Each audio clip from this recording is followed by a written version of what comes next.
gonna be one of those nights where I forget to mute my tab, so it's up in my ear. But the point is, Eli Nix had an epic debate with Monkey Boy on the Mega Bloodbath channel, and tonight we're going to review it. We're going to analyze it. We're going to show you how to have similar success when talking to the smartest, or at least the most sly and slippery of atheists. How you guys doing today? Doing well. Awesome. All right, we're going to jump right into it. We've got to quiet it down now. Oh my gosh, this is not exactly what I was looking for. We're going to skip to this one instead of being super meta. So, do you have a timestamp ready, or should we just jump right into the intro music? Well, that's the thing. Usually what happens in these reviews is we don't even get the chance to get to the good parts. I've got some stamps of some of the relative points, and then we can just kind of drop in anywhere once the context is established. So, sure. If you want to drop in the Discord chat, then we could do that. By the way, welcome to everybody who's in the public chat. Missing Mod is here. Raise them up for the Missing Mod. What's up, Missing Mod? Unapologetic Preacher is here. Good The one and only programming reverend. By the way, I'm just going to throw this in your face just right now, but I did let some atheists know that we were having the stream, so you might see them in the chat, and maybe at some point we'll throw in the link and have a free-for-all. Who knows? But, that's not until we're satisfied with our review, because there is a lot to cover. Missing Mod's going, woo! Oh. Hey, speaking of which, it's the atheist version of me, Phantom X11. I've been told that we are the same person. It's just he's atheist and I'm Christian. It's okay. Ever since I hopped onto your stream that one day, Chapin Grows, I made him a mod over on my side, and he argues with me in my chat all the time. Yeah, I get that a lot too from him. It's fun. Yeah, he's a good guy. So this timestamp, it's literally right at the end, but I think it's best to start there and then review the context of getting up. But that's basically where the game was given away by Monkey Boy, where he admits that all logic is completely relative, that it's all made up, solidifying that this is the real question to ask people like Monkey Boy who lean heavily on logic while still taking these nominalist, ultimately relative positions. So, you want to start timestamp, or should I just jump in where you guys have your faces? Yeah, it's 1:57:21, and it's just a few seconds. We can start there. Sure. And then we can just kind of drop in anywhere, honestly. My opening's pretty decent, so that might be worth another listen. All right, we're starting a few seconds before. Here we go. Some that define validity. So in classical logic, there's a string of rules. So validity is just whatever we say it is, as long as we make up a system that says it's valid. I mean, that's pretty crude, but it's not in a very almost inappropriate nutshell. I guess you can think of it like that, sure. Okay, cool. So I make up my own system that says my argument is valid and sound. I win the debate. Yeah, I'll but save the time validity isn't supposed to assume propositions, because logics are not metaphysics. You said validity and soundness is based off a system. And all right, y'all. And that is. Oh, sorry, I mistook that for somebody else's voice. No, it's just that is time. So we're good there. There's another contextual contradiction. So you see, I spent more time than any person should listening to Monkey Boy's videos, listening to him debate, and I had to admit it was pretty entertaining.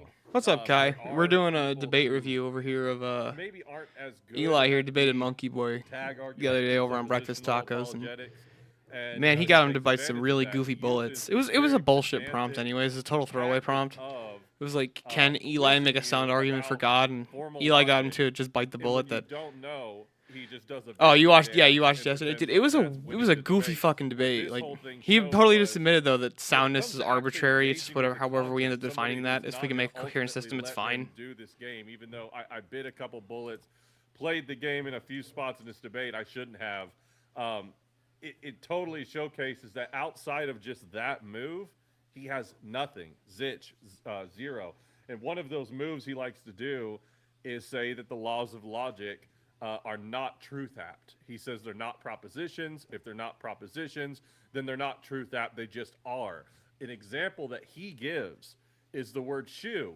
The word shoe is a noun. It's not truth apt. There's nothing to accept or reject there. But what I find interesting is that the laws of logic can be accepted or rejected. And one of the words that he says in many of his videos is the laws of logic are theorems. So I did my due diligence and I looked into what theorems are. And theorems are essentially a schema that has been proven, that has a logical proof to it. Well, if you're going to use words like proof, then you've got something that's been accepted, that's been truth-apt. So if we go, let me find the other timestamp here where he says this. It'd be 1:52:30, I believe. We're staying at the 16 because it's so that doesn't proven mean truth-apt? Do you understand how proof's used with respect to logics? I'm just asking, does something having a proof mean it's truth-apt? Yeah. Okay, and the laws of logic are theorems. Mm-hmm. So the laws of logic are truth-apt. Okay.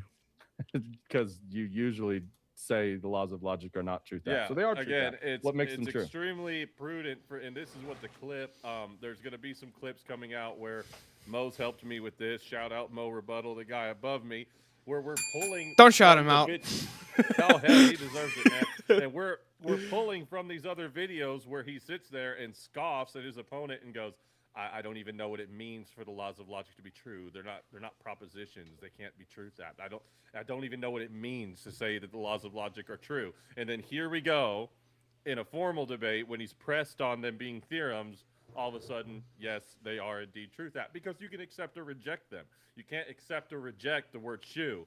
It is a technicality that often they come in placeholders, variables, A, P, Q.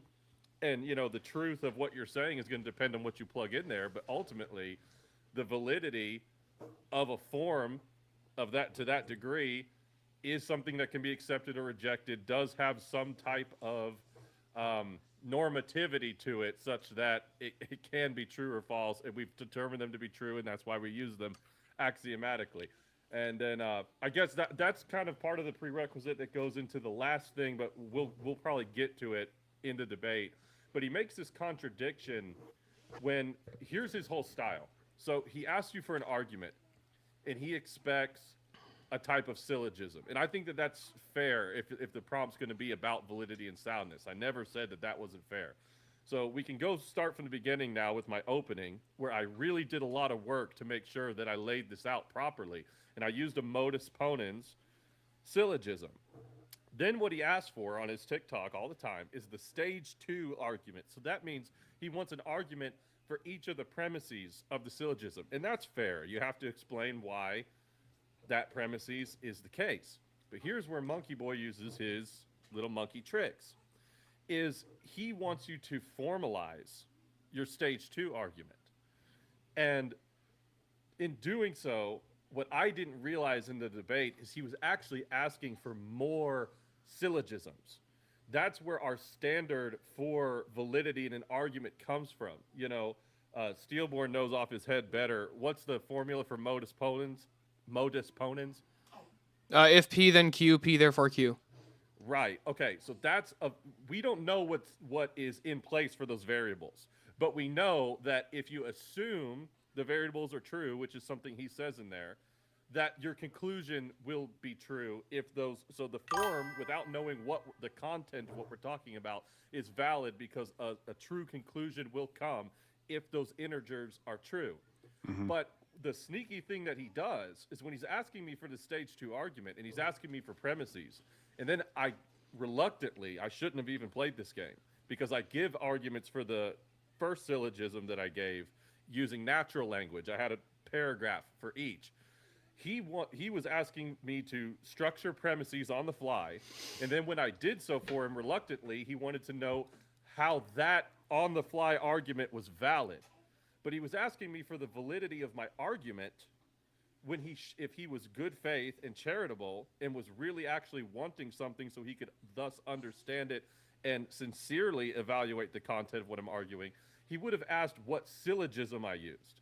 but he knows that if he directly No, he would have asked asks what me- inference rule you're using. The inference rule, but that's the thing. The inference rule comes like a modus. If someone asks you what the inference rule of my original argument is, and I said modus ponens, that would be an acceptable answer. So real quick. What is an inference rule for those In what way? In what style or in what way does the conclusion actually follow? Correct. Okay. So if what Steelborn said about the modus ponens, that would be the inference rule. If P, then Q, and then P therefore Q. So like, and then Right, there's actual formal fallacies associated with modus ponens and modus tollens. So the modus ponens is, like I said, if P then Q, P therefore Q, and then you've got the fallacy form of it, which is I want to say it's affirming the consequent. If P, then Q, Q therefore P. So to make it much more simple, for a valid modus ponens, if it rains, the ground will be wet. It rained, therefore the ground will be wet. That's a valid modus ponens, and it's a sound argument. right. Yeah. But what the fallacy form of it would be saying, if it rains, the ground will be wet. The ground is wet, therefore it rained. Well, that doesn't follow. Right. It There could be the sprinklers. hose, it could be a Right. leak. Yeah. But when he's asking me for the validity of this stage 2 6 premises argument I just regurgitated on the spot because he wouldn't accept anything else, he was looking for a type. Whenever you surpass 2 premises and you start getting into multi-premise arguments, you're going to utilize multiple syllogisms. Oh, I'm starting to hear an echo. Hold on, we got an echo. Oh, we do? Oh, that's from me. Yes, sir. All right, 1 second. Mute your dumbass again. Echo. Yeah, because of like Streamlabs, I've had to like move some stuff around. So No, bad Sorry English. about Mike Piazza. Okay. All Anyway, right. So the do we still hear it? Yeah, it's still dude. it's the last day. Oh yeah, it's Mo's mic is back on. That's why. How about now? No, we're I good think now. we're good. Okay, cool. So what he's asking for after I made 6 premises and a conclusion that followed from it. And before he would even address the content of these 6 premises in this stage 2 on the fly argument, he wanted to know why it's valid. And I'm just sitting there going, well, I just came up with this on the spot. I think in order to evaluate the validity, we need to talk about the premises. But he was looking for the inference rule of this on the fly argument. He's trying to push Eli into an infinite regress of stage 2 arguments. Yeah, And it sounds like he's just syllogisms. endlessly zooming in on fractals of arguments. Right, It's just right. endless. Yeah, he's literally just trying to Mandelbrot Eli's argument. Exactly, but it's like as long as you propose a thing, I can find a subset of the thing proposed, and therefore, by degrees, Yes. escape the actual debate we're having. But I could have answered it if I had the ability to take what I'm saying with natural language, form it into a modus ponens, modus tollens, conjunctive, disjunctive, and you might even utilize more than one of those once you surpass more than 2 premises. But I wasn't realizing that he was asking for more syllogisms. But here's the sneaky thing. If he was honest and charitable and said, okay, are you using any kind of syllogism in this? I would have said, no, in this debate, I don't have any obligation to give you endless syllogisms. I'm making my argument. If you want to turn it into a syllogism so that you can evaluate it, go for it if you're such a skilled logician. But I have no obligation to do that. But the way he frames it is, what is the inference rule for this argument? And I can't reject my burden to give an argument. But it's that's the the type of prompt. argument he's looking right. But I did that in the first argument, the initial argument. My second stage arguments, I have no obligation to rigidly formalize for him. And that's the whole contention that we're missing here. And if I had realized he was asking for more syllogisms, I could have more effectively rejected that request. So I played the game a little bit.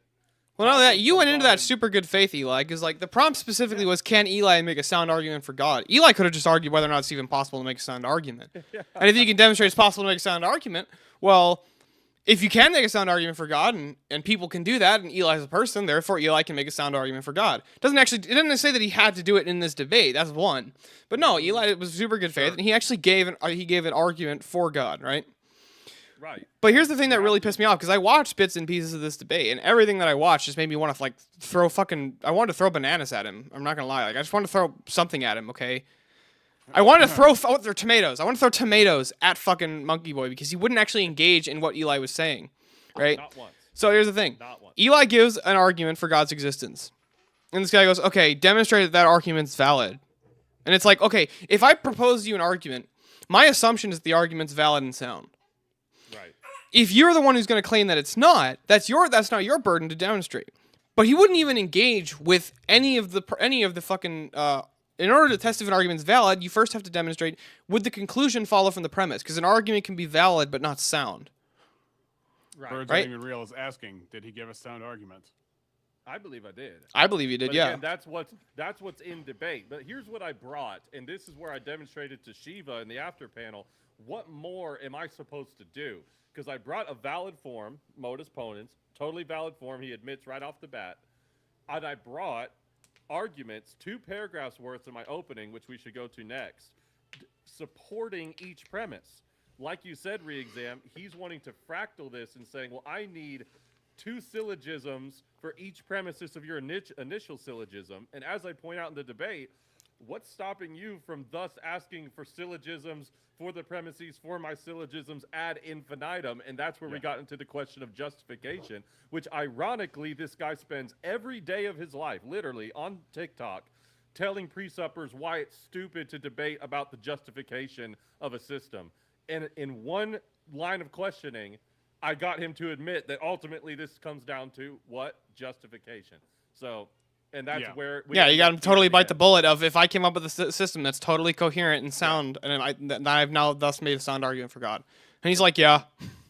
And the exactly. And the last point I want to bring up, so he does this contradiction where he says, you know, I said, can we talk about whether or not you accept the first premises of this stage 2 argument that I've given you in 6 premises? He goes, no, I need to know it's valid first. So I say, well, don't we figure that out by talking about the premises? He goes, well, the validity has nothing to do with the truth of the premises. Okay, that's true, because that's about soundness. But then I press him later, and he says, no, well, then we need to at least examine we need to at least examine the premise to determine if the conclusion follows. So we would need to still examine the premise. So it doesn't actually, the premise doesn't. If he wants to argue about validity, the premises don't have to be true. The premises can be totally false, but as long as the conclusion follows from the premise logically, then the argument's valid. So there's an easy example to demonstrate this. Premise 1: all dogs are fish. Premise 2: Buddy is a dog. Conclusion: Buddy is a fish. Totally valid argument. That's not sound. He gives an example like this with a dog and pigs flying, but the thing is, he says that validity it comes from when the conclusion, the truth of the conclusion, is preserved by the truth of the premises. Those are the words that come out of his mouth. So I go, well, wait a minute. You just said over here, validity has nothing to do with the truth of the premises, and over here you're saying validity is when the conclusion is preserved by the truth of the premises. That's a contradiction unless he admits that what he's looking for is, you know, in the modus ponens, if P then Q. That has to be true even if we don't know what P and Q stand for. So it's the truth of Q following from P. But that's why he's asking me for a syllogism without actually saying in the debate that he's asking for a syllogism. And that's why we're so confused here. That's where because that's where he's saying in one hand, validity does have to do with the truth of the premises. It has to do with the truth of the validity of the variables in a syllogism supporting a conclusion. Now, what goes in place of those variables and whether or not that actually follows is where you get soundness. So that was a huge contradiction that he's in unless he admits that he was asking for something more specific that he didn't want to give away because he knows I could reject it. I could say, I don't have to do that for you, monkey boy. I've already made an argument. I have no burden to put it into a syllogism for you to evaluate it. All right, sorry about that. I'm back. Oh, you're good. You're good now. Yeah. Well, I mean, honestly, there was a bigger problem with this whole thing, Eli. You lost this debate from the out front by wearing a California hat. Yeah. Exactly. To summarize for the chat who's been listening to all this, this is the pattern in layman's terms, right? Receive an argument, identify a term, question the term, never return to the substance. Yeah, so this is a very common tactic of atheists and leftists is like Not So Erudite does this all the time. It's called pop quiz debate. Yeah. We're like, I'll give you we'll give you an argument, and it's like we're not going to actually evaluate if the argument's true, right? Like, so like I'll be like, okay, so I'll give this very like a basic idea where I'll be like, okay, so a formal fallacy is when there's a problem with the actual structure of the argument, and then there's an informal fallacy, which is when there's a problem with your reasoning. And they'd be like, but did you know about Agrippa's trilemma? And it's like, what the fuck does that have to do with anything we're talking about? Yeah. What was your answer to Agrippa's trilemma? What would you say? Hit our daily double. Where were you on 9/11? And what also sucks capital is, North Dakota. You know, why can't I breathe underwater? and if Tacos listens to this, look, I want to say thank you for getting me these guys who I like to debate. Thanks for hosting.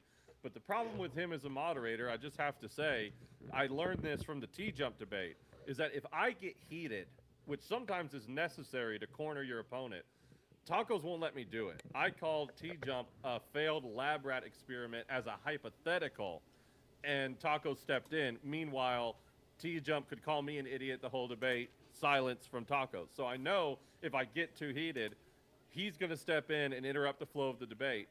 Number two, there's a point where... How dare you not be a robot while you argue, you fucking menace to society? Right. Well, Monkey's trying to get me to do this premise thing, and I'm trying to question him on why I have any obligation to do this. And Tacos brings up a Word document on the screen and goes, oh, don't worry, I'll just start writing your premises for you as you talk. I'm going to be like a stenographer, and you just go ahead and make your argument, and I'll start forming it into premises. Now, what's bad about this optically for the audience is I'm not really having a debate with Monkey Boy anymore. I'm cornered between a host who is typing everything that comes out of my mouth and trying to formulate it into some type of formal argument, and Monkey Boy doing his logic quiz thing. But all you need to know is literally not once in the entire debate, not once, did Monkey Boy actually engage with the content of anything I said. And, I also noticed a lot of times he would say at different points, oh, that seems like question begging to me. But he never explained why it was question begging. He just made the statement and then just moved on. Exactly. That was like sprinkled in throughout the debate. I noticed that. And his catchphrase is, I don't know what that means. And like, you know, Mo pointed out in the commentary when we were in Discord after, it's like I told him, you know, if you ever walked into a house and understood that there were ideas from another human inside this house, I mean, just at least tell me you understand what I mean by that. And he's like, I have no clue what that means. It's just, it's his nervous What are these words you're saying right now? House? Person? Yeah. But I'm so blown away how somebody can literally be, because he doesn't actually know how to debate. What he does on TikTok every day, even though he calls them debates, are not debates. It's 20-year-old Professor Monkey Boy checking your homework in a logic class that you didn't sign up for. That's what he's doing. It's not an actual debate. But we can start from the opening statements because I'm really proud of that one. I put a lot of time into it, and I want to know what you guys think. And that just wanted to lay out all that context so when it gets brought up during the review, there's a little bit of backstory. There was a point where your seat was empty. I think that probably before your... There we go. We could skip through that. Yeah. What the fuck? Okay, so when you're full screen is when your opening statement comes in, I'm sure. Correct, right? yeah. There we go. Right, I'm going to tick back a little bit. Oh, there we go. Got it up. Let me know when you're ready, and I'll start your 8-minute timer here. Awesome. And go. All right, you've got 8 minutes. Thank you. Today I am taking the affirmative for can I, Eli, render a sound argument for God? My argument is as follows. Premise 1, immaterial, universal, invariant concepts exist. Premise 2, immaterial, universal, invariant concepts must necessarily be grounded in an immaterial, universal, invariant mind. Conclusion, an immaterial, universal, invariant mind exists. This immaterial, universal, invariant mind is what I would call God for the sake of this debate. I will define a few more terms for clarification. Immaterial, invariant, universal concepts could also be referred to by the philosophical term universals. A more colloquial definition of universals in philosophy is repeatable, abstract entities that can be instantiated by multiple distinct particulars, grounding genuine similarity and predication. This definition does not contradict, but rather adds to the specificity of what is meant when I speak of immaterial, invariant, universal concepts. So I will use the term universals to refer to the immaterial, universal concepts mentioned in the argument. Next, I will define concepts using Merriam-Webster as simply, quote, something conceived in the mind, a thought or notion, end quote. and conceptual being defined as, quote, related to or consisting of concepts, end quote. I will also cite from the Stanford Encyclopedia of Philosophy, which says about concepts, quote, concepts are the building blocks of thoughts, crucial to psychological processes as categorization, inference, memory, learning, and decision-making. This much is relatively uncontroversial, end quote. To be fair, it goes on to say that the nature of concepts, what they really are, is subject to much debate, which is why I'm glad we are having that debate today. Lastly, grounding, as in reference to premise 2, is defined by the SEP as, quote, a form of constitutive explanation or determination, end quote. In other words, it is a relation of dependence in which something exists in virtue of something else more fundamental. My argument for premise 1 would be the same argument I would use to refute nominalism, which is a philosophical position that rejects the existence of universals as described previously. Nominalism is an ultimately self-defeating position. This is because nominalists reject the reality of universals while appealing to seemingly universal concepts like similarity and patterns that are not identical to the particular material instances that are being compared. If what the nominalist is appealing to in order to categorize what is real or actual is not itself real or actual, then the categorization and pattern recognition itself becomes ultimately arbitrary. For example, take two different wavelengths of the color red, one at 620 nanometers, which is called bright red, and one at 680 nanometers, which is considered dark red. When asking a nominalist what is similar about the two wavelengths such that one resembles the other and we can give both the classification as red, there's no suitable response a nominalist can give that actually picks out what redness actually is. The only consistent response one could give to what is similar is their redness. But according to the nominalist, redness doesn't exist, which besides being a peculiar statement, makes actually identifying red impossible and reduces it to an arbitrary whim of individuals. If this instance of characterizing reality is ultimately arbitrary, then likewise so is any other predication of external reality. This leads to my argument for premise 2, which is that once we deduce that universals do in fact exist, then upon evaluation of their characteristics... All right, real quick, can you pause for 1 sec? Yep.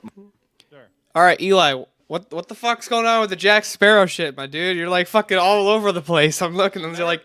I get nerves, man. I thought it was going to be something about the form of the arguments and how he was playing Trying to roast him. Totally going to talk shit if I have to talk shit about my boys. Float like a butterfly, sting like a bee. Rumble, young man, rumble. Your argument was sound, but you look retarded. That's right. Oh, no, here's what it is. He's going to hypnotize Monkey Boy. He's going to do exactly what he did with Stillborn, except that everything he's going to say is going to be rock You'll solid. never see this but coming. he's just going to do ridiculous motions, and Monkey Like a Boy's going to be metronome. like, I can't even focus on what he's saying because... Look, I think this is why I think Destiny does the whole thing. It's like, because that's all you fucking focus on. You don't actually listen to what he's saying. Oh, yeah. It didn't work on Jordan Peterson. He's probably trained to like withstand hypnosis. So You know what I thought would be really funny to do in a debate? I don't like when he moves his jaw like that. It's very uncomforting. But like, you know, I saw this he's like thing it's like a llama chewing his cud or something. chewing his cut.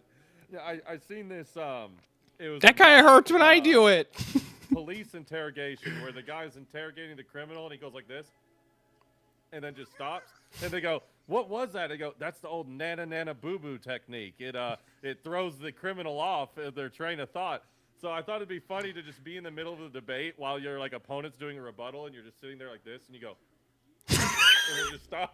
And then they go, "What the fuck was that?" And you go, "Oh, it's the nana nana boo boo technique. It's to throw you off your train of thought." And see, it worked. And just fuck with their head like that. I think That's on the same level of like seeing how many times you can say meow instead of meow. While we're taking, Andrew used to do this challenge when he was whenever he'd call in or whatever, where he'd play a game with the chat, where he was like, all right, like send in like a $50 or higher super chat with a word, and I will try and either get them to say it or slip it into the conversation somehow. That's awesome. Yeah. Nice.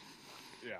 So I will say this: a couple things while we're on a break from the opening statement. The atheist, and this happens with evolution debates too, but they always want to posture it themselves as the judge by which you have to submit things to, in order to have more questions. Like, my role is to ask you questions, and your role is to find answers to those questions. And I'm going to pedantically piece apart everything down to the atomic level and I'm going to condition you in the course of this debate to adopt this mindset deeper and deeper until you feel helpless. But what you have to do, the whole point of Presup is like, no, I don't have to accept your framing. It is a framing versus framing debate. It is not me accepting your framing and trying to play within it. Exactly. Yeah, it's questioning it's questioning it's questioning the presuppositions, obviously, but it's actually just well, that's why a lot of Christians went wrong in decades past, is because we unknowingly accepted their premises. We accepted empiricism and tried to argue it's an empiricism. Yes. Yep. Which is fun fact. That's a crackers in the pantry fallacy. That's correct. And to your point, Re-Exam, this is one of Monkey Boy's MOs when he's doing the Logic Pop quiz, and he did this in our first interaction when I called into his TikTok show. He will say, okay, what do you mean by grounding? And I go, well, it typically means in virtue of something else, which, by the way, in listening to almost a dozen of his videos, I've heard him use the phrase in virtue of. But in our argument, he goes, I don't know what in virtue of means. What do you mean by in virtue of? So now you're doing a definition for your definition. And guess what? If you ask anybody, any word, just pick any word you could think of. And you're like, define that. And then you give a description. You go, well, what does that description mean? When you break it down enough times, you can't help but sound ridiculous. Because you're like, I don't know what other words to use. I don't know how many times I can reinvent describing this thing, but they reduce it to where you sound ridiculous. Like, oh my God, look how ridiculous this guy sounds. It's like, dude, you asked me to rephrase this, a very simple term, like 3 or 4 times. I can't help but sound ridiculous. And then again, supposedly a guy who knows so much about logic acts like you sounding ridiculous has anything to do with the truth of what you're putting forward. It's optics. Yeah, well, and that's why I try to admit it here. It's like, look, I could be the most logically retarded person on earth. I could admit to you straight up, you know what, Monkey? I don't even know if my argument's valid, and I don't even know how to check. But yeah, it's an infinite regress of definition demands. That's but even if I admit that, that doesn't mean my argument's not sound. Right. It's a bullet bite on my end. Yeah, grounding is just what makes it true. Soundness. Yeah. So that's what he thinks, though. He thinks that if he can show that you don't know about these terms, that, well, by virtue of that, your argument must not be sound. But like basic logic says that that's like an emotional appeal. It's a psychological report. It's a total non sequitur. So if you had to give like an illustration, like a visual aid for what role grounding plays in thinking compared to what grounding, what is aided by that grounding or subject to that grounding, what kind of diagram or illustration would you use to help people see what grounding is and why the laws of logic need it? Sure. There's 2 examples I can think of off the top of my head to showcase what grounding is. And again, it's something that exists in virtue of something else more fundamental. So you could take a thought and you say, okay, thoughts exist. What do thoughts exist in virtue of that's more fundamental than the thought itself? A mind. So naturally, a thought is grounded in a mind. Another one that's a bit more abstract is the statue is grounded in the marble. The statue and the image instantiated in the statue exists in virtue of something more fundamental, which is the marble that's doing that it's made of. Yeah, and ultimately the entire design would also be grounded in a mind. That's kind of my whole argument, is that when you're looking for the grounding of these things, which things need a grounding, it's a metaphysical term.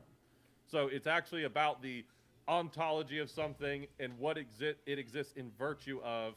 What is, again, in TAG, we talk about the necessary precondition. That's another way to say grounding. What has to come before in order for this thing to be the case? Right, prerequisite. Yeah. Right. So I think that's a pretty. What does this thing depend on for it to be true? Right. And did you guys understand my argument against nominalism there? Because I just wanted to showcase that I've done all of my work in this opening statement. I made sure of it so that anything extra that Monkey Boy's asking for is just him reaching for straws. I gave the valid modus ponens. Is that better? I'm giving my arguments for the 2 premises extensively.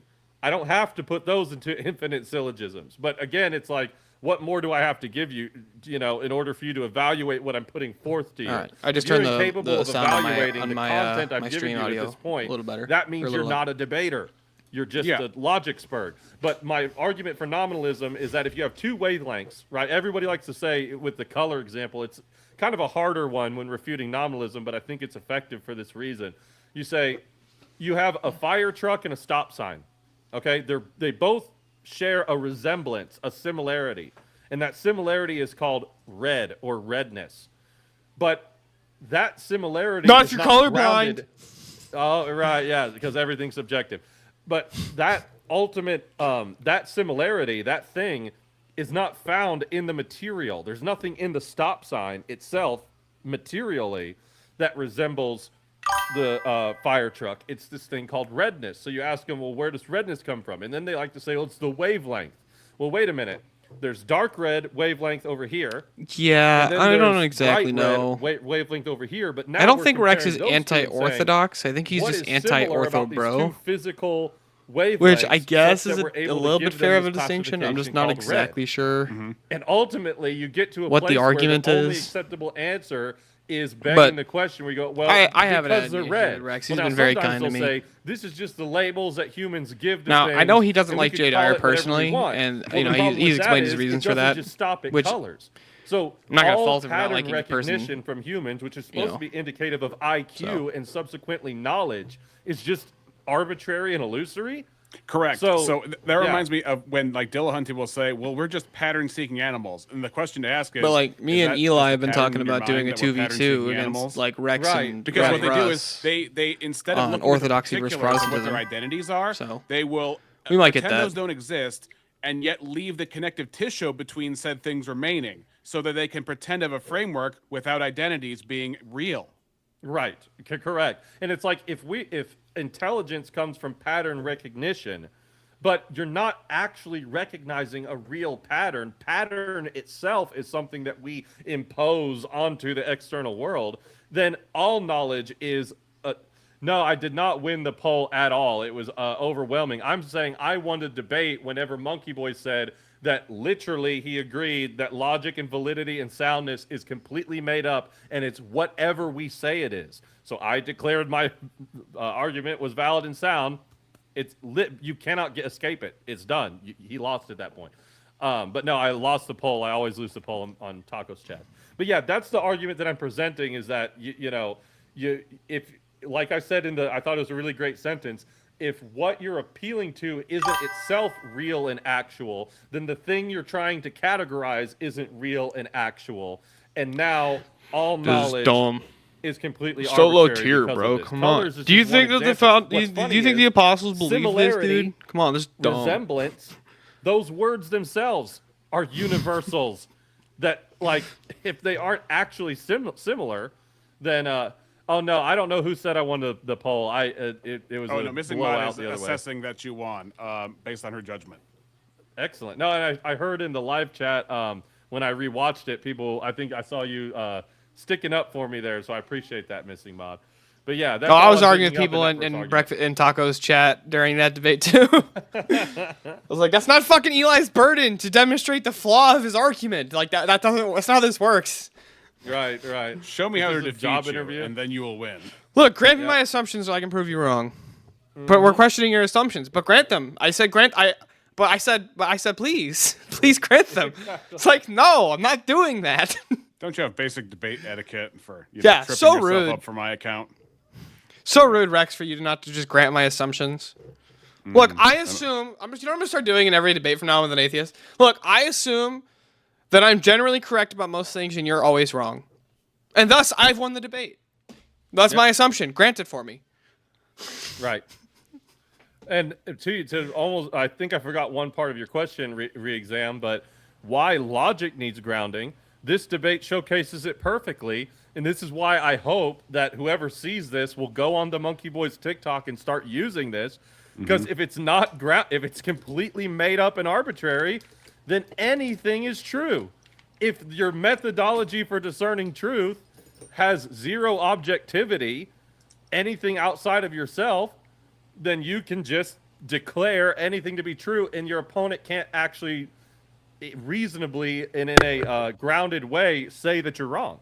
Just title your videos "How to Defeat Monkey Boy." Number 1. Number 2, I want to point out the deep irony of Breakfast Tacos jumping in when you said that what if T-Jump were a failed lab rat experiment? Because now it's attributing value to humans, to human dignity. You're saying you're doing something wrong. I mean, it's the meta irony is just delicious. Yeah, I'm hoping that once those your clips hit, that's more basically people the will defense see that I them, and they'll run start using for Jay. Is Truth people app like, dude, you gotta to talk understand, to the them and see dumbest what he people in says the then. world call into his show Well, they constantly literally and can't argue let with him him. say Just that call your show anymore. And they Truth just App give with the Eli worst Nix, arguments and you've then ever stake heard. it in the ground forever.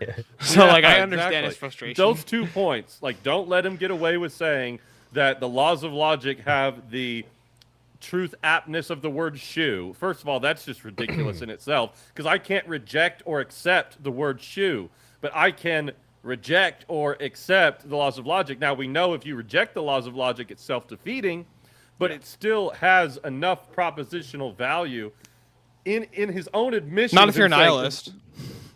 Oh, fair enough. But he loves to say they're theorems. They're theorems. They're not propositions. Theorems are proofs. Proofs are truth apt. And I'm pretty sure theorems are also propositions. he's Again, super I patient for that, fact-checked the considering stuff that this guy fact. says. All the time he's wrong. He also says majority of philosophers today, majority of atheist philosophers are not materialists.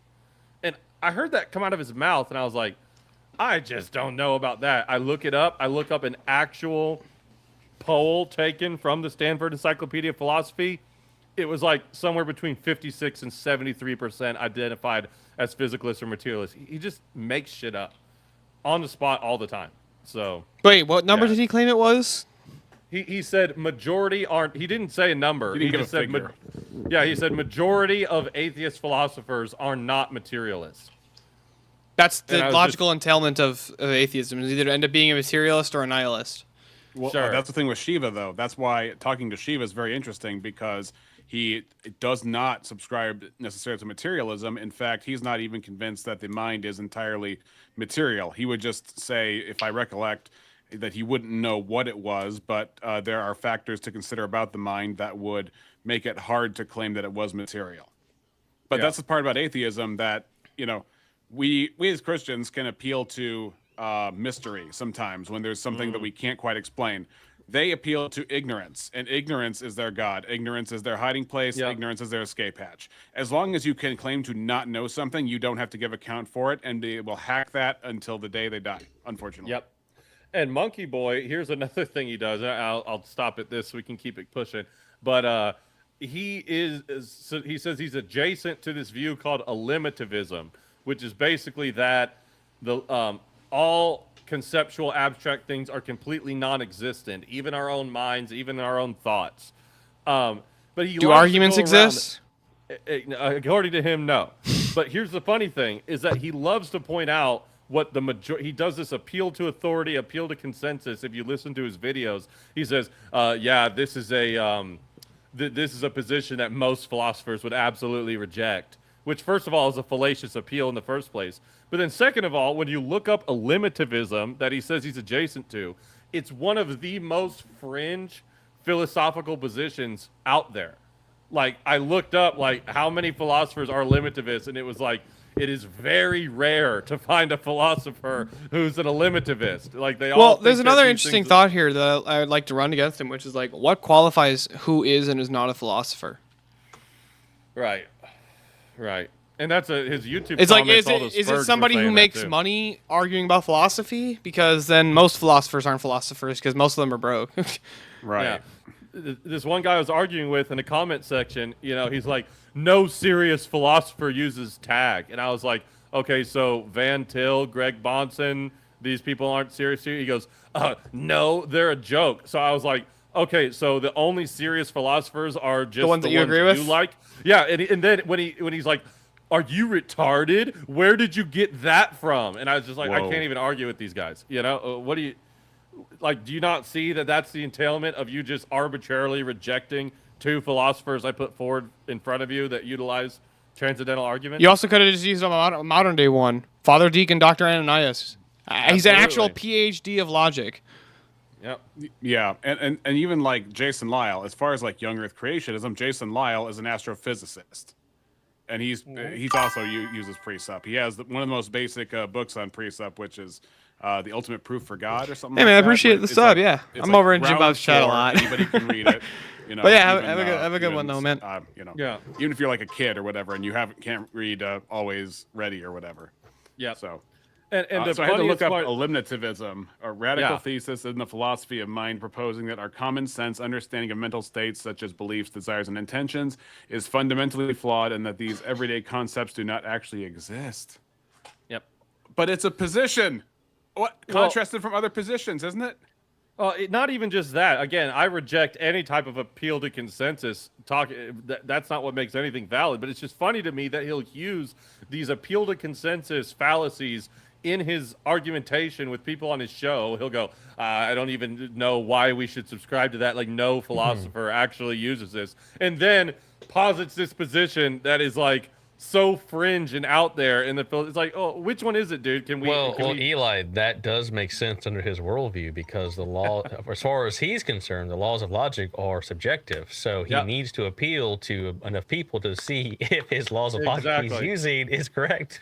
Exactly. And it's just so funny that they spend so much time. He loves to say, I can't believe these people haven't abandoned Precept. It's the most unintelligible, irrelevant type of argumentation. And then I did not force our conversation to end the way it did. It got that way based on me interrogating him until it was the ultimate final judgment was paradigmatically, how are we viewing logic here? So it's such a beautiful case example of refuting his whole that this is such dumb argumentation when in reality any arguments you're putting forth ultimately boil down to this very question that the Preceptors are trying to ask you. Yeah, one of the worst arguments I've heard against Tag and Precept is like I heard atheists say, well, they basically came up with this because they couldn't compete on an empirical like argument or whatever, right? It's like, okay, so your critique is the Christians came up with a good argument because they didn't have a better one before. Okay, great. That's a fantastic argument to say this isn't valid. If you have to improve your ideas, your improvement is proof that you're bad and you're dumb.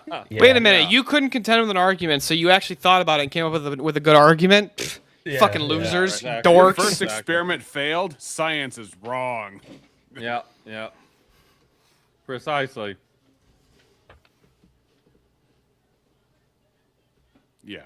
So, Darth Theranos is, of course, getting at the fact that everybody is arguing from some sort of. So, for example, I was watching Missing Mod, and Big Bad Mama was on there. Hey, Bamverse, appreciate it, man. And he was saying that we have dated the rocks, and so we know how old they are. The problem is, what he's presupposing about the rocks is that they necessarily underwent 100% natural processes in how they came about, instead of presupposing, for instance, that God made them. And so if you attribute, well, we dated the rocks, it's like, well, you dated it according to a framework that necessitates that only the natural processes were involved. So you're going to extrapolate from that model into what your dating of the rock will be. Jim Bob's made this argument like 100 times when people ask him, like, how old do you think the Earth is? And he's like, I don't fucking know. But is it entirely possible within my framework that God could create a universe that looks like it's 14 billion years old? Yeah. It's funny, like totally possible and consistent. I mean, Adam was my a view. full-grown man. Adam wasn't a baby. Yeah, this theme came up with. Wait, Adam didn't evolve from a beast? Yes, came up on the Speakeasy debate of the Ark, right? And like one of the critiques that was thrown at is like, well, how did the animals get there? And that was their real direct attack. And it's like, okay, wait a minute. In the argument, it is stated that there's a divine miracle happening. Yeah. But you're worried that, you're basically saying I'll grant this divine miracle, but I need you to explain logistically how God did this. I need the mechanisms to demonstrate that God's miracle. No, I had the same response to Corinth on a panel once. We were talking about Noah's Ark. And he's like, okay, so you have all these animals on the boat. Well, buoyancy in physics says that a boat would have to sink. And I was like, dude, we're talking about a global flood. And I am having a God, a supernatural divine being. You think he can put all the animals on Earth on a boat, but can't keep it Can't up keep it above afloat? the water. You know what I mean? Like, oh, physics. Sorry, God. Sorry, guys. Physics That's where my trumps you. limits. That's where my Yeah. powers have limits. I can't keep this thing Can afloat. God create a burrito so big he couldn't finish eating it? Pff, boom. No, Could here's the Christianity thing. destroy God it? can eat every burrito, therefore he doesn't exist. Good I job. think that atheists legitimately conceptualize God like a Family Guy skit. Yes, like they a literally think of the dude Family Guy God. on a cloud with a beard who's like pushing buttons and shit, like the Wizard of Oz. Like they cannot even grasp the idea of like 100%. a supreme You can see it being. from their arguments. All their Yeah, arguments is based on that paradigm. They will Yeah, I never just- argue. Look, my from the problem God with of the most Bible. atheists is that they're like when they try and make fun of Christians, it's just not even a funny joke. Now there are great like there's like for example, Jimmy Carr has this great joke when he talks shit to Christians, right? And he's a total atheist, right? But he has this great joke when he's like, "Do I have any Christians in the crowd?" Right? He's like, "All right, well, since you're in here, I just have a question. Would you be interested in some magic beans? I'm only offering them to you because you are gullible, right?" And it seems like that's the end of the joke. It's like, whatever, right? But then he's like, "Oh no, what are you gonna do? Forgive me." And then he said he had a guy get mad at him one time when he did that joke. He's like, "You're making fun of Jesus and the Christians, but would you make fun of Islam and Muhammad?" He's like, "Excellent question. When's the last time you thought about blowing something up?" No one's afraid of you. Like those are actually funny fucking jokes. Like those are funny jokes to make towards a Christian. But most of the atheist jokes, they're like, "Oh, you believe in a God, fucking dummy." It's like, okay. Right, Sky Daddy stuff. But that's the thing; they will never actually engage with the God of the Bible. Yo, They're gonna what up, engage my with African? What I call propositional God, and propositional God is always a straw man. It will never be a complete picture, which is why Right. when they do, like, what's that? They try to do the omni problem thing, and they'll talk about God's all good and God's all powerful and God's The problem all of knowing, and evil. can't do all that. And it's like, well, God is also all just. They usually subtract things that God has to be or is in the Bible in order to make their case. They don't actually do it comprehensively. They do it based on some mathematical formula as opposed to a personal being. Right. The contradiction is always according to their standards, not an actual internal critique. If there's inconsistencies in our worldview and our standard for what good actually means. Just a real one quick point. I saw this from Father Deacon Ananias today, actually. He was on X and an atheist said, "Atheism cannot be true or false. It's simply a lack of belief." And then Father Deacon Ananias says, "Awesome. Then there is no objection to Christianity since objection requires beliefs." Like, right there. Yeah. Yeah, in order to reject a view, you have to believe that view is false.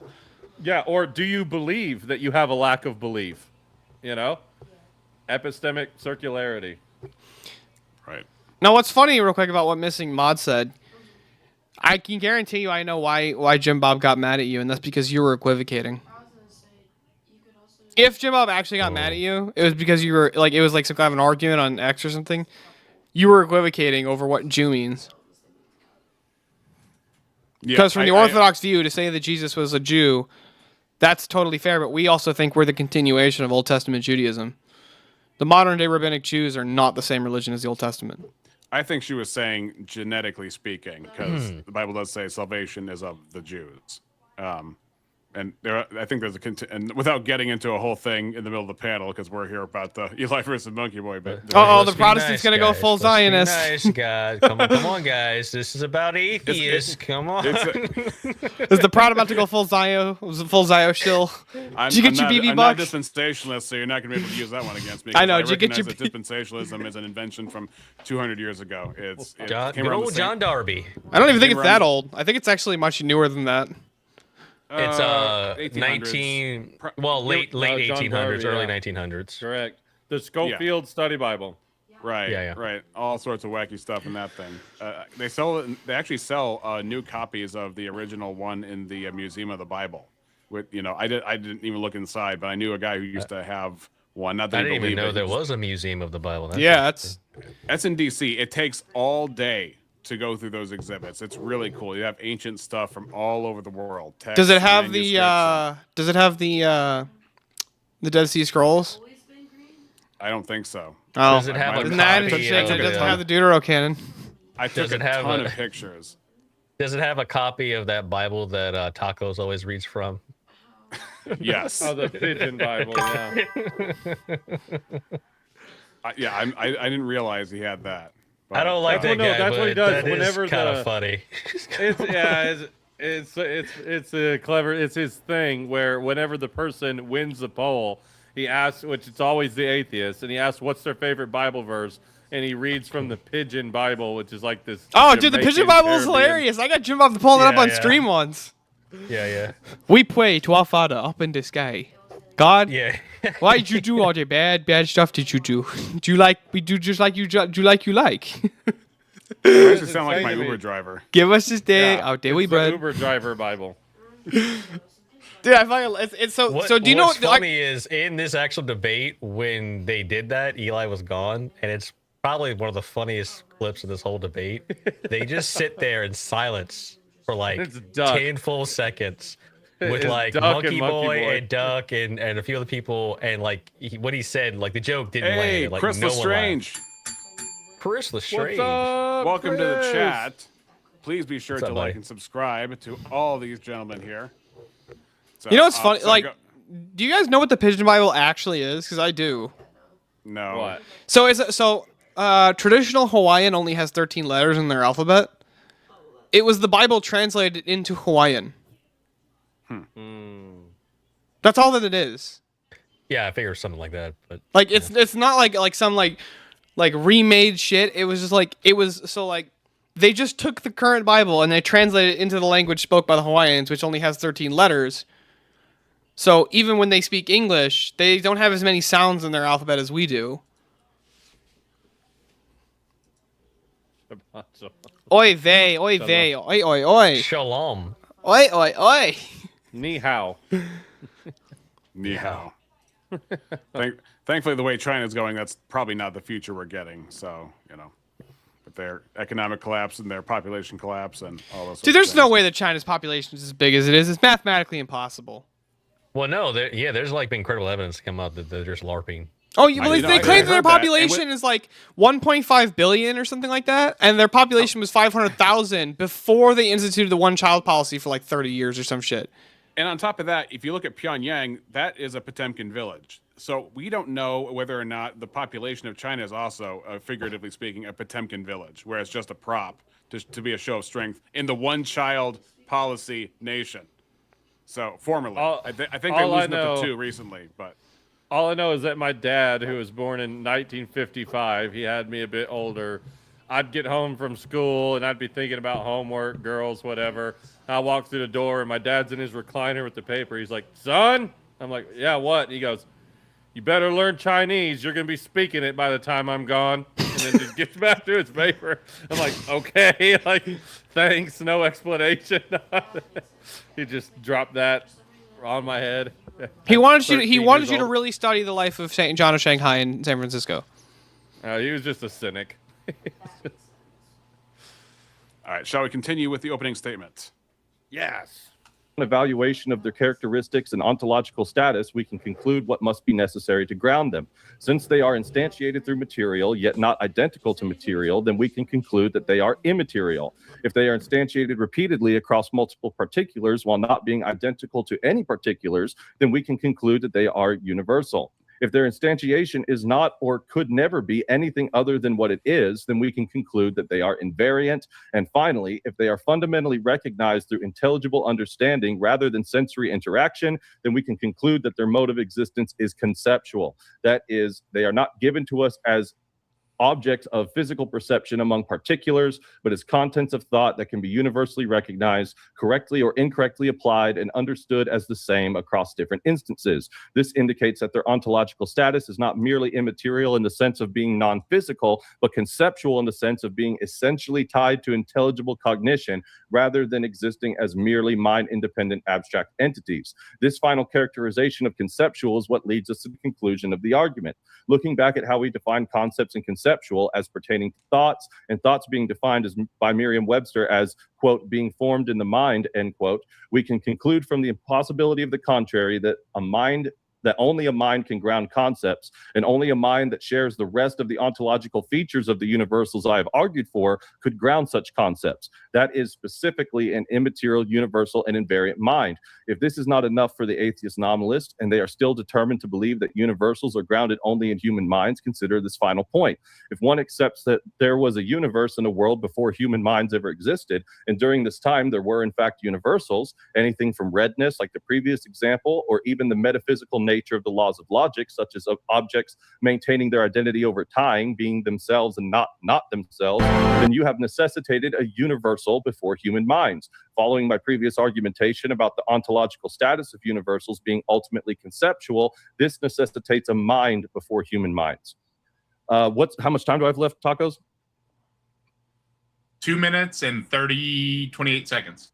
Okay, in conclusion, I want to go over a couple of points. First off, while I have the burden of proof to demonstrate that my argument is sound, as I believe I have done in this opening, if my opponent makes any positive claims in order to refute the content of my argument, I expect an argument for those claims. This is not an hour-long cross-examination, but rather a debate where both parties are expected to bring arguments to the table. If my opponent states that, quote, he doesn't know what that means, end quote, it has no bearing on whether or not what I said was actually unintelligible, and I'm happy to give clarification if the request for clarification is specific.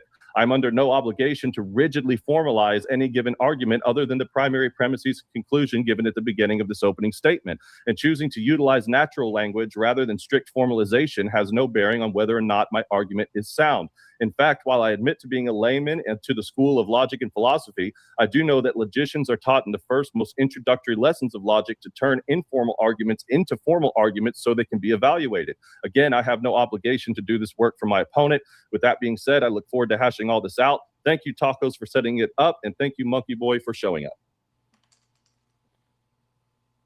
Eli looking into the future with that comment of, I don't know what that means. Looking at that crystal ball there. Oh, He's yeah. done his homework. I watched more Monkey Boy videos than any person should watch, getting to know my opponent. So, yeah. Now, before we go into his opening statement, is there anything you want to clarify or zoom in on from yours? Nope. All right. That's pretty much it. Thank you so much. I'll go ahead and pause that there. Monkey Boy, let me know when you're ready. You're taking the negative here. You'll have 8 minutes whenever you're ready here.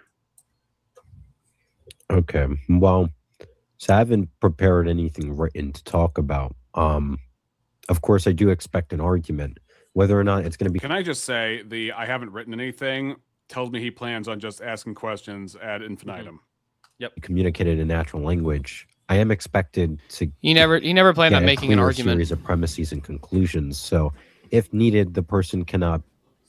or doesn't know how to maybe render an argument as I see fit, a clear, succinct series of premises.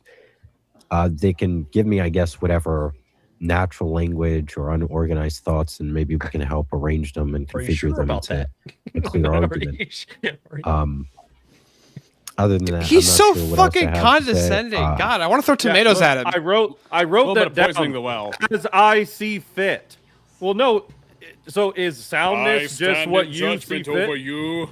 Yeah, no. This is I what he determine does. what's true. It's the same thing as what Danny did, and remember re-exam. You sent me that link to that guy who was reviewing the Danny debate after we did. I think his name was Consistent something or Contemporary Compendium. No, what re-exam said, and then him and PMARS hopped on.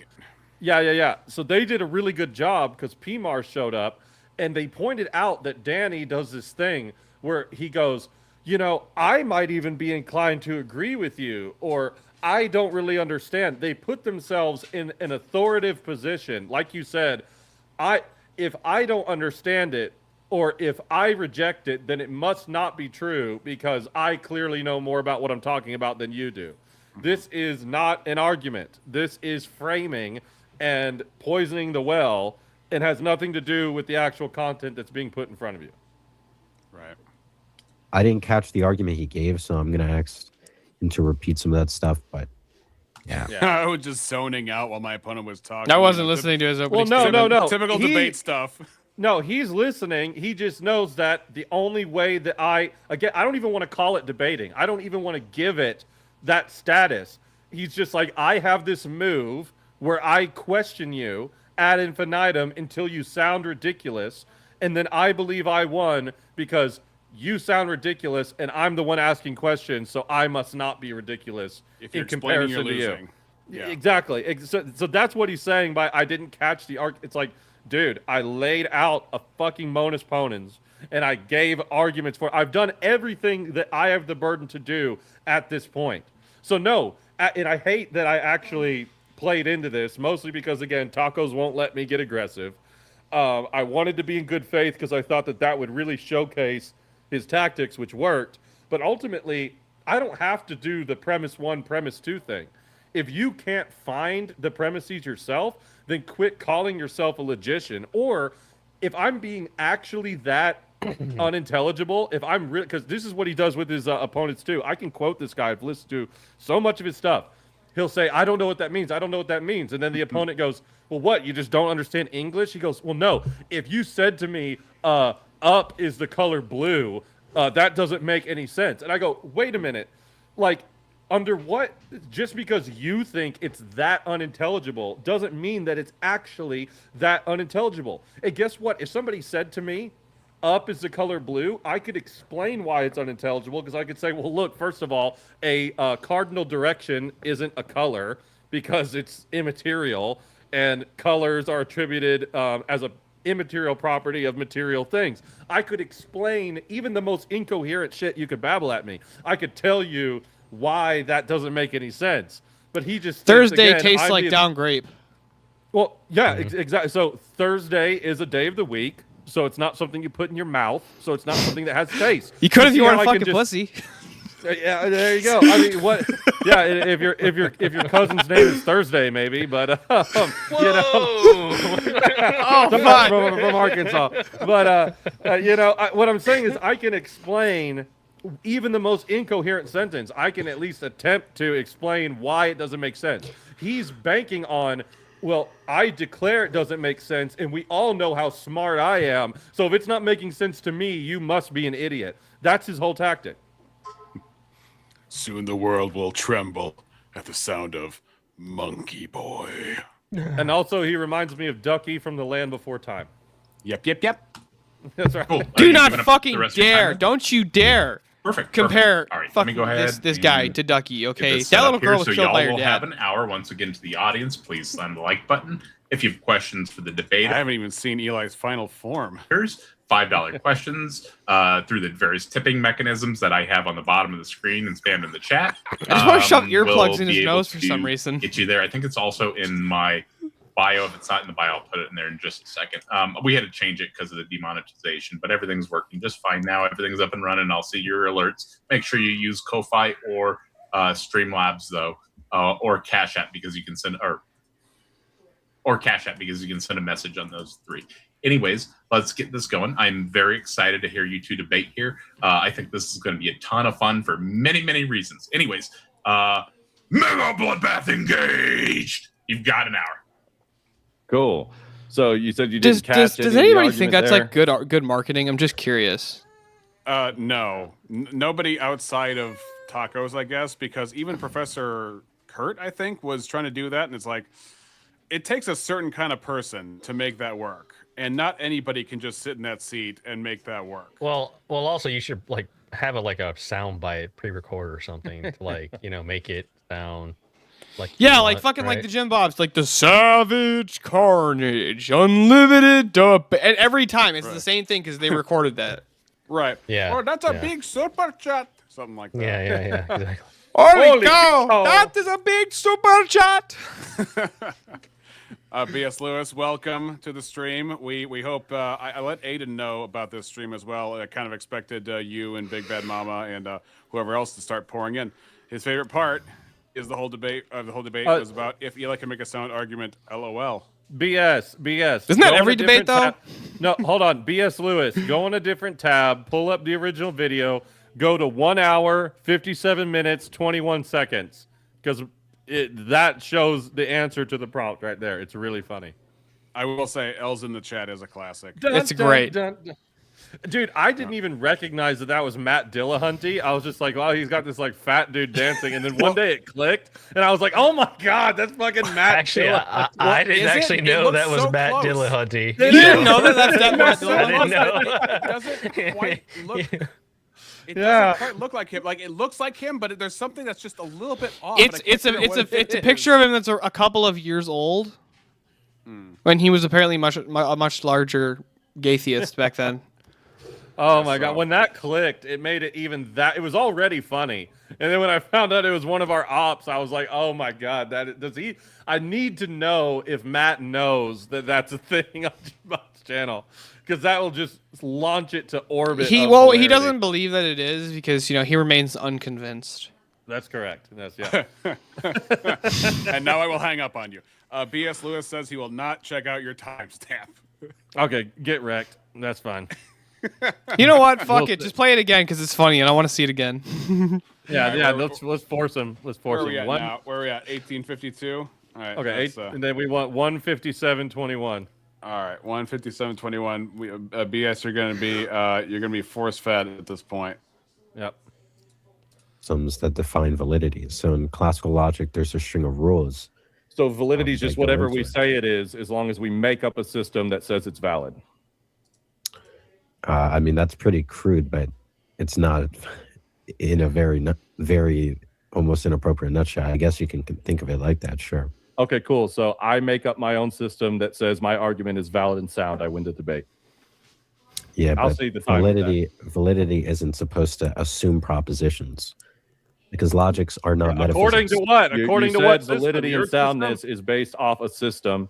All that you right, just y'all. make up. And that is time. Let's get a couple. Great spot to end I that guess go ahead and debate, finish it too. up. So there you go, Okay. BS. Now you're I a gave it the witness to dust it. my hands Why does off. he talk like he's on fucking NPR?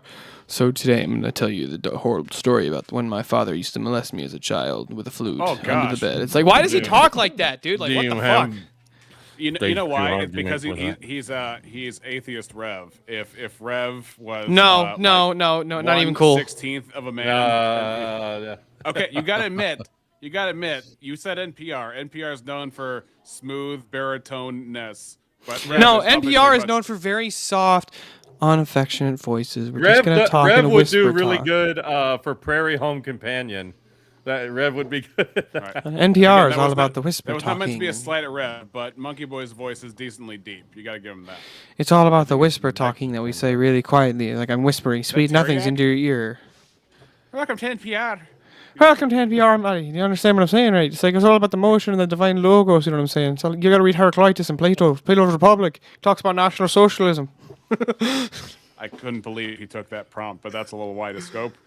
Engaged. You've got an hour. Cool. So you said you didn't catch any of the argument there? I caught universal and material concepts exist. I think that was the first premise, and second premise is universal and material invariant. Yeah, that's all I Yeah, pretty the much just caught same- first premise. The same, qualifiers but with mind rather than concepts. So conclusion, an immaterial universal invariant mind exists. So contention with premise one, I don't mean to bring up things that I've heard in the past, but I assume you're a nominalist about universals. Yeah. Wait, but I'm not even clear what the argument. So the second premise is saying what? Immaterial universal invariant concepts must necessarily be grounded in an immaterial universal invariant mind. So, by the way, what I do for the most part is I just read off my opening because I'm like, I gave you all you need to make a counter argument, monkey.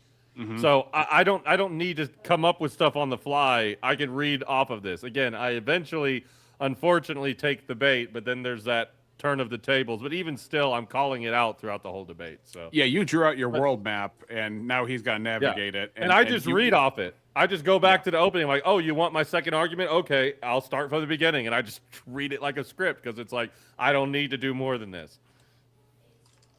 That's the second premise. The first premise is that immaterial universal invariant concepts exist.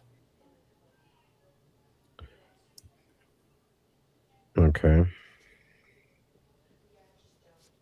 It's like a modus ponens formula. Mhm. The time is Yeah, now the argument's valid, but 9:42. So yeah, there's a couple things to clarify. So I'm not sure exactly how you're using grounding. I know you touched on that a bit. Yeah, defined by the Stanford Encyclopedia of Philosophy as a form of constitutive explanation or determination. And then in my own words, it's a relation of dependence in which something exists in virtue of something else more fundamental. Maybe not necessarily my own words, but I found a more colloquial definition. Yeah, but what does it mean to say something exists in virtue of another? Well, like a thought would exist in virtue of a mind. A statue would exist in virtue of the clay. It's just a determination of something more fundamental than the thing being talked about. So you're saying something like it's ontologically primary? Correct. Okay. Yeah, I mean, one thing is, why would I think? Okay, so the first premise is universal immaterial concepts exist. It sounds a little funny because conceptualism is an anti-realist position. So yeah, here's conceptualism is an anti-realist position. Yeah, well, so okay, this to me, if you take this part right here, I feel like this sums up pretty much the whole debate, right? So when Eli says universals are conceptual, and then he responds, "Well, conceptualism is anti-realist." You're presupposing my worldview. So that sounds like a real, a potentially real objective or something, right? But it isn't. It's a category dispute between, used to avoid basically the argument. So correct. Eli here is not obligated to use academic level, terms here to correctly. The academic term is terminology, Mo Rabona. Well, not just that, but here's what he's doing. So, for example, go ahead, Mo. I'll let you finish. Ooh, dog. No, that was basically the only. Yes, Copper. That was basically my only point. Like he's essentially saying that you use the wrong. We word all love rather than your premise the Crystal Strange. Well, AKA the thing about what he's doing. This is what they try to do to us. The Pirates of the Caribbean villain mustache, or the French villain. A more coherent view of truth rather than correspondence. Now, if I say that doesn't mean that now I'm a coherentist and I have all the baggage of coherentism. Just like if I appeal to empirical evidence, you're not an empiricist. Right. I'm not an empiricist, which means I hold to the peripatetic axiom. Right, but even granting that he might have a point, which I don't think he does. I'm saying that's not on you to use like his labels correctly. Exactly. He needs to attack the argument. He's not. Yeah. But even just the non sequitur of what he's saying is that as a divine conceptualist who takes a realist approach to concepts, well, it's a what is the word concept fallacy? Or I always get that mixed up with equivocation. I think it's the word concept fallacy. Yeah, that just because I use the word conceptualism in divine conceptualist, it doesn't make me conceptualist in the colloquial. No, that would be a parts whole fallacy. That would actually more so be a parts whole fallacy. Oh, okay. But I get what you're saying. So the word concept fallacy is like, okay, if I went through all the details and described to you a Rubik's cube, but never used the term. Right. Am I still pointing at the same concept that the term Rubik's Cube points at? Yes. So it's when somebody says the word is not there, therefore that's not the concept being described. I guess I'm pointing to more like if somebody hears me say, I'm going to appeal to some empirical data, and they go, oh, empirical? You use the word, you must now be an empiricist. And it's like, well, wait a minute. Just because I'm using this word does not pigeonhole me now into an entire school of thought.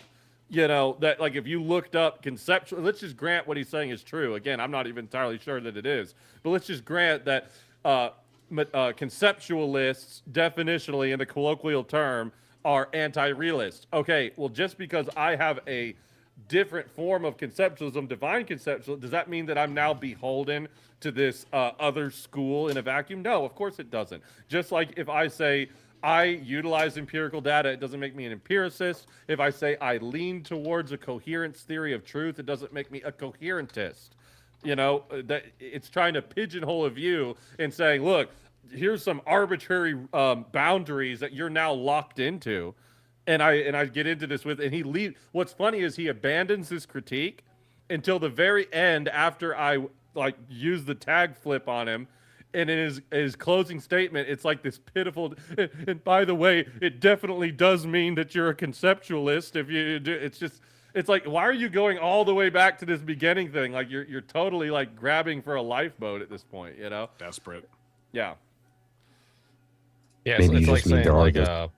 Platonism in tag. I've heard people say, "Oh, that's just Platonism," right? It's like, well, just because there's like certain things that they share does not mean that is the whole. It's a retarded. If you're not a argument. nominalist, you must be a Platonist. Then there can be no other. By the option, way, you know? so the problem with divine conceptualism is it's subject to the Euthyphro's dilemma. Same thing with like divine command. So divine conceptualism is saying that basically all abstract concepts ultimately exist in the mind of God. And so the problem with this is like, well, is it true because God says or because God thinks it is, or Right. or I'm is it making an argument from the Logi that the in these logism? things- Yeah, the divine idea. Yeah. So where Right. so honestly the best way to describe what our position would be like divine ontologist. That's You actually could. like the best, or divine nature. Like that's actually the best term. Like the best term Yeah, is like well, it's grounded in yeah. God's nature, who He is, not Need not more- an need not more an drink, I'll be right idea, not in a command. Yeah, It's yeah, no, the- exactly. Well, but basically, what it's saying is that everybody's thoughts are informed by their nature. So I Yes. don't even think it's that problematic just to say, like, look, I'm going one step further. Its finitude of grounding is in the nature and being of God, and the you know, characteristics, for lack of a better word, the omnis. That's the ultimate first principle grounding. But when we're talking about things in the temporal world that was created, there had to be ideas for the creation first, and that's what we're seeing being instantiated. So it's maybe one level up from the ultimate grounding, but I don't even need to go there to refute atheism. So that's why I use it. B.S. Lewis, Mo is out of the room. I was going to throw it back to Mo because B.S. Lewis, in that debate we had where he just came on the show where it was me and Mo, he said that theism is ultimately just idealism. It's just a different form of idealism. And I rejected that because that's not how I think of idealism. Idealism would be, as I understand it, us as conscious beings manifesting things by our thoughts, like kind of almost like a sort of a brand of existentialism or something like that. Yeah.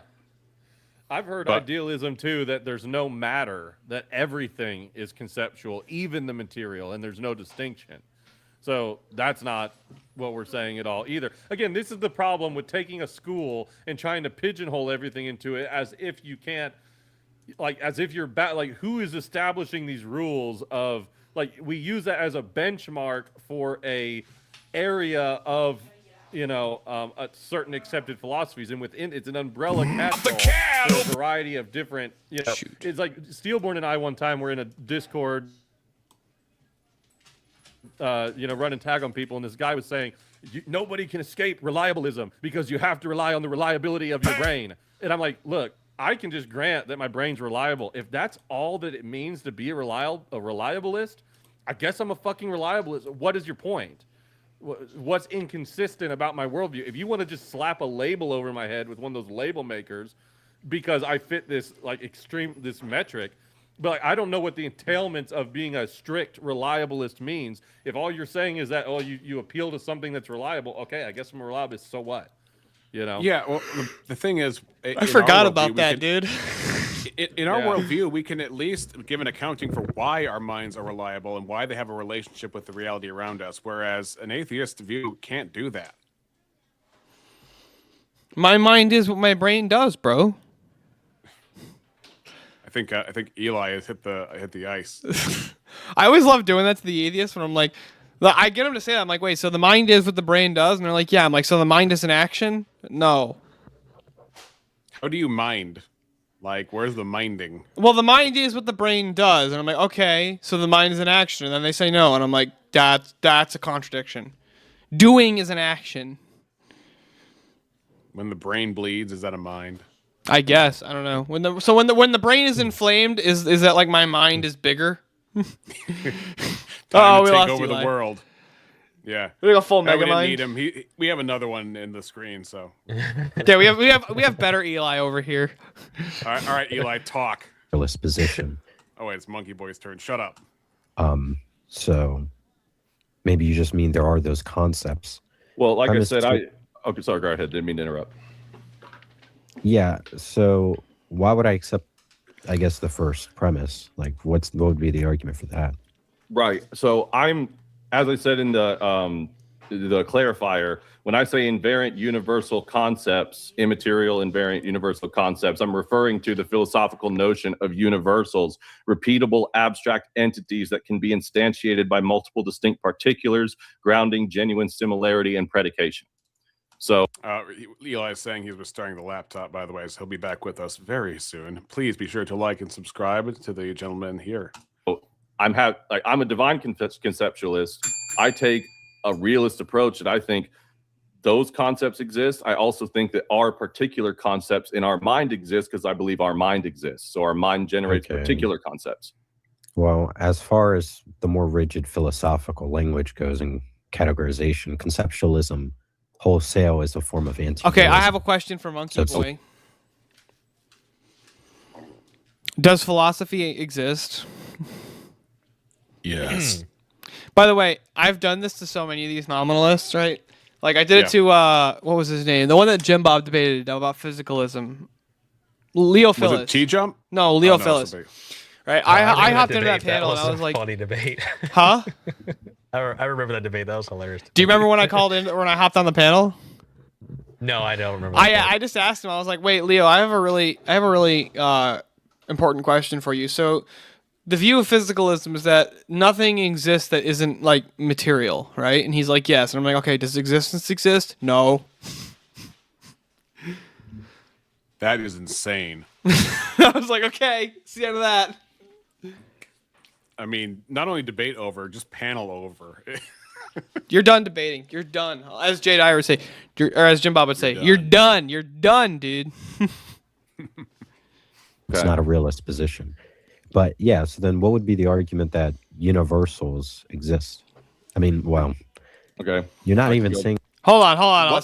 What other realm would they exist in? No, he didn't even ask that. He just asked, what's the argument that says universals exist? Any type of claim about truth is always a universal truth claim, which is why it's self-refuting.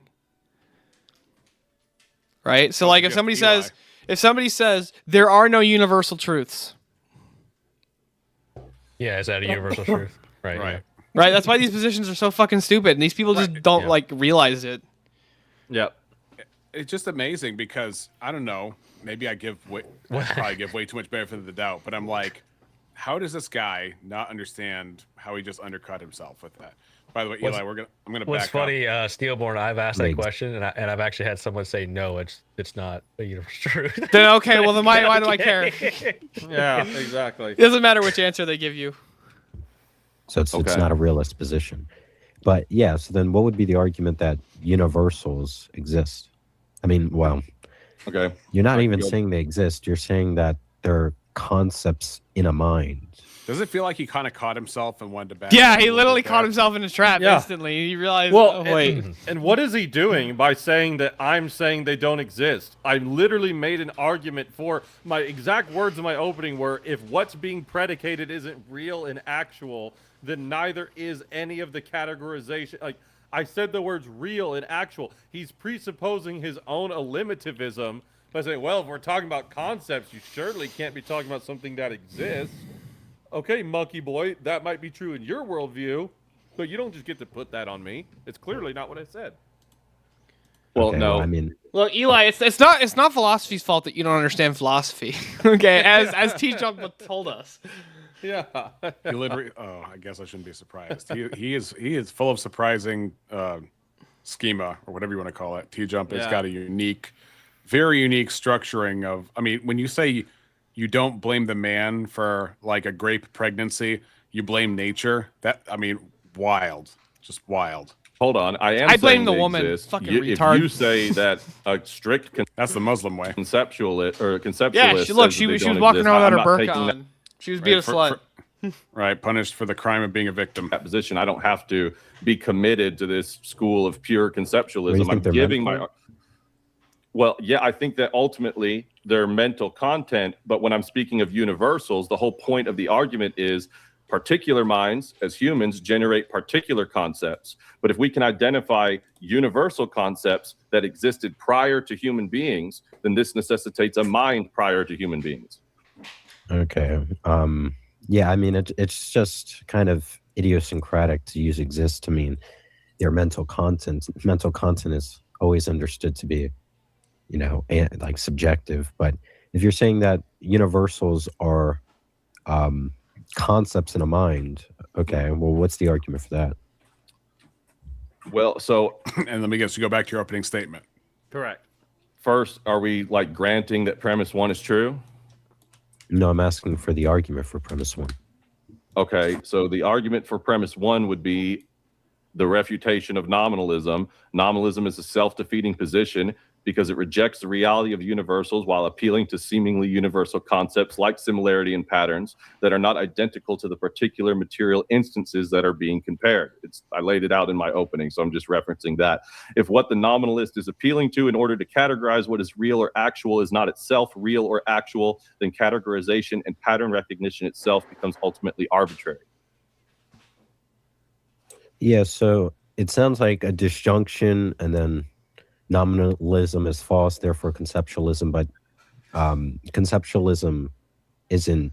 I don't know, whenever you say conceptualism, like it's this rigid school of thought that I'm arguing for. I'm making my argument for my view of what universals are, which I've laid out. Mean their mental content.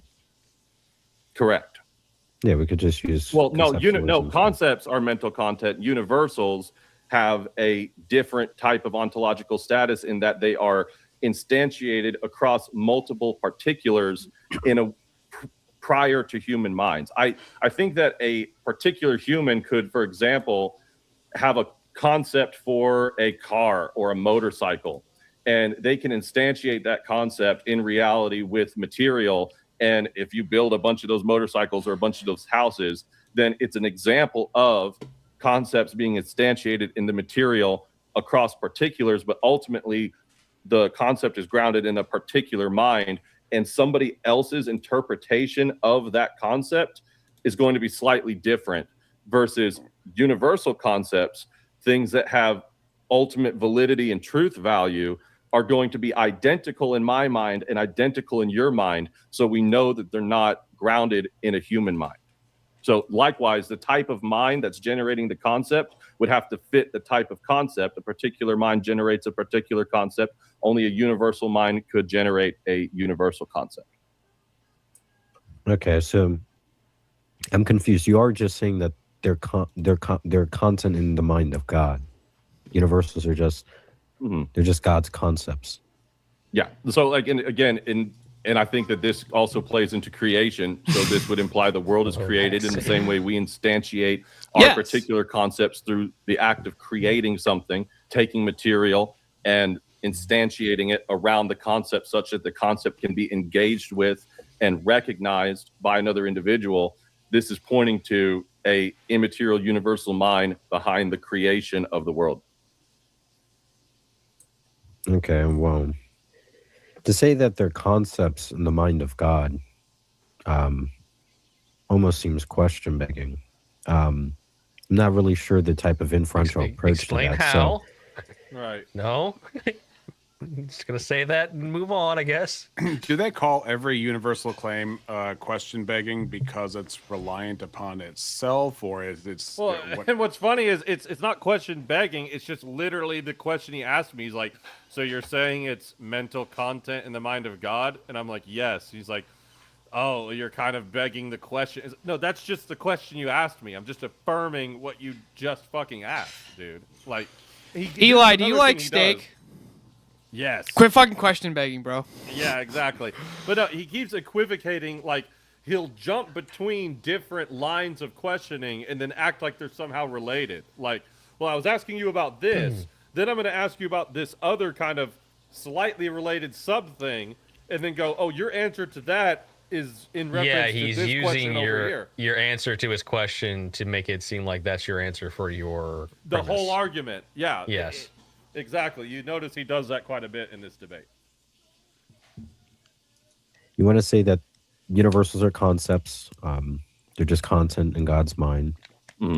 Okay, or concepts. And the argument for that is what? Again, so the argument that they're concepts in the mind of a universal, immaterial, invariant mind comes from their ontological status being immaterial, universal, and conceptual. If concepts must be grounded in a mind, and the type of concept is going to tell you what type of mind grounds it, So these are not concepts that could be.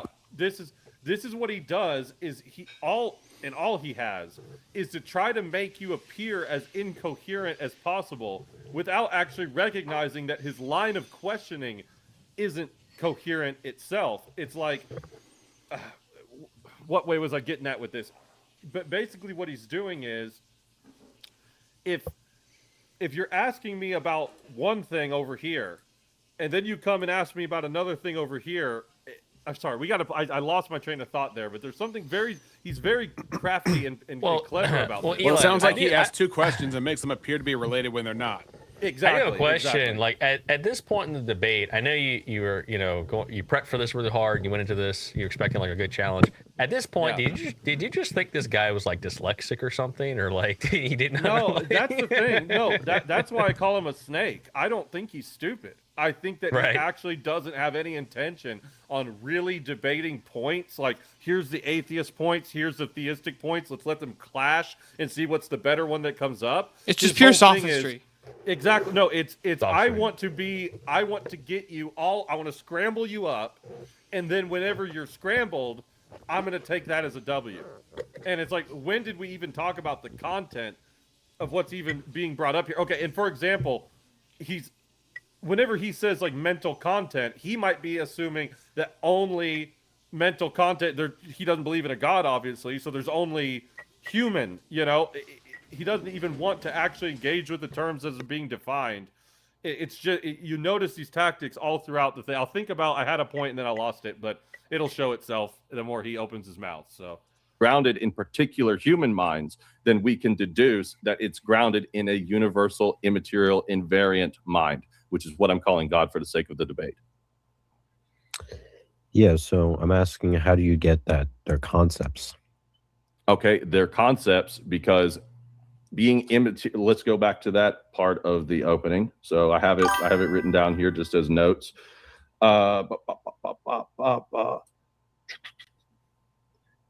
Being fundamentally recognized through intelligible understanding rather than sensory interaction, we conclude that their mode of existence is conceptual. That is, they are not given to us as objects of strictly physical perception among particulars, but as contents that can be universally recognized, correctly or incorrectly applied. I think the most important part here is they are essentially tied to intelligible cognition rather than existing as merely I felt mind naked with the only one not entities. wearing a so hat. to flesh this out a bit better. It's understandable. there you go. Welcome to the Hat Club. One of us. One of us. I think that really the only approach you could say is if we've determined they're not material. Now, the only other option is taking the Platonic view that they're just an immaterial object. Yeah, can you demonstrate for me, Kai, where the argument is begging the question the bridge between that how Eli does made? an object out there, a form or whatever, get into your mind in an identical way if it's not conceptual and merely some type of immaterial object. Plus, I'd need that justified. And plus, Plato's way of justifying it is your eternal soul and the demiurge. So again, I don't see how that does anything. All right, real quick, Eli, I need you to do me a favor. Yeah. Do you still have your actual argument, your syllogism from this debate? Sure. Yeah. Can you real quick? Can you read us premise 1? Sure. I remember it. Immaterial, universal, invariant concepts exist. Yeah. So real quick, Kai, what the fuck about that circular? Right. Or I got question Kai in my chat. He's like, he explains what the begging the question fallacy is. He explains it right, and then he goes, clearly this is what the argument is in premise 1. No, he never switched the argument. No, and did again, Monkey Boy even argue against that? No, he doesn't ever stick to anything. Rex, there was no counter arguments made in this entire debate. Spoiler literally, alert. Honestly, it was honestly more like a fucking. It was actually just a debate view where he's like, I'm just gonna ask you questions the entire time. Right, and Well, and here's the point. It's a fair question to say in premise 1, you're calling them concepts. So how are you getting there? And what I'm laying out here is like, look, at some point you have to like engage with my line of reasoning. Like, okay, we're saying that if they exist, they're not material. At some point you gotta go, okay, yes. It's like, okay, so now we've narrowed it down to immaterial object that's not necessarily grounded in a mind, thus making it a concept, or a concept which is immaterial but ultimately grounded and generated from a mind. So I'm making this argument that if it's just an immaterial object, we're going the Platonism route, that there's this form in a that somehow the somewhere. number 7 exists out there somewhere. Yeah, it's floating around somewhere. How does it get into our intellect identically? Oh, okay. I think I see where Kai's talking about. So he said he thought that you switched premise 1 and premise 2 mid-debate. No, he didn't switch them mid-debate. Monkey Boy is switching what he's asking me mid-debate. First, he went to premise 2. Now he's asking me about premise 1. Monkey Boy cannot consistently run a line of inquiry at all. He's just he's poking holes looking for a weak spot and just butchering any type of formal debate, hold on. He's saying, I will say directly in this case, absolutes must exist in a transcendent mind is the question begging. Where's the question begging in that proposition? Which, by the way, that's not actually Eli's premise, but even if I just said granted that it was, where's the question begging there? Well, and also tell the guy, to ask him if he actually heard the entirety of my opening. Because I give the modus ponens, and then I give supporting arguments for both premises and the conclusion. So go listen to all of that, then come to me with a critique, and I'm happy to address it. That the argument for a God isn't sound. I'm not making that Platonic argument, but ultimately it's interacted with and engaged with identically in the intellect. So if it's not, I think that anything immaterial is ultimately conceptual. Okay, I'm not going to lie. North Korean state media is a really funny name. A physicalist would accept as material or physical. World.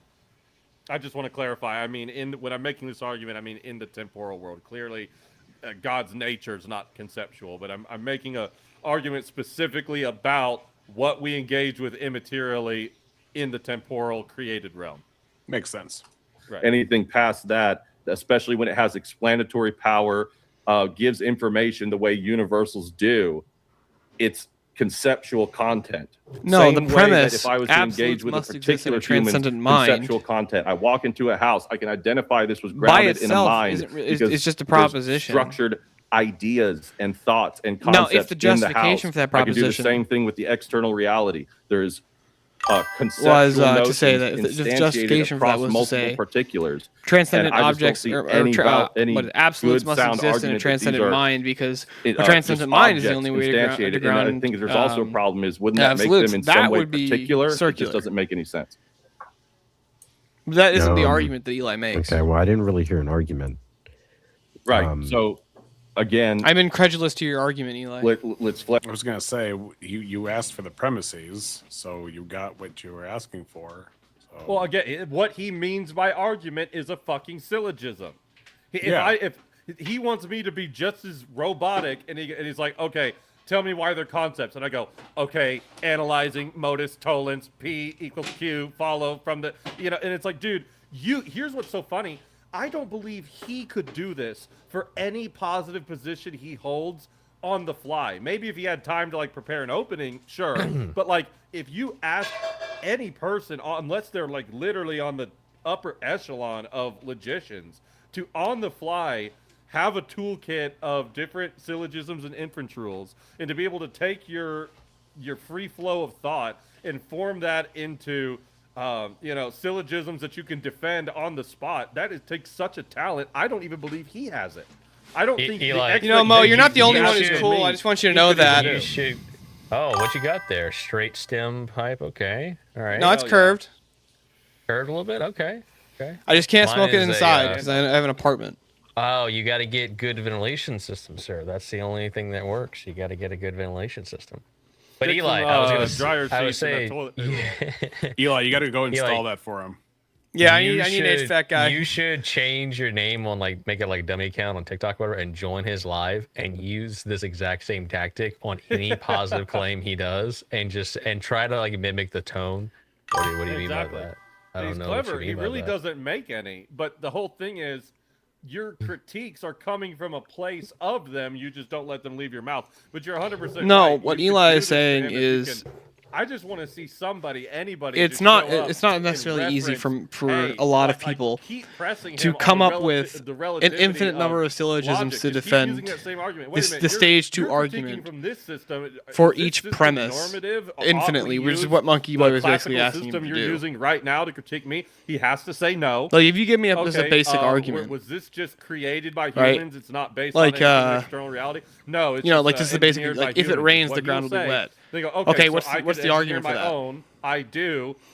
But on what grounds are you refuting this? And I He want that in a has nothing. syllogism, If and then you enough keep going. people He just come, keeps going he'll like be that forced to infinitely. change his You can position literally and just say, continue to do that there's infinitely. something anchoring my critique of you. There has to be, or you have to stop critiquing people ultimately, or you're admitting that critiques just don't matter because virtually anything can be true in virtue of whatever system you arbitrarily create or pick. Yeah, you just need to get a long queue. Keep doing this. You need to get like a long queue of experienced pre-subs that just go line up in his chat and just go through the same thing over and over again. Yeah, Alt that's accounts. the same questions, same exact Yeah. questions. Let's just out and see if you can help me, like you said, find the premises and the. I think there's a conclusion better here. option here, If guys. Just send Rev in there. Just have a deep voice contest.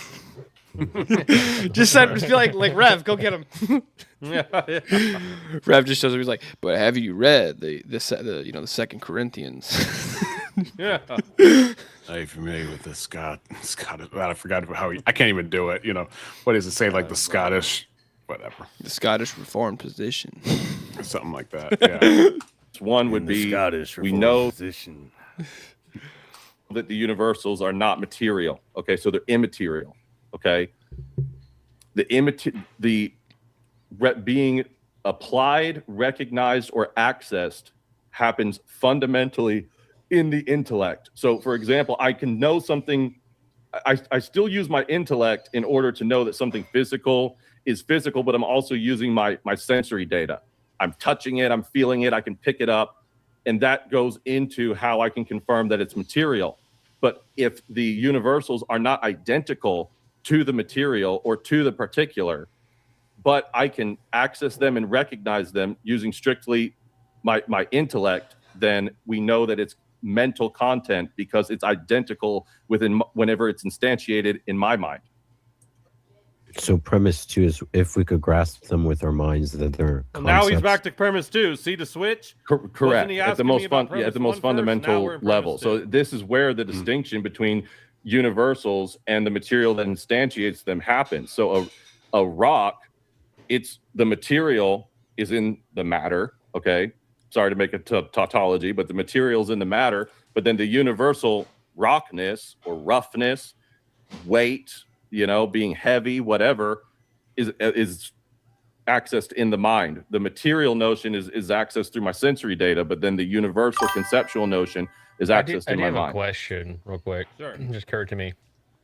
So Eli, when you said that you were talking about concepts and them being identical from one mind to another, do you see do you see an issue with that? Saying identical? Well, so I would say it's not identical when we're talking about man-made, what I'm just making the distinction between a universal concept and a particular concept. So, like with Harry Potter, for example, that I is don't a think particular concept grounded in the mind of J.K. Rowling. X I'm rocks going to fist. I don't know have the fuck you say the your name. I mental don't think you content of Harry understand what the Potter point of not presuppositional identical apologetics to is. you, because I'm going to experience that differently. Which, by the It's- way, that wasn't it's even what the grounded prompt of in this an debate equally was. finite human being. That's what's important. Right. And Yeah. that person Obviously, had there's overlap, because if we didn't have overlap, a significant overlap, we couldn't even you couldn't even talk. Right. Right. Right. So right. I But get that, but I'm just saying, like, from an atheist standpoint, they might attack you on that identical statement. Well, sure. No, they definitely will, and they do, especially with the colors. They say, well, if someone's colorblind, it's not going to be identical. Okay, What sure. assumption what we're isn't referring being to here demonstrated is or that isn't willing to have been intelligibility and demonstrated? knowledge itself needs the external world and these universals in order to make it possible. That's part of the argument against nominalism, is that if pattern recognition and these seemingly, whether you're anomalous or not, seemingly immaterial. Pretty sure Rex said he'll universal open up the concepts panel in a are bit. what goes into You want to come in and science, argue with us? empiricism, everything. You know, that's where the distinction happens, because this is grounded in something that isn't finite human beings. This is grounded in the actual instantiation and creation of external reality itself, you see. So all knowledge and predication relies on the normativity of these universals being correctly predicated. You If mean that the makes fact sense. they're You know, and universal again, concepts? so that it's they're not going to be dependent upon a it's not going to theory? be perfectly identical. Well, we don't across necessarily make 100% the of dependent humans, because there's argument. people Like, with we're not cognitive disabilities. There's we're not divine colorblind people. There's just conceptualists. straight up blind So would it be people. better to say it's a normative concept? Or, And, Yes, would... exactly. Okay. Yeah, and Okay. Yeah, there are- normativity- like, there are that's what universal they reject concepts. Fundamentally, is the normativity. That can be demonstrated to That refute them, say or to that try and it's deny them all would be entirely self-refuting. subjective. It's like, well, look, I can grant that there are instances where someone's subjective perception of the universal is going to be different based on different qualifiers, like we were talking about. But ultimately, if we're gonna have this notion of objective truth, right? Which again, I think Monkey Boy would just fucking reject wholesale, which that comes with a whole host of problems. But if we're going to have this notion of Which, any by the way, form of Kai, even if objective truth Eli made whatsoever, 100 we arguments that have were to rely unsound on for the God, it fact wouldn't that actually address the it's identical prompt, in which both is, our minds. can Really, Eli where that make a argument is sound argument for strongest is in God? things like logic and math. So If 2 there plus is a 2 sound equals argument 4. for God, There's not a different and Eli is a version of that person, in and my people head can make arguments, versus then in your yes. head, right? Especially when they try to reduce it to just gray matter. Like it's just our neurons. Saying a thing firing is off. just So I are have or just different neurons is than you. arbitrary and ad You have hoc. different How do neurons you than me, determine if something just but we is? have an identical Do you have a conceptual system for doing notion that? of 2 plus 2 equals 4. We have an identical conceptual notion of the law of identity if it is indeed true, So and it's- if indeed Whether it's or not objective whether or not fact. this In that argument is concept, you sound, say which it's I identical because you disagree have with you a on, referent that you both but whether or agree not this that argument is this sound is thing irrelevant to is the it. prompt. Well, right. So again, with J.K. Rowling, it's grounded in a mind that is also finite and subjective. No, he doesn't but explain it. The qualifiers for the mind in the second premise are what makes it so invariant. Would be that was included in the argument.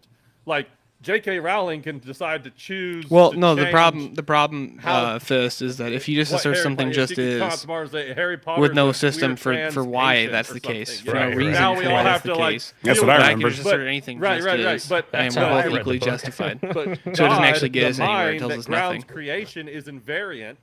Therefore, Like I said, if you want to the argue, truth- because we're Rex all said he'll really open up saying the panel truth a is bit, person, so truth I'll is drop the link grounded in here God too. himself, who is invariant, therefore the truth will also be invariant. And guess what? That actually is why pattern recognition is consistent, regularity is consistent, the law of identity always holds. You know, it's not going to change based on circumstance. It's not going to change based on what grounds it. Yeah, it reminds me also, Mo, of the discussion we had with B.S. Lewis about, you know, a rock. A rock is what it is in that sense, independent of my mind. Well, he's like, well, what about something like a table? I was like, well, that's a convention. Like what you're calling a particular, I use the word convention, meaning that, you know, there are different kinds of chairs. There are beanbag chairs, there are gamer chairs, there are, you know, lazy boys, things like that. So that's all different because that's dependent rather upon our subjective minds. You know, what a chair is or isn't or could not be. But what's not dependent on is things that pre-exist us and are not dependent upon us for their existence, like what a rock is, what a human is, you know, what space is, things like that. Right. Yeah, Okay. yeah, for sure. All right, And BS I- is still I- with us. This that, sounds like a couple. Well, BS, no, I could drop the link if you want. Yeah, can I hop wanted on to here. flesh. It's I just wanted to higher flesh that out order. with Eli. I wanted to flesh that out with Eli because I could see where atheists would sit there and harp No, on that's that. not the argument. sure. Fist. Like make it. That's what me The and argument Kurt is were if getting you declare into. That's something actually just is, that's ad precisely hoc and what arbitrary, Kurt and I were and I getting can just into, make but the here's exact same problem, assertion and back. it's a big performative contradiction because if we just granted what people like Kurt nominalists try to say, And what do you which is mean we that have so little knowledge of? rockness, like what BS Talking is about things like coping the and laws of whining logic, about, and right? all these different universals. I would say we have pretty are fucking just good knowledge of the laws of arbitrary logic. names Do we put understand on them in their things. entirety? But it's No. like, you don't live your life that way. You know what I mean? Like when we talk as if there's an objective referent being picked out. Even if you go to it, they love to bring up language, right? Because they say it's all linguistic. But if you go to another country where people speak another language, Do you want our position? the possibility of translation is possible because of the objective reality of what's Yeah, being from our talked view, the about. laws of logic are If what logic a is rock the energy, is an is energy of ultimately God. just shit we make up, we couldn't go to it like a totally If logic's just our way to test our Amazon, consistency, and then it's you it's finally arbitrary get and a we can just test translator, you it teach and a it's little bit of subjective. English, and you go, the rock. They're like, oh yeah, I know what thing you're talking about because it's not grounded in the fucking language. It's grounded in external reality. You see? Yeah, that's like what they call word games, basically. Yeah. Ludwig, philosopher, he wrote about that. And when you, but even if you go down that, within the current word game you're playing, you still have to accept that you can still have truth statements, because if not, then there's no no one can ever be wrong. Exactly. About anything. And ultimately, if one of the universals is arbitrary, then they all have to be. That's what, Right. if it's like, well, color doesn't really exist. It's just what we call it. What's red to you might be this to me. Okay, so redness doesn't objectively exist. Now, I can go outside of colors, and I can apply this to trees, particles in science. Everything that we label, we're just making shit up. Well, we're not making shit up. We're observing something in the external world. But the something you're picking out across different particular material objects, if that's not real, then there isn't an actual true similarity. BS says that works on concrete terms, but not abstractia, Eli. Yeah, says you. Again, here's the thing. Concrete term, is a concrete term concrete, or is that abstracta? That'd be extra abstract. But I got a question for you, Rex. So I got some people in my chat over here that are like really, really itching to argue. Oh gosh. Bring them up. Let's do it. Do you care if I drop the link? Go ahead. I just gotta go bathroom first. Yeah, for sure. We should vet them for sure. Like, just have them put up a peace sign or something. But oh man.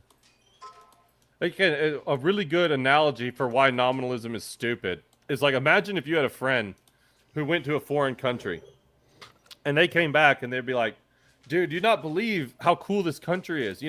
They've got cats over there, and these cats have scales, and they have a dorsal fin, and they live primarily underwater. You look at your friend and be like, you're not talking about a cat. You know what I mean? Like, I don't know what you're talking about, but it's not a cat. Well, there you go, fuckers. You want to argue with us? There's the link. Yeah.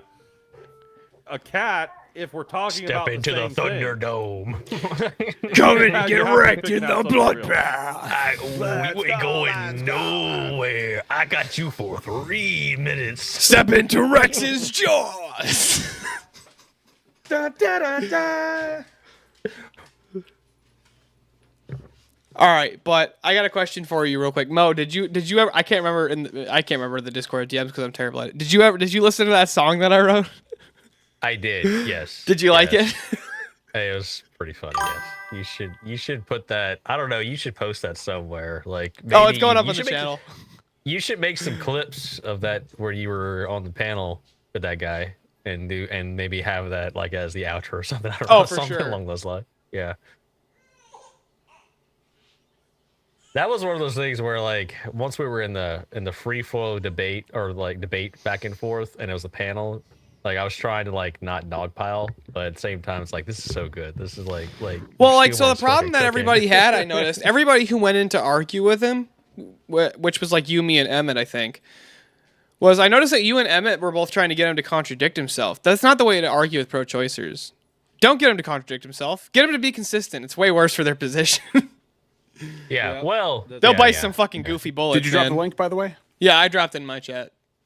All right, I'm waiting for a notification. BS way, says that this chat's way cooler. That's true, we can BS. have That's 10 true. participants on this. So. Cool. Come on, Fist. You're being so loud in the chat, bro. Point at the laws of logic.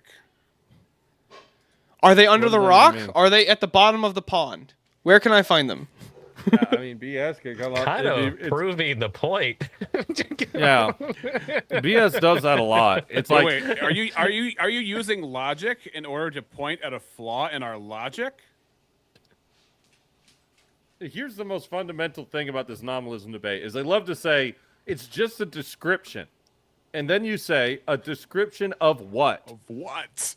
Yeah, because what A is thing that being exists. Yes, because if you're describing similarity across two materials, then what you're talking about can't be within the material. You're not going to break apart a leaf and find this thing called redness any more that you're going to find this thing called roughness, anything of this nature. It's something that is unique and similar such that it can It might drop be down predicated. Yeah, it's just foolish to think that we just It make might like, drop down that roughness low. You're doesn't right. actually, Why don't you come up here nothing's anyways? actually rough. We just make that up. Nothing's actually Yeah, exactly. heavy. Can know you what I demonstrate mean? the assumption? Nothing- Can you any demonstrate type that of assumption, or are you description. just And then it gets quite even begging the worse question? when You're we talk assuming about my things IQ is like over room regularity temperature. or the laws of logic. That's where it gets really detrimental. Where would you go Where and it's get an assumption like the that? laws of logic are just a description of what? Now you A could just proc- get up here and those are- argue Process and idea are both universals. rather than just that, hiding according behind to the the chat. anomalous, it's just made up. So if processes and ideas are just made up, then we're not actually talking about anything real when we make any knowledge claim that utilizes this terminology. Well, no, we learned from Monkey Boy that all laws of logic are subjective. So And thus, if predication itself is arbitrary, then pattern recognition is arbitrary, intelligence is arbitrary, and knowledge is arbitrary. And you just have solipsism, relativism, and if that's the case, You guys got can't the link. If refute you're gonna anything keep I'm fucking saying whining in because chat, you have your own I'll just boot you. I fucking don't give a acid shit. trip in your brain. You and wanna I've got argue? my Get up acid here. trip in my brain, and there's nothing actually going on in between the two of us, so we can. You don't have to my cam out. chemicals fully in my talk brain about. are more or accurate and true than your chemicals in your brain. Precisely. The neurons firing in my we just all happen to like have this commonality and like neuron firing as these soulless monkey animals on a space rock. North but we're not North talking Korean. about anything real. It's That's just such not an asinine argument. belief system. If you wanna argue, Acid get up trip here. Philosophy. If not, I'm like I just told Fist, I'm just gonna boot you from the chat. If no one's gonna come, we can keep watching, I guess. Yeah, all these people itching to come. And Yeah, then they're of a all sudden fucking it's like, scared, no. I guess now. It's how it happens. It's how it happens. I mean, there is 4 of us, so if there's only like 1 or 2 of them, it's gonna feel. a Well, little they difficult. should know that we're not going to dogpile. Like, we'll take Yeah. turns. Right. I remember watching. Do you ever watch J.L. Warren's show with his panel? I only use pens. You couldn't pay me. Okay. I mean, actually, I probably would is just there to a- laugh at it, but that guy's insufferable too. I remember one time he had an opponent, and he was like, "Can you do this without begging the question?" And then his opponent would get out like one syllable. It'd be like, "Begging the question, begging the question, begging the question." And I was like, "Can you just let him come up for air or something?" Yeah, apparently addressing the question is begging the question. That's Monkey Boy's move too. But I got to put my mic away from my face, but here's my impression of J.L. Warren. The God said, or the not God said. Okay, that's the best I got. I'm actually unfamiliar with who you guys are making Okay, fun of. I so- laughed real quick though. Oh, I dude. laughed my ass off when Jim Bob Wait a reviewed minute. him. No, Jim Bob reviewed him against the Thorpes, and he called it he's having a beaver bust. He's like, this guy's like having a beaver bust all over the panel. It's like, calm down, dude. I feel like I cried vaguely laughing. remember this, but I don't remember. Okay, no. Oh, okay. Yeah, you No, gotta no, no, see no. JL. I've debated this guy a little bit on tacos. I wonder if it's still around, but JL's most famous moment is being accusatory of Andrew Wilson of being a Yes. hypocrite. Andrew Wilson shows up unbeknownst to JL as Breakfast Tacos opens up door number 3, and then all of a sudden he's like, it's just Andrew's as calm as he can be. He's like, where have I said this? And he's like, you're a hypocrite because da da da da da da. You tell people to not live the same lifestyle that you have because 3 baby mamas and da da da da. And he's like, never happened once. You just made that up. You just happened made it up. once. You're just making it up. Never Right. happened. I have the top YouTube Never comment happened. on the Crucible video, one of them, because I was like, dude, JL just pouting for the rest of the video after being called out for being a liar is so fucking funny. He just sits there, he literally just sits there like this and just scowls the rest of the entire interaction after he got I'm totally sure if I shut could down. see your impression, I would be enjoying it. No, but right now, did I'm you- seeing a still photo. Oh, Yeah, there you you're kind of like really blurry for us. Am I back? I can see him fine. Okay, good. You're manifesting rockness on my screen. There you go. Oh, Okay, here no. we go. Oh wait, But- there we go. It's getting better. Well, you know that him and Tacos like aren't friends anymore because of that, right? Really? Yeah. That's why he doesn't come on. Apparently, what I heard through the grapevine is that JL accused Tacos of setting him up, that he did that on purpose. I mean, So it well, was didn't- pretty funny. the way Didn't he did Tacos it. know that Andrew would show up? I mean, it's not like Andrew is just like bosom buddies with Tacos and just shows up any old time. I'm sure this was coordinated. I mean, they had a debate either scheduled with Kurt Oh, way okay. before I remember that. who this guy is. Yes. Yeah. Yeah. Right. I don't know. my Andrew, gosh. Andrew lurks a little bit. He's all around. Like he jumps on panels sometimes. just Yeah, here and there. he just kind of hops into panels every now and then. I've noticed they're just like, wait a minute, Yeah. what were you even doing here? If Missing Mod is out there, Missing Mod, you got to get that. You got to keep that panel up there where it was me, you, and Aiden and BS and Big Bad Mama and Pixie, and we were watching that thing. We were just riffing. It was hilarious. That was one of the funnest things. He said he would take Andrew in the Octagon or something like that. You know. Yeah. Jim Bob's review of JL and the Thorpes is so freaking funny. It's the best. Third premise, said or is it beaver just bus. those? I mean, yeah, that's basically it. Ultimately, it becomes accessed and recognized conceptually by me. So, I mean, what's weird is if it's an immaterial object and then that somehow gets like transferred or transforms into a conceptual notion in my mind, like I would need a justification for how and why that happens. Ultimately, I'm engaging with it conceptually. It follows to assign an ontological status of conceptual to it. So let me just read out the argument. Sure. Premise 1, we know that universals are not material. Premise 2, if we grasp them with our minds, then they're concepts. Conclusion, universal concepts. Universals are concepts. That's fair. universals We are can concepts. play around with that if you want. No, that would Okay. involve me I mean, actually this addressing the content. So That's a problem. Argument's not even valid, but it's a quite easy way to make it valid. Just to say, Sure. we grasp them in our minds, and the first premise is kind of superfluous. But the further question would be, why think if we could grasp them with our minds, then they're concepts? Well, because the concept is in our mind, right? But it's not grounded in our mind. So if the concept is accessed conceptually in our mind, but it's grounded somewhere that isn't our mind, then I don't. I'm asking why I think they're concepts. Hmm? I'm asking for the argument that if we grasp them with okay, our I minds, then remembered they're what I was trying to concepts. say earlier. Him not. I keep trying to get him to like do a line of inquiry or a following an inference pattern here. But in order to do it in a charitable way, the opponent has to affirm something I'm saying. Like I have to go. That's why I start. If you remember the very beginning of this, I was like, so are we granting that the universals even exist? He hand waves it and moves on. Then he goes to these next assumptions, and it's like, dude, we are like 3 premises in, but you haven't even granted the first premise yet. So how is the third one going to make sense if you're truly looking for an inference rule? If you're not even going to walk through the inference flow of saying, okay, I'm granting you, let's just accept that universals do exist and nominalism's not true. Then in this part, I can go, well, look, remember we said the universals actually exist. So they have one of 3 ways: an immaterial object, By the concept, way, for or material. And now we've ruled out material. So we know they exist and we know they're not material. Now we have conceptual or immaterial platonic object. Fist in But North Korean. he I didn't won't mean to do the accept 24 hour. I was anything. just trying to do So he's asking. 30 He's not or even like 30 seconds and I following fucked the that up. So I inference just if he's not undid going it. to at least bite a single bullet for the sake of conversation. That will require him to commit to something, and that would be Correct. the beginning and the end. You're right. Exactly. That's the problem with this whole conversation is I can't even keep track of what he's trying to ask. Then he's like, okay, I'm going to assign premises to what you're saying, but I'm not going to grant you any of them. So then how are you even determining that this is valid if you can't even walk me through?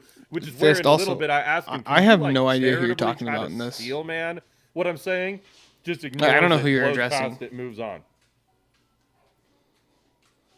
Because concepts definitionally is relating to thoughts in a mind. Turn So up the if we playback have speed on this, Rex. Like, Sure. Do it to like 1.25. Yeah, I agree. Yeah, It's a better I way to agree. do it. a universal, when you access them conceptually on an individual level. But then it can be shown that they're not grounded in our minds. That was my whole argument refuting nominalism, because that would make categorization and pattern recognition completely arbitrary if it's not referencing something in the world. So I have a conceptual notion that's not grounded in my mind, which is what conceptual and concepts are. So I can deduce that it must come from another mind. The same way that if I walk into a house and I'm engaging with the concept for this house, I didn't come up with the concept for this house, but I have the concept for this house in my mind. So I know it came from someone else's mind. I'm just doing the same thing, but with a mind that existed before humans. I felt like this was really strong, by the way, that you can use. Yeah. Like, if you can deduce that there's a concept in I don't know your what you mean mind by that didn't house. yeah, I don't know what you mean by person. Yeah, I don't know what you but- mean by. I thought this was super So he's strong, doing man. Atheist Peterson, basically.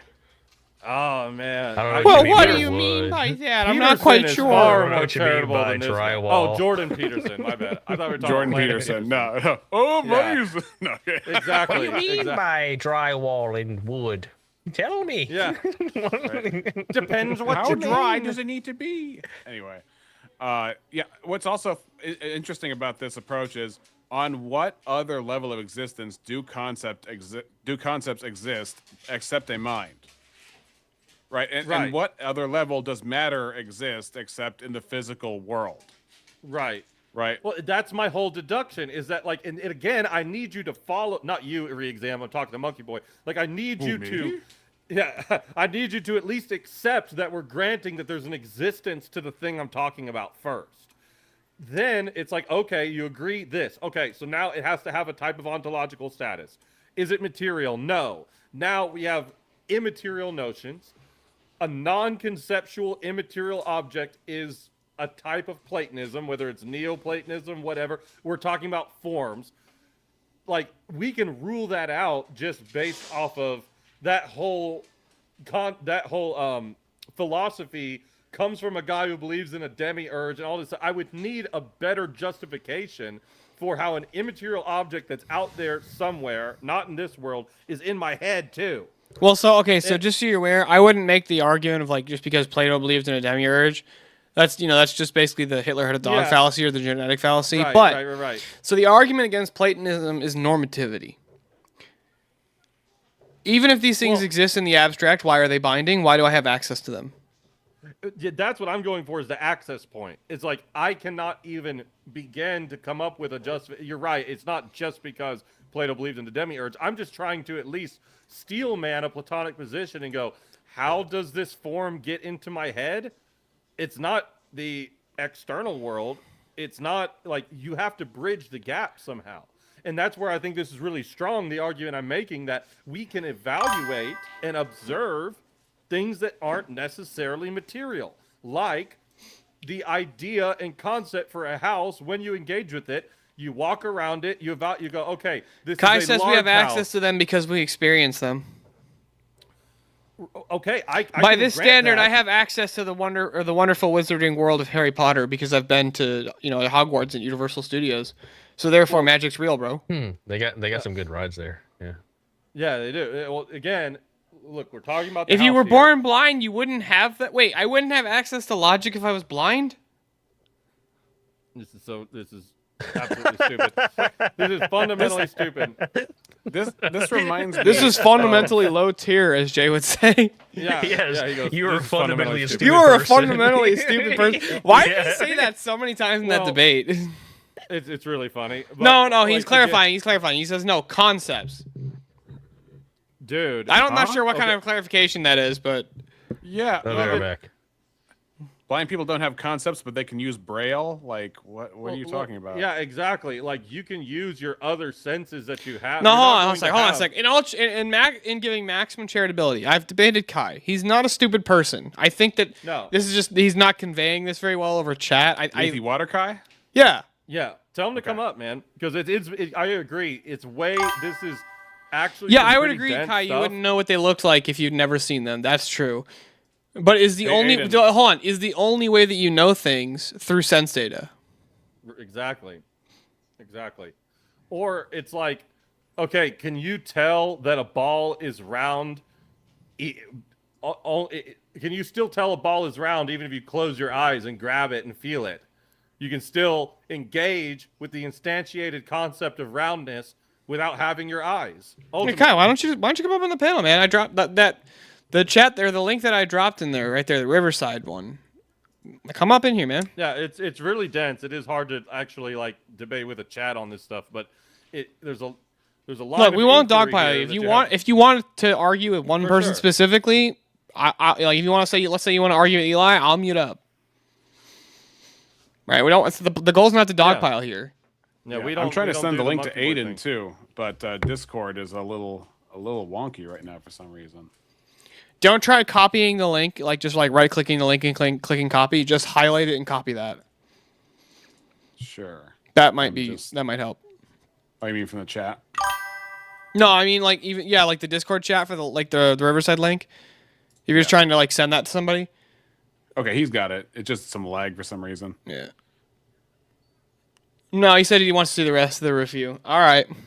Oh, and look, this is what's really important here. The magic word that's tying all this together is we're talking about grounding, okay? I concede that we need our subjective experience in order to interact with and observe universals. But what we're talking about is what do they exist outside of our interaction with them? No.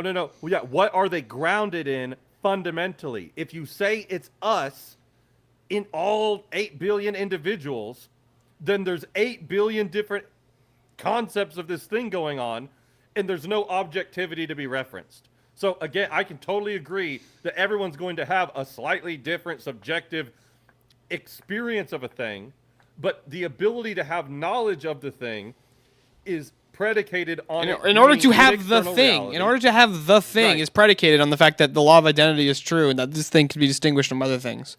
Right. Yes, regardless of your interpretation of your experience with said thing. Right. It's grounded in something, not us. If we ground it in ourselves, that's where the metaphysical problems show up.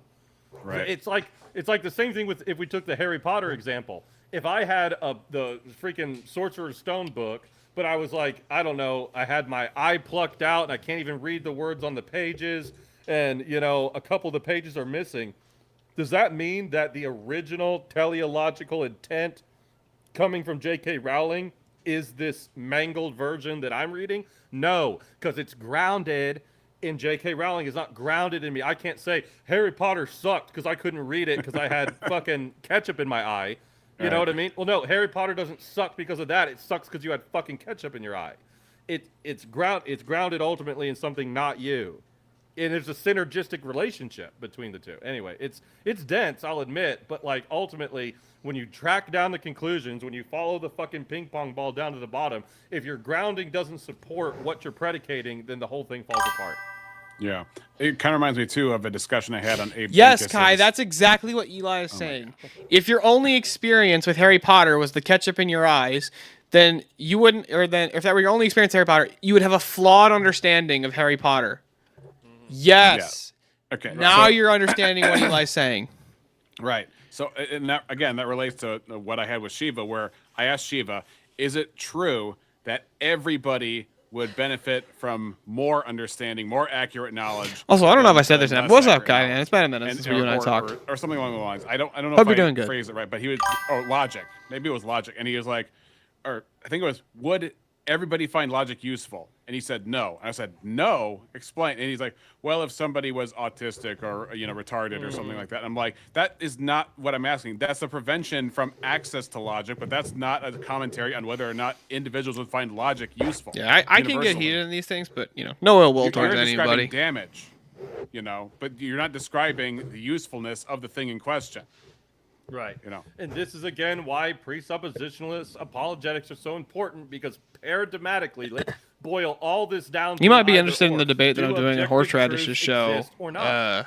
on We Saturday. can cut down all of this muddiness It's, just by this true dichotomy. Raising your If the children in answer is your no, religious then knowledge doesn't exist. If the answer is traditions yes, without then educating what them on grounds alternatives is objective truth? abuse. And then again, all we hear That's from the atheists is, prompt. I can't believe it's so stupid. You would even ask such a And I question. think that's a ridiculous it's only proposition. stupid It's until we like, get into debates no, like I'm this, sorry. and it's the fundamental. It's crux not of the abuse entire for fucking somebody debate. who You grew up know? in rural Japan who only knows actually, Buddhism. all this It's not density abuse can for be them to reduced to a not true teach their kids about dichotomy, Islam. ultimately, I'm because sorry, if that's you're gonna just say objective ridiculous. truths exist, then okay, existence is ontology. What's the ontological? Oh, I'm status and happy what to touch grounds that it? prompt. It's a That's my whole ridiculous argument. prompt. I'm like, And of that's course when it's they, fucking that's when they go stupid to down say the that. Gilbert Road of endless questions in order to escape the obvious.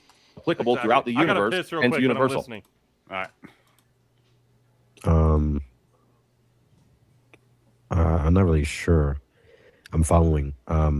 Argument from ASMR.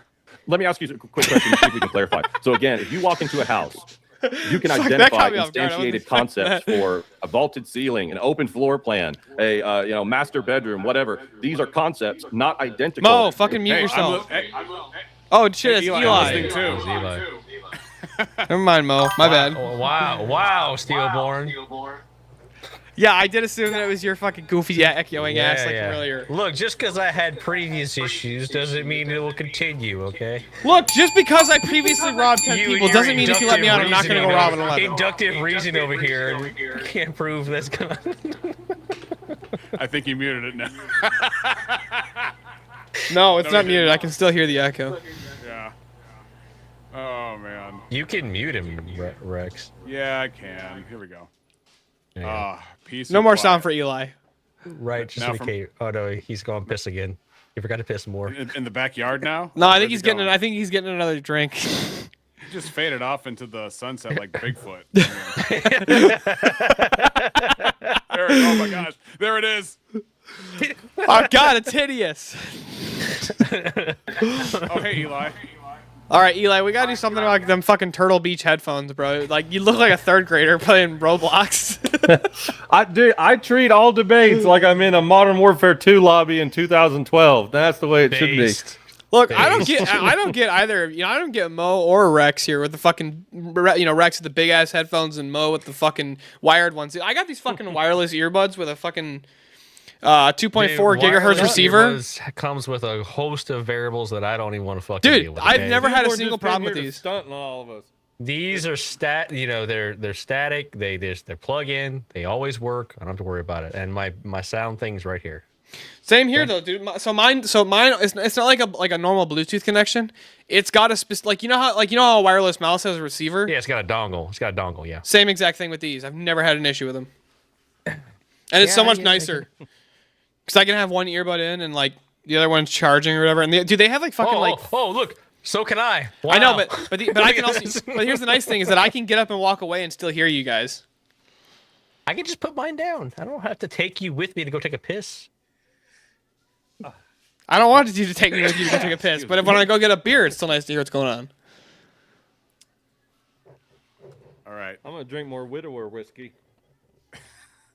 Or widow whiskey. There you go. Material Fuck, Eli, you're instantiation. making me want to go fucking And you pour a know shot. that these are concepts I'm that not are pouring grounded that much. in a mind.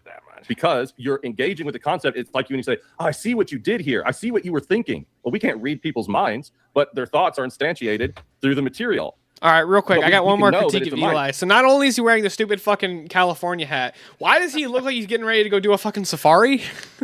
That's my Goodbye. Steve Irwin shirt, bro. Oh, cracky, look at this. What a That's my beautiful fucking creature. Steve Irwin He shirt. mistook Arizona. He doesn't look for like Steve Australia Irwin. He years looks like ago. fucking. He looks like off-brand Forrest Galante. Hold on. Who the hell is that? I don't know, but it sounds funny, so I'm going with it. Hold on. I'm just gonna with pull it up this and send it to background you with that real quick. outfit. Hold on. He's trying to form his own South American cartel. Is what's going on. Yeah. I'm just gonna pop it in the. I'm just gonna here, real quick. Like, can I just present it? He should chest come hair in like the maxing Steve on Monkey Irwin. Boy. Like he should do the Steve Irwin for a debate. Like, cracky, your epistemology is so. Hold on a fucked." sec. Look at this one. He thinks the laws of logic are subjective. Holy Where is it? cracky. epistemically bonkers. There we go. What the? Is that Eminem? There we are. That's Forrest Galante. He's a wildlife researcher, but like He kind of looks like Eminem. it kind of looks like JS Urban Adventures. Urban Adventures. There you JS. Oh, hey, JS, I got a huge mushroom. Fuck Hey, look man, what I found. I'll take it. There's worse things to look like in a debate, I reckon. That's you, Eli. Fuck yeah. Now you know. Except he's from South Africa, so he says his A is really weird. He says but he Crystal Strange. no, he doesn't have anywhere near as thick of an accent as Chris, right? Where it's just when he says the letter A, it just sounds really off. Like what? It's not camp, it's comp. Oh, comp. Or Vonda it's not pronounced. It's zebra. Zebra. Deborah. The zebra. Their thoughts are instantiated through the material.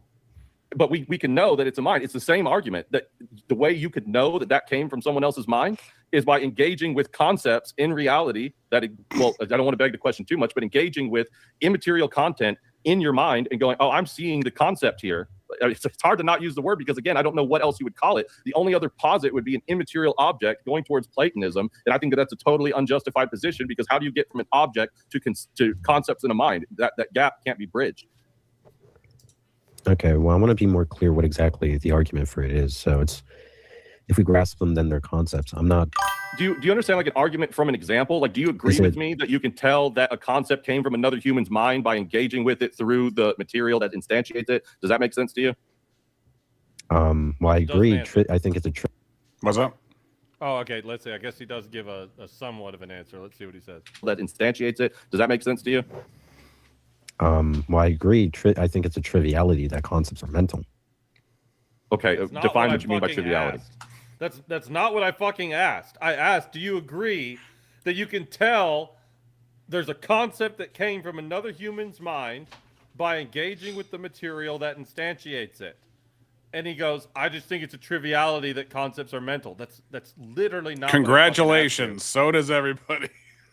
That's definitionally true, but I'm talking about identifying a concept without the person being there by engaging with the material that instantiates it. You could even do this with something as simple as a drawing. It's like, okay, you see the cave people or whatever, and they draw the fucking horses or whatever, or the Egyptian hieroglyphs. You don't look at this and go like, wow, can you believe that erosion over time made this thing that looks vaguely like a person? No, clearly there was a human mind involved in taking powdered flowers and shit and rubbing them on a wall, but you're not looking at strictly powder rubbed on a wall. You're also looking at the depiction of a person that came from another person's mind. You're engaging with someone else's mental content without them being there. And you can deduce this instantly, but somehow when this happens with external reality, oh, it's not a mind. It's all just made up and arbitrary. It's so stupid. How do they justify the medium of communication? That's this whole conversation, truly. Because that would be another universal meaning. This isn't just properties instantiated similarly. That's generally what universals are talking about. But even meaning itself would be an immaterial concept that isn't just grounded in humans. If meaning is just grounded in us, then meaning is arbitrary. And if meaning is arbitrary, there's no objective truth. And if there's no objective truth, there's no knowledge. Much less a means for us to relate to each other or anything to relate to anything else for that matter. Exactly. Monkey Boy, when he said the drive-thru, I don't know what you mean by number one. I don't know what you mean by supersize. I don't know what you mean by super crispy. Sir, this is a McDonald's drive-thru. Can you please just pick one or two? Exactly. So yeah, okay, do you want what small, medium, or large? It's is this a semantic distinction? What metric are we using to determine what is small and what is medium? So I don't have a robust. Welcome to Baby Q. Oh god. I'll have a McBaby rib. Reality. Would you like fries with that? Like a necessary truth. What's your epistemic justification for what you're calling a fry? saying is you can identify that that it's And Vash would say, if you go south of the border, it's Las Papas Fritas. a concept that was I have grounded a in a mind degree that's in not sociology. yours. Engaging with the instantiation across multiple particulars, right? So you have a notion, not identical to the mind that instantiated it, but you have a notion of it walking into a house and saying, this comes from this mind over here. Okay, that's something that you can engage with. So you deduce the same way that you would deduce walking into a house, or even looking at a painting or looking at anything created mentally first. It starts as an idea in the head, then it's instantiated through particulars. In the same way, whenever you see concepts or universals, again, we're trying to determine if they're immaterial objects or concepts because we've ruled out material. Once you start seeing that there's this immaterial information, meaning going on that's not identical to the particular itself, then you go to the next step to say, okay, I see the inference here. I see what's going on. I see that this is coming from a mind. I hope you understand what I mean, at least from the house example. And then I hope that you can take that example and at least steelman what I'm trying to say about that being applied to what I would be called concepts outside of ones generated by humans. I'm honestly not really understanding what you're getting at. Do you I want agree to that make you it can more identify? clear. Go ahead. Yeah, I wanted to be a clear string of premises, though.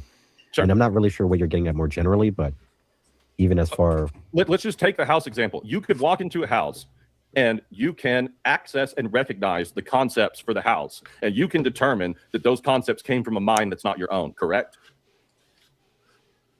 I'm not really sure I understand. Will not fucking do it. He won't. The dishonesty is insane. Exactly. This is the fucking sophistry. If he had even a fucking 0.0 of an ounce of charitability and actually coming here to debate, he would go, sure. So what's the next inference? He doesn't give a fuck about that. He wants to go so fucking meta that he just refuses to engage with anything. Like, even that little point, that's what I said. You have to grant me something. Here's the thing. You have to grant it in order to actually evaluate what the fuck I'm saying. How can you tell me that you're evaluating my argument if you can't even at least I'm not saying that you even personally have to agree with it, but at least Steelman say, I see what you mean. It's just a hall of mirrors. Yeah, exactly. That's why nobody wants to debate this guy, but that's exactly why I wanted to, because it's like, even if he makes me look stupid, even if he, appears that way, it's going to ultimately, in a more grand way, showcase the type of snake behavior that we're looking at here. Right. This vaguely reminds me of the debate between Seitan Bergenkate and Matt Dillahunty. Are you guys familiar with that debate? Mm-mm. It's pretty wild. Matt actually says, I don't claim to know anything in that debate. It's over. Do you know that? It's over. That is exactly what Seitan followed up with. And believe it or not, the debate continued for a long time after that. Of course let me. I was actually trying to. I don't even know where the time. I can't do it. I can't do the hat. I hate wearing hats. That's okay. That's okay. But wow. I think it's towards the beginning. Hold up. Conversation. Whoop. No, not that. This debate took place on Saturday, Danny. Sai, your time begins now.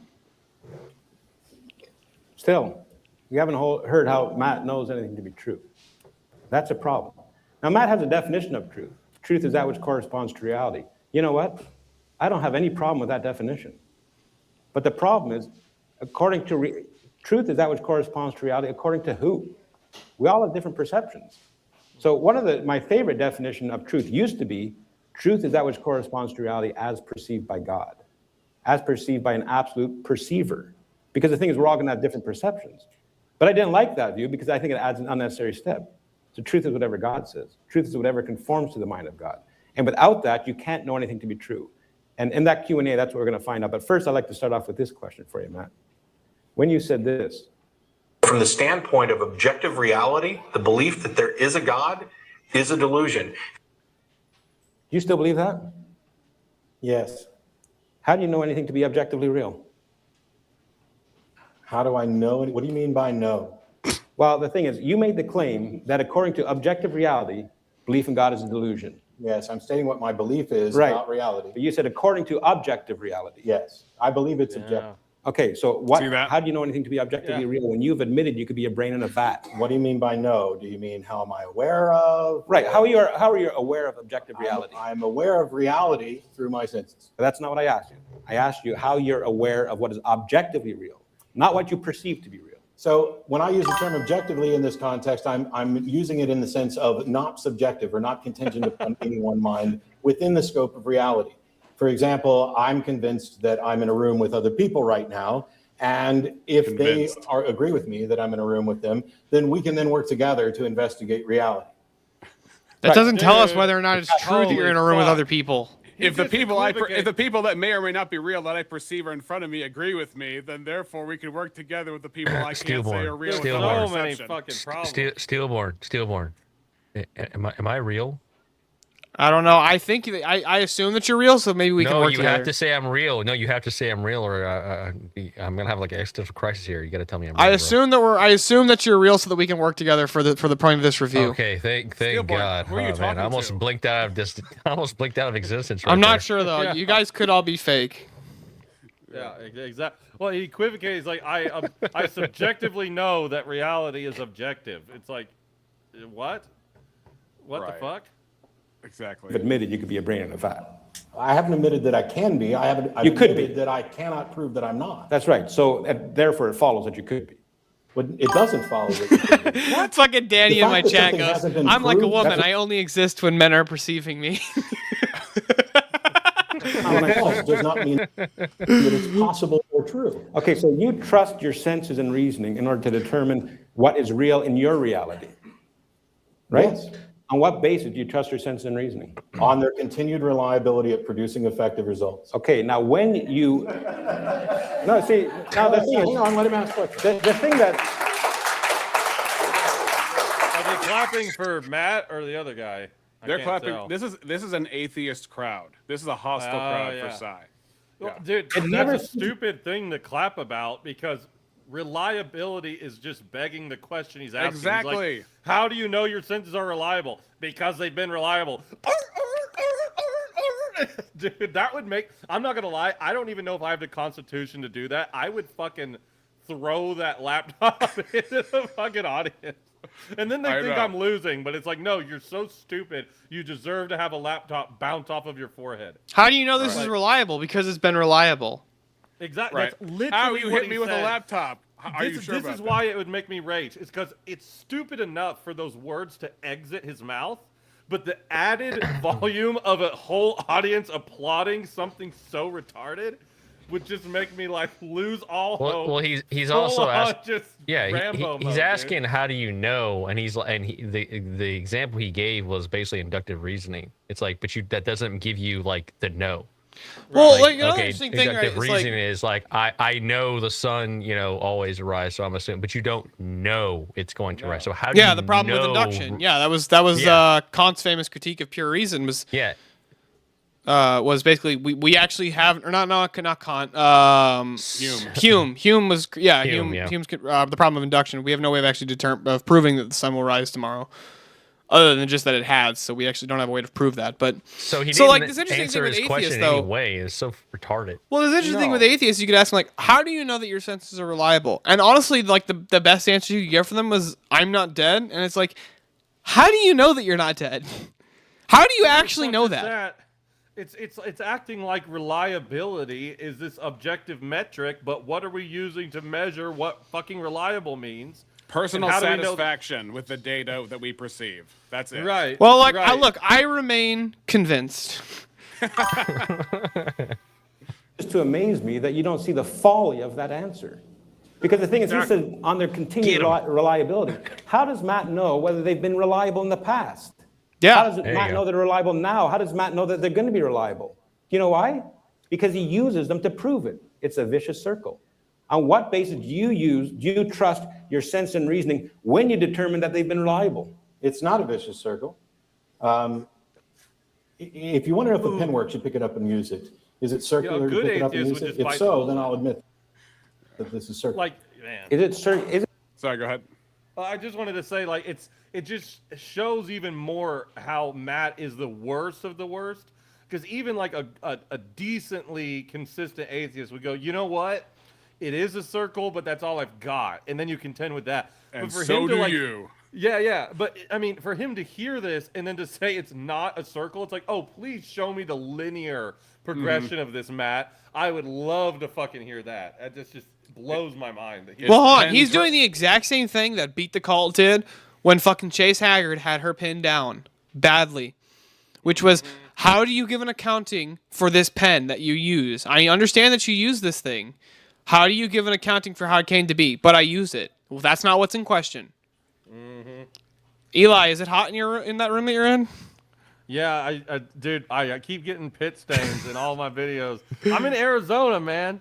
I'm in Arizona. My office uses a window shaker. If I leave it on, it turns into a refrigerator, and then if I turn it off, I start sweating. It's better to So be you just cold have than to deal with it. sweat. I guess. Is it circular? Is it circular? Oh no, don't look away. Children are dying. Oh, goody, my favorite thing to watch. Is it circular to use your reasoning to justify your reasoning? It's a practical necessity. Is it circular? I told you that I said in my rebuttal here that it's a presupposition. Right. I'm not using reason to Wait, so prove he's that using reason is valid. presuppositional apologetics? He's using a presuppositional format to complement his atheism in this case, or at least he is biting the bullet that we all have presuppositions and going from there. Yeah. And I wasn't gonna go through the whole intro of these, but I wanted to get to the part where it's Guy in my chat was like, "No, how do you know that how do you know them? You test them." He says you test your senses. By your senses. Serious? He says you test them. That's how you know that your senses are reliable. And so Danny goes, "It's not," he goes. Somebody say, Kai says, "How do you know your senses are reliable? You test them. Have you ever heard of the term gaslighting?" And then Danny goes, "It's actually called lamplighting." Well, no, I mean, testing them according to what rigid standard? That's the question. Right. Yeah, what's the objective standard to test if my senses are reliable? Which, by the way, does my standard work across the board? The real question is, at that point, how would you determine, or how would you actually determine what is or is not delusion if the only question of how we determine my senses are reliable is, are they reliable to me? And it's like, well, the schizophrenic's senses have been just as reliable to him. Yeah, Exactly. that's why he brought up brain in a vat in his opening statement. But Matt doesn't address the brain in the vat thing. He just starts to do the open-ended. Would you stuff. real quick? Can you send me this debate? I do want to watch it. Yeah. Yeah, and this is also the problem with nominalism. Is if you post say that it in the universals, Discord. I'd actually like to take a look at it too. I want to listen to it at work. I was thinking But about doing a separate thing, but I was just thinking while you guys are here and while we're talking about pretty much this very debate within. Hold on. I gotta address something Kai just said. This is important. Everything that I was saying. So Kai says, people can be gaslit or lamplit into being unsure of their faculties. It requires a consensus to show that their reliability. So then I know that my senses are reliable because the majority says so. Does the majority saying anything else make it true? Appeal to 1984, don't you think? Yeah, appeal to popularity, or an argument ad populum is a fallacy, good sir. So just because everybody else agrees, my senses are reliable.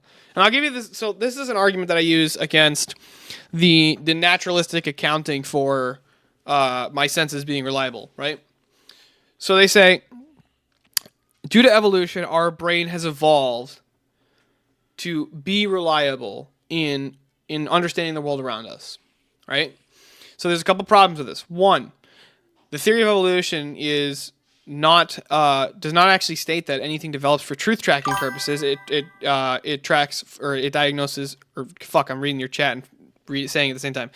It evolves for survivability.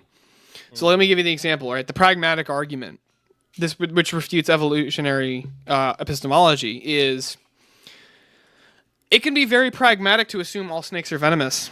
Very beneficial for survivability. You're right. But it's totally not true. Not true. Exactly. So who diagnoses people with dementia or schizophrenia? Right. So it's not the majority who diagnoses people with schizophrenia or dementia. Yep. If you believe everybody's actively trying to kill you in a paranoid, delusive state, you'll probably survive a long time. You just won't have any social life whatsoever. You know what I mean? So gotta do the husband's job real quick, guys. Oh, did you hear that pop?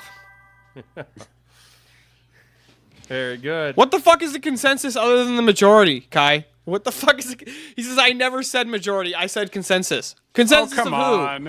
Are you just going to appeal to authority on top of your argument ad populum? He's going to go talk to a bunch of dolphins. The majority of people say the consensus is different. Okay. We gave him the benefit of Majority the of doubt that he dolphins wasn't agree with stupid, me. but that was a very stupid thing to Consensus. say. Just wanted to point that out there. No, like I like to Kai. produce Kai's a super effective nice guy, results. though. Oh, he's great. Yeah, he's yeah. great. We're not, I'm we're not just trying to talking shit. dogpile on Kai. But yeah. Prove that I reason is am. valid. I'm using reason because it continues to produce effective results. Do you use your reasoning in determining that? Yes, Well, then you're using your reasoning to prove your reasoning. which isn't a problem as long as it's continuing to produce effective Okay, results. let me put it Do this we way. not- I'm sorry, it's your question. Let me put it this way. If your reasoning was not valid, how could you know it? I don't know. You don't know. See, that's the problem. See, Oh. because he says he's using his reasoning to prove his reasoning. Well, if it wasn't valid, he could never know it. Well, I didn't say I Fuck couldn't yeah, never dude. know. I'm saying you couldn't know. You said you don't Oh, know. okay. I'm saying you couldn't know it. Good. Can you- Because if your reasoning, if it wasn't valid, on what basis could you know that it was valid? You couldn't. It would be invalid. How do you know your reasoning is not invalid, Matt? Well, see, reasoning isn't one thing, first of all. It's not like we just reason and it's all there. It's you might reason correctly at one instance, you might reason incorrectly at another instance, but that's me using reason, which is separate from reason, which is the foundations, the logical absolutes, which continue No. to be true. How do you know that your what cognitive Matt's missing here, this is the problem with cutting off the connection of the metaphysical realities of the laws of logic. That they're not just fucking made up, but that they're observed in external reality. When we see that objects maintain their identity over time. And even Aristotle's metaphysics, even Monkey Boy admits this, believe it or I not. don't fucking know, He says Danny. the laws of logic were originally coined as a metaphysical term. But then when we use Oh, them I in didn't realize that logic, Kai it's posed somehow this question different. again. It's like, no, there's a bridge So I between pose the my two. question again. Who Obviously, diagnosed we learned people with about the laws dementia or of logic through schizophrenia? observation Usually of one or two external people. Reality. If it's any other answer, then they're not laws anymore, because they're based on our finite minds and they're not law-like. That's the truth of it. It's usually one or two people. faculties by which you determine things to be true are functioning properly?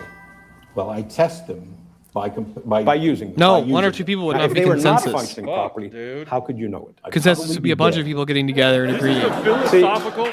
This is the philosophical version of the police department has investigated itself for wrong and cleared itself of all wrongdoing. We at the FBI, The or yeah, we philosophical version of yes, that. we at the FBI have investigated the FBI for any wrongdoing, and have found that in our investigation of the FBI has done no wrongdoings. It's the philosophical version of that, literally. Right. But of course, he wouldn't accept, well, the church says that the God of the Bible is God, so why don't you believe the church? They're the church, after all. That's why I just start with like trying to draw. That's why with Monkey Boy, I was getting into kind of a more dense matter of this, because if you're going to assign in this real way this thing called logic, this thing called reliability, this thing called regularity. Oh, but logic, reliability, and regularity don't actually exist. They're just descriptions of rocks. They're descriptions of rocks. It's, what the fuck are you talking about? In order These to are just- accurately describe something, then the features you're using to distinguish must themselves have an actual ontology to them. You're just separating the singular identity from its particular attributes. You just quoted. That's my opening statement exactly. I'm really glad to hear somebody else make the same argument using their own words, because that's exactly what I was trying to convey. Precisely. Now that's a Clapping's fallacy gonna of make me irrelevant fucking feet. Crash out. I Wait, will you're cra- triggered? I'm gonna Hold on, fucking hold crash on, out hold if I on. keep hearing I'm, the I'm, I'm, I'm a feminist now, so we do this. Dude, it's literally adding insult to injury, because it's insulting to my intelligence to hear Matt say this, and then Yeah. to know that people are like getting inspired by this. Oh man, We I all can't love the do seal it. clapping, Danny. Oh A my lot of people God. don't realize that, but the thing is, let's say I went to a plane crash. I was a reporter hired to cover a plane crash, and I go to that plane crash, and I say, "How is it possible you survived this plane crash?" And if he said, if I didn't survive it, I couldn't be here talking to you. That's exactly what Matt did here. I'm asking how he knows that his sense and reasoning are reliable. He says, "Well, I'd probably be dead." That's like me going to that plane crash and saying, "How did you survive this crash?" He said, "If I didn't, I wouldn't be here talking with you." It'd be true, but it'd be irrelevant, sir. Thank It would you. be irrelevant. It's the fallacy of irrelevant theses. Sure, he wouldn't be here. I agree with that, but I'm asking how he knows that they're That's valid. obvious. You can't know. You couldn't know if they were valid or not. What do you You're mean by appealing- know? I'm not saying that I know. I'm saying I believe them to be valid, and that I believe that this belief is reasonable because of their continued. But you could be wrong. I haven't claimed to know. Which But you could goes be wrong. back to my I point have with not- Monkey I have Boy no reason is, to think does that I'm- reason just what we say it is what's reasonable, just what we declare is what's reasonable? Ultimately, they have to say yes. Okay, then fucking anything that comes out of my mouth, as long as I declare it's reasonable, is therefore reasonable. Right. The problem too is he is in this loop of belief, and belief justifies belief, and he's going to posit that outside of his belief is a truth, and he can never quite touch that truth, but he believes the truth is out there, and he believes that his belief circle somehow can still reflect the truth, even though it never touches the truth. Right. It's solipsism. Which if you watch this actual debate, Cy plays a ton of quotes from the Atheist Experience back when Matt was on it, and he admits to being a solipsist in one of the episodes. And now that might be chronologically out of date as opposed to how he thinks about it, but at some point he does say that. You could be wrong. I haven't claimed to know. But you could be wrong. I have not. I have no reason to think that I'm wrong, but I cannot demonstrate that it's impossible that I'm wrong. That doesn't mean that I could be wrong. Okay, how about this? Why don't you tell me one thing you know? Why? Because that's my question, sir. Well, what do you mean by no? Justified true belief. Holy fuck. I'm not claiming to know. Anything. What do I consider as justified true belief? I believe that, well, in that context, justified true belief, are we using my definition of true or yours? Yours. What do you know to be true? What do you know that I'm corresponds? not omniscient in that context. So You know that truth corresponds comes to down absolute to reality? how we define it. It's not objective. Truth comes Right. down to how I What do you feel in mean the my moment. definition and your definition. Is there only one truth, or is truth totally subjective? If that's the case, then why are we having a debate? This The is what I question, always look, tell the them. ultimate question for the atheist, right? The ultimate, like we can circle through all these different philosophical tensions and right different like linchpins and points where we're going to disagree. The ultimate question is there just is there just your truth, or is there the truth? Correct. That's what I'm saying. And it's like the atheist, if the atheist claims that there is the truth, right? How dare you actually sit here and fault Christians for arguing for what we believe the truth is? Mm-hmm. Like at the very worst, from your view, we're wrong, and we're all just gonna take a dirt nap. I literally don't get the atheist justification for debate. Well, no, Well, this that's is the the thing. thing. Sorry, go ahead, real Eli. quick, if they go the other way and they say that there isn't a the truth, all truth is ultimately subjective, or even if it's implied, I always tell them you've destroyed the possibility of debate, because what are both of us and our different camps pining towards if ultimately the truth just exists in both parties simultaneously? But Well, to say right that there in its is no ultimate performative truth is an ultimate truth contradiction- statement. So Well, right, Yeah, but again, that's why when Mo and I had the exchange with BS, I was like, so is there an actual objective benefit if you deconvert somebody from Christianity to atheism? Like, there's nothing materially or qualitatively that has actually changed, right? And he no, goes, Kai, "I you just do this for cannot, fun." or you Because can't be that's telling the truth only and be move left. wrong. Because if he says You can be it is telling what you believe to be objectively true. beneficial, then I have to ask Right, him, so, like, I wouldn't say how that you're does he assess lying, that it's objectively but beneficial not to every reject statement's, Christ and to I don't embrace think it necessarily atheism? exists in a How did binary. how did something objectively get Now, better in ultimately- this person's ultimately, life? yes, it is a They have binary no of saying- answer. They have eliminated the possibility. It either is true or not true, but like lying specifically requires Right. intent. There's a difference Inference between you can be rules, telling the truth or you can be ironically, are false. an ought claim that you ought to infer from the previous But if premise. what you're telling is the next false, premise. you're Yes. wrong You're and you're doing not lying, oughts but you're when not telling you the do truth. logic, and that you say that in the wrong Discord, and it's just a laughing, what, and all this shit, and it's like, no, you're not even getting it. If you aren't even motivated to move to the next premises, then what are you doing? You know what I mean? Yeah, It's and I just want to make crazy. sure we all caught when Look, he says, this isn't a "I problem don't with claim philosophy, to Eli, know." that you don't understand it. Yeah. But you caught when he said, "I don't claim to know," right? Yeah. Yeah. Unbelievable. I don't- because that's a dude- knowledge claim. Well, not only that, but it's just like, so you know nothing, and you're this super genius fucking hero. It's like I'm gonna Essentially. champion philosophy by saying I fucking know nothing. I mean, It's like, you're not this Greek statue with the fucking fist tucked under your chin, dude. Like, you sound like an idiot. If Bonson made a book called Always Ready, an atheist could make a book called Always Ignorant, and then just have an I don't know for everything. Well, what do you mean by no? Justified true belief. I'm not claiming to know. He always looks like a chick's gonna come up out of the top of his head. What do I consider as justified true belief? I believe that. I'm gonna say something positive about him. At least he switched to Coke Zero. Good on him. He's making changes, guys. He's Coke trying to Zero improve. is pretty good. No, it's not. It's fucking terrible. As long as we're talking shit, is there something about big fat guys with large double chins when they have goatees? I can't help but feel like you had like a bunch of honey around your mouth, and then you like just fell in the dirt. You like stuck your face in a bear's ass or something, and then all the hair just came with. Eli, don't talk about yourself like that. That's not very nice. You have to have a defined chin to do a goatee, because if you have all this under stuff coming, it just looks like hair got stuck around your mouth while you were devouring. You got window dressing for your other chin. It's weird, man. It's just a ring. It's just a ring around a blob. You need a chin to do a goatee. That's just big guys out there. I was talking to my wife about this. It is weird to me, though, if you look at the general demographic of atheists online debating, it's almost like when you become an atheist, you take on a certain phenotype. The most dysgenic people you've ever seen.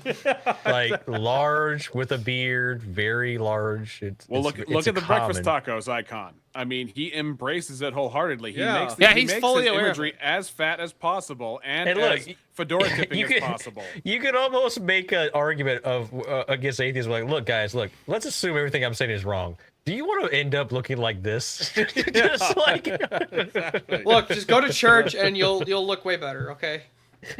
This is the necessary entailment of atheism. This right here. Pretty much. Well, my definition there's true or yours? no accountability. Right. Yours. What do you know to be true? What do you know that I'm corresponds? not omniscient in that context. Do you know that corresponds with absolute reality? Do you know that? No. Okay, well, that's fine. I asked him one thing, and he doesn't even know the one thing he claims to know. That's the problem. That's the problem. This is bad. You see, I don't mind. Really I bad. was the one who wanted a free exchange.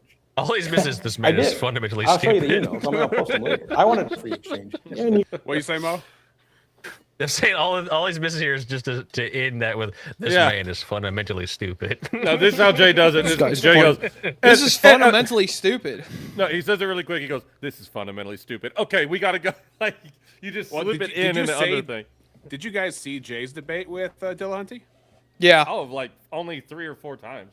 Yeah. Okay. Just making sure. Cut. Yeah. She didn't, blaming and Sarah you didn't. because I didn't. No, but she started it though. Yeah. Okay, this is where Sai gets into the whole backstage stuff, but I definitely wanted to just bring up that I don't claim to know. That's we could do a whole other stream on this video right here. This is golden. Right. I mean, we can keep going. We can keep going, obviously, with what we were advertising, which was your debate. But I don't thought care. This was so relevant. Yeah. Yeah, very much so. That was very, very helpful. Look, I think we need to talk about Baby Q. All right. Your new hit single that's going to top the charts. The logical entailment of being pro-choice. Did you want to play Baby Q on the stream? Is that where we're going? I was gonna play it on mine after, but no, we don't have to. Okay. We'll all join your chat after and listen. Okay, you walk into a house. Do you believe that you're engaging with the idea for the house when you use the house, walk around it? You say, "Oh, they wanted an open floor plan. They wanted vaulted ceilings. They wanted a master. They wanted it to be tall and wide. They wanted it to be ranch style." All of these words. You're not going to break down the boards and find ranch style home under the boards of the concrete. You're not going to go up to the ceiling and use a microscope and find vaulted ceiling. But you understand, engage with, and recognize the concept for that.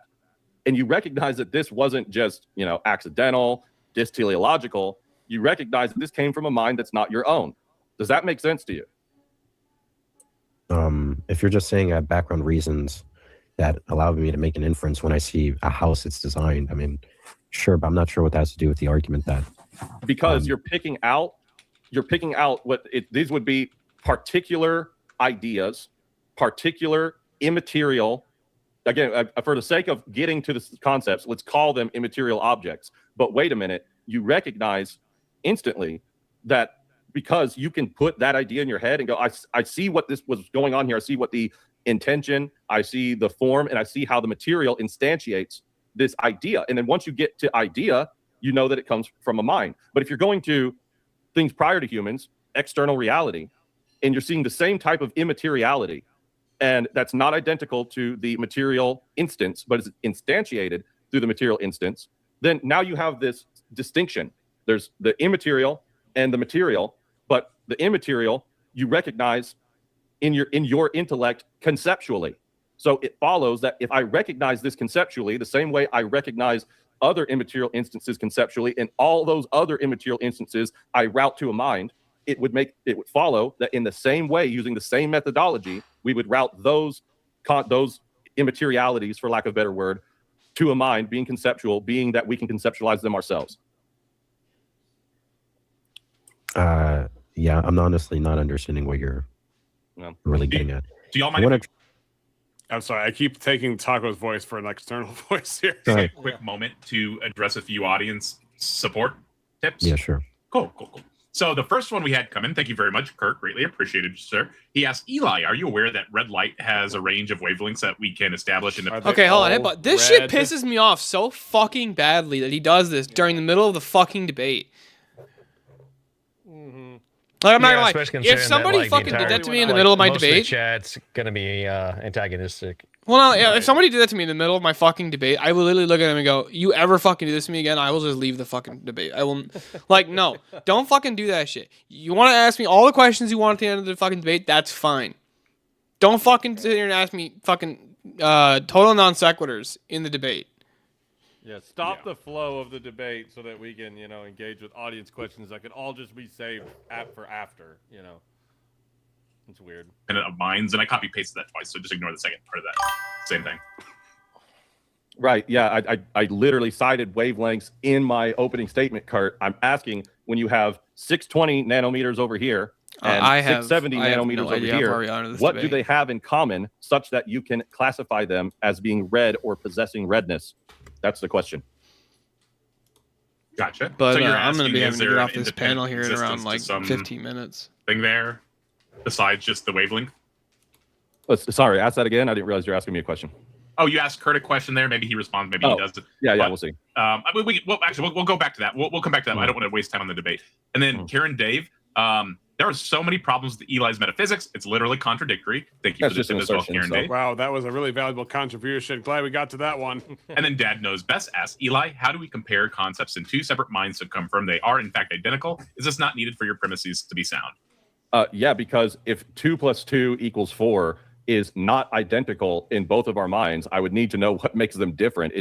It would be nonsensical to say that they're not identical. Unless you're saying that they're identical to the gray matter in your head, which I would say, okay, let's take a cadaver and dissect the brain and see if we can find 2 + 2 = 4 in there. You can't. So it's just a ridiculous notion to say, unless you want to say that there is, like, in the same way that maybe two atoms are the same and that they're both made of the same molecules or whatever. But then you have to make the position that if you're taking a realist approach, that there's like 8 billion different 2 + 2s, 8 billion different every single universal. And I think that that's an absurd position.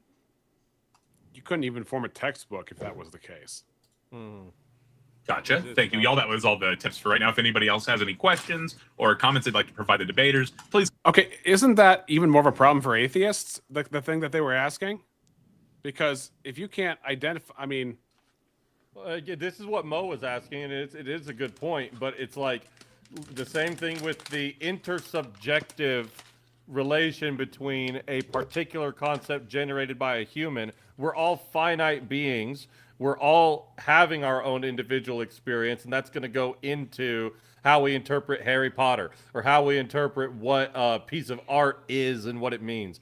But when you're talking about something objective like redness or math or logic, this is something that is outside of humans as an entire category. So if you're picking out a different 2 + 2 = 4 than me, then we can't actually know that 2 + 2 = 4 because it's all subjective. It's that simple. Right. Consider providing a tip on the various platforms I have listed as well. Slam that like button. Sorry for the interruption, y'all. Gotcha. So again, I I'm trying my best to articulate this and how I'm getting to these things being conceptual using an example of a way that we both agree we would access concepts and know that they're conceptual and know that they come from a mind. And then you say you don't understand. I don't know what that has to do with it being not sound. We can keep trying if you want. But I mean, maybe we should try getting more strictly a clear series of premises. Maybe that would help. Okay. So See, I should premise one is, have said fuck no. I should have said deal with my argument. What is that? Because I know that's not me. Steelborn, I think your Steelborn. daughter's toys are getting picked up on Yep, your mic. yeah, they are. Hey, Let- Steelborn, let me give it my do best. you have a, just a curious one, Dad, to know, do you have a, in your head, an idea of all the toys that have like repetitive songs that once you're done with them, you're going to take it on the field and just like bash them to pieces? Go full Office Space on them. Yes, Oh, yes, I yeah. do. I don't know why it's Okay, still yeah. showing. There's like it's like actively picking up sound from my mic. It's like totally silent. I have a Now you're list. good. Yeah, that's better. I just turned shot. the gain And, down you know, a if it bit. doesn't work, we can try again, right?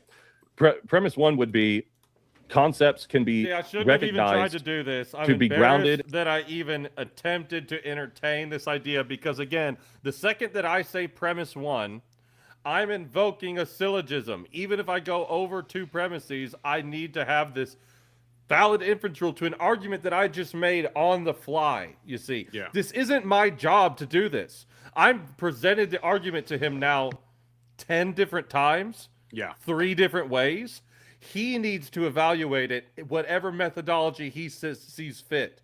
He doesn't get to demand a methodology out of me to evaluate it as he sees fit, like he said in his opening statement. So, excuse me. Just want to clarify, I should not have even done this. And if you're going to engage, don't even take this. Present the argument the way you see fit, but you're under no obligation to present it the way he asks you to. It's an Well, yeah, Oxford style debate. I was going to ask, do you want us to skip to a separate timestamp somewhere? Yeah, you can speed through it. You can click through. It's fine. I mean, we can. It's going to get into that validity thing because I make this. Basically, what happens is I make this 6 premise argument, which, by the way, for being on the fly, I thought was pretty decent. But again, I was not aware that you have to invoke some kind of syllogism for this. So then I make this 6 premise stage 2 argument on the fly. Then instead of engaging with the premises of it, he continues to ask me what makes that argument that I just made on the fly that I start here valid. And it's like, dude, you asked me to do it in premises under this assumption that that would be a more valid inference to you. It's, again, trying to trip me up on how much I know about formulating formal, logical syllogisms.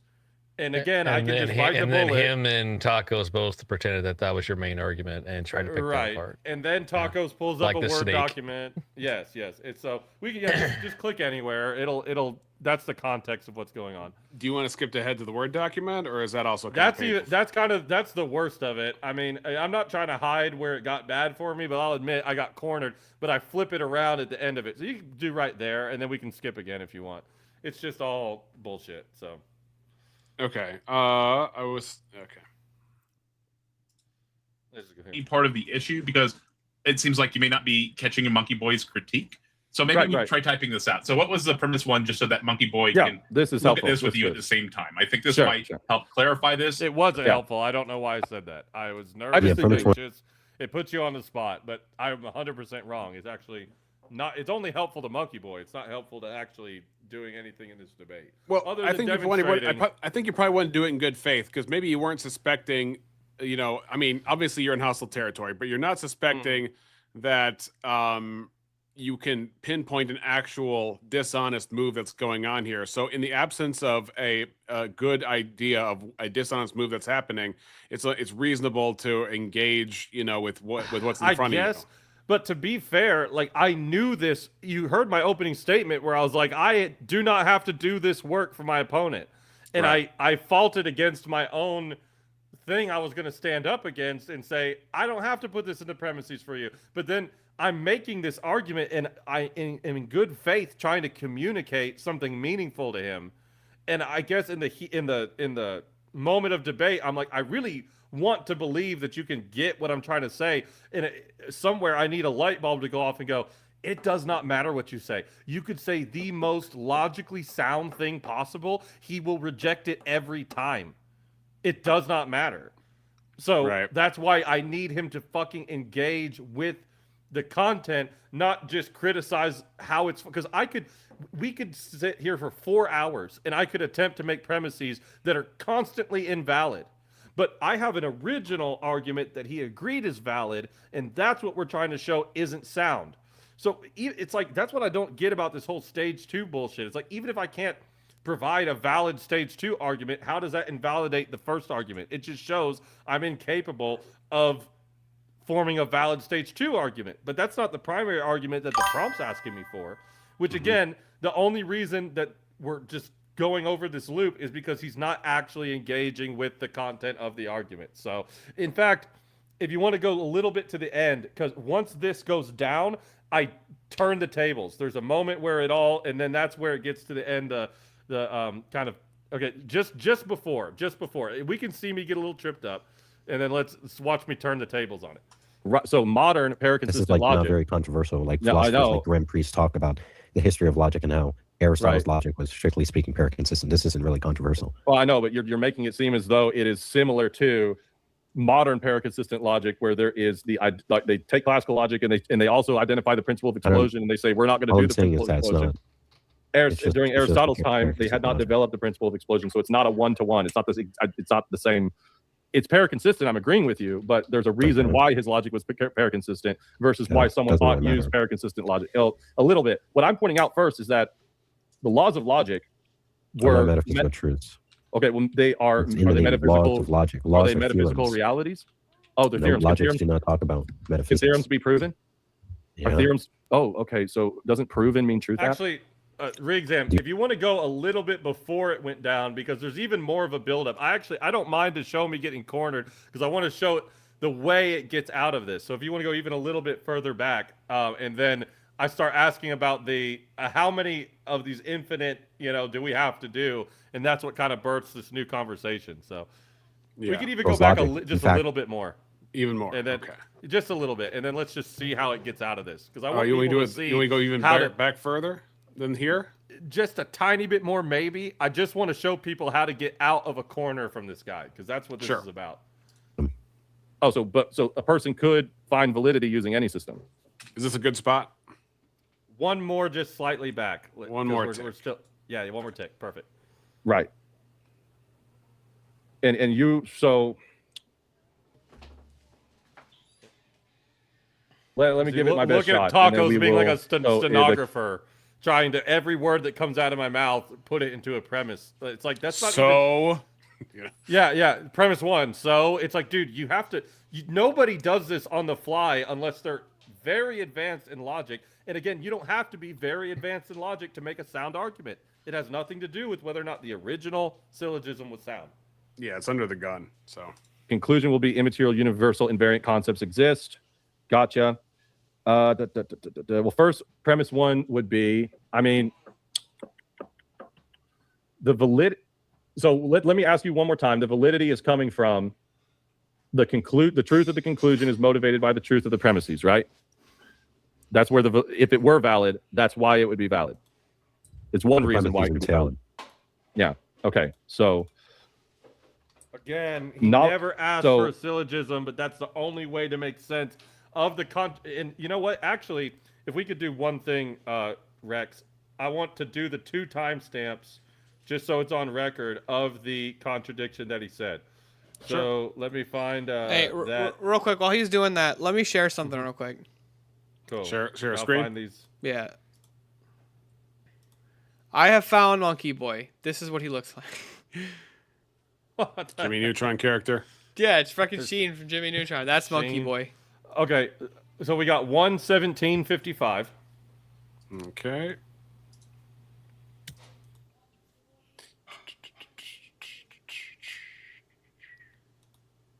Actually, and you know what? We can just start from here because the contradiction comes at 1:22:05.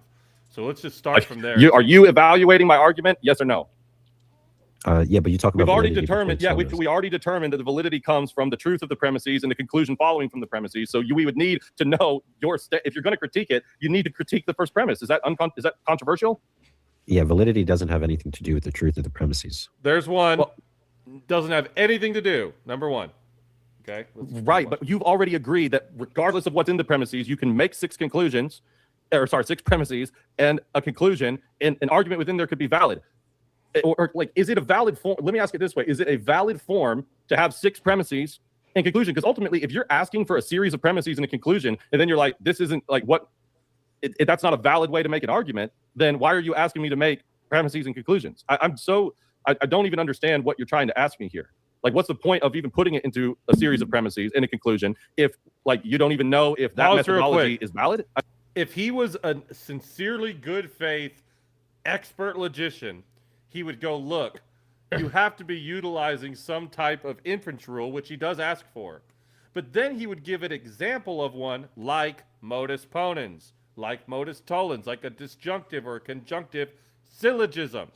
But if he exited the words, I'm asking for a syllogism, the second that comes out, I would go, why do I have to do that in this debate? And his answer would be, oh, you don't. He doesn't do that. He says, why is the argument you just gave, the 6 premises and conclusion that he basically, I don't want to say forced, he didn't hold a gun to my head, but, Eli, why is your argument valid? Can you... Well, again, yeah, he's correct when he asks that. He's correct in that the way to determine ultimate validity is to use formal logic.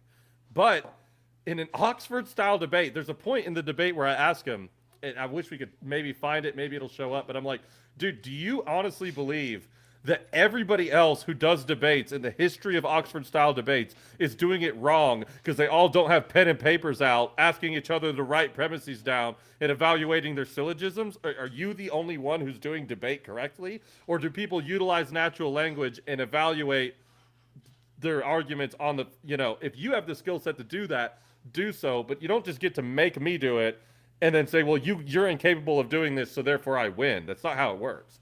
So apparently what they should be doing is just ignoring their opponent's opening statement and asking them endless questions. Right. Well, ultimately, even if every part of this was wrong, right?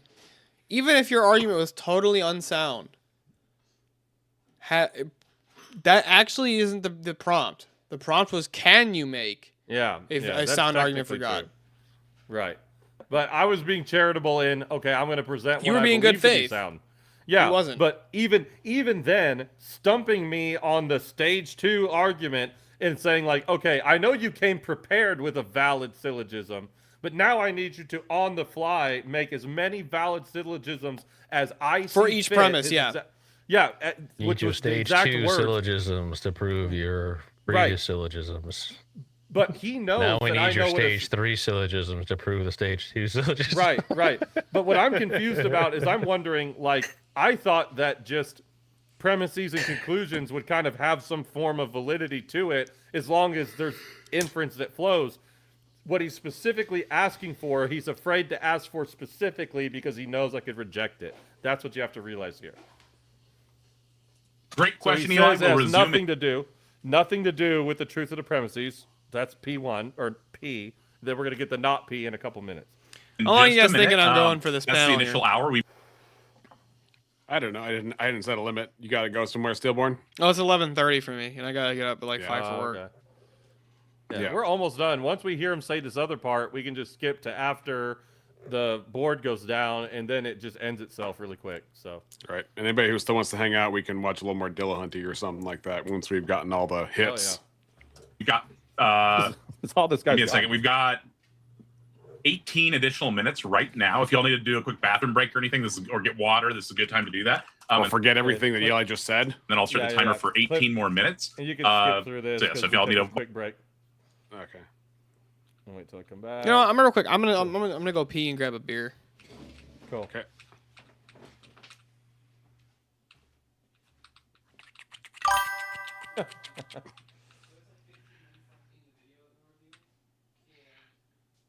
Pensive Eli Nix, ladies and gentlemen. That's right.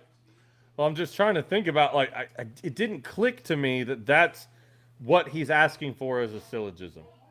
It's what he's at. He wouldn't say it because he knows I could reject it. But if your premises go more than 2, then you start moving into another syllogism. A multi-premise argument is going to utilize them, but it has to rely on them. So are you saying that he was ignoring your opening statement so as to force you to make an impromptu syllogism that was less thought through, probably weaker, and then you could attack that instead of what you were actually arguing? Right. This is his whole move. It's like, okay, you brought this modus ponens. That's great. What's your argument for the first premise? And then I give it. Then he goes, well, I can't determine if that's valid unless you put it into a syllogism for me. But he doesn't say it like that. He goes, how do you know that the argument you just gave for the first premise of your main syllogism is valid? And me, being a layman in the school of logic, I'm like, well, what do you mean by making it valid? Because I did my best effort at giving you 6 premises and a conclusion. Now I'm wanting to go through them and see if it follows. And he literally says multiple times, before we even talk about the premises, I need to know why that argument you just gave on the fly is valid.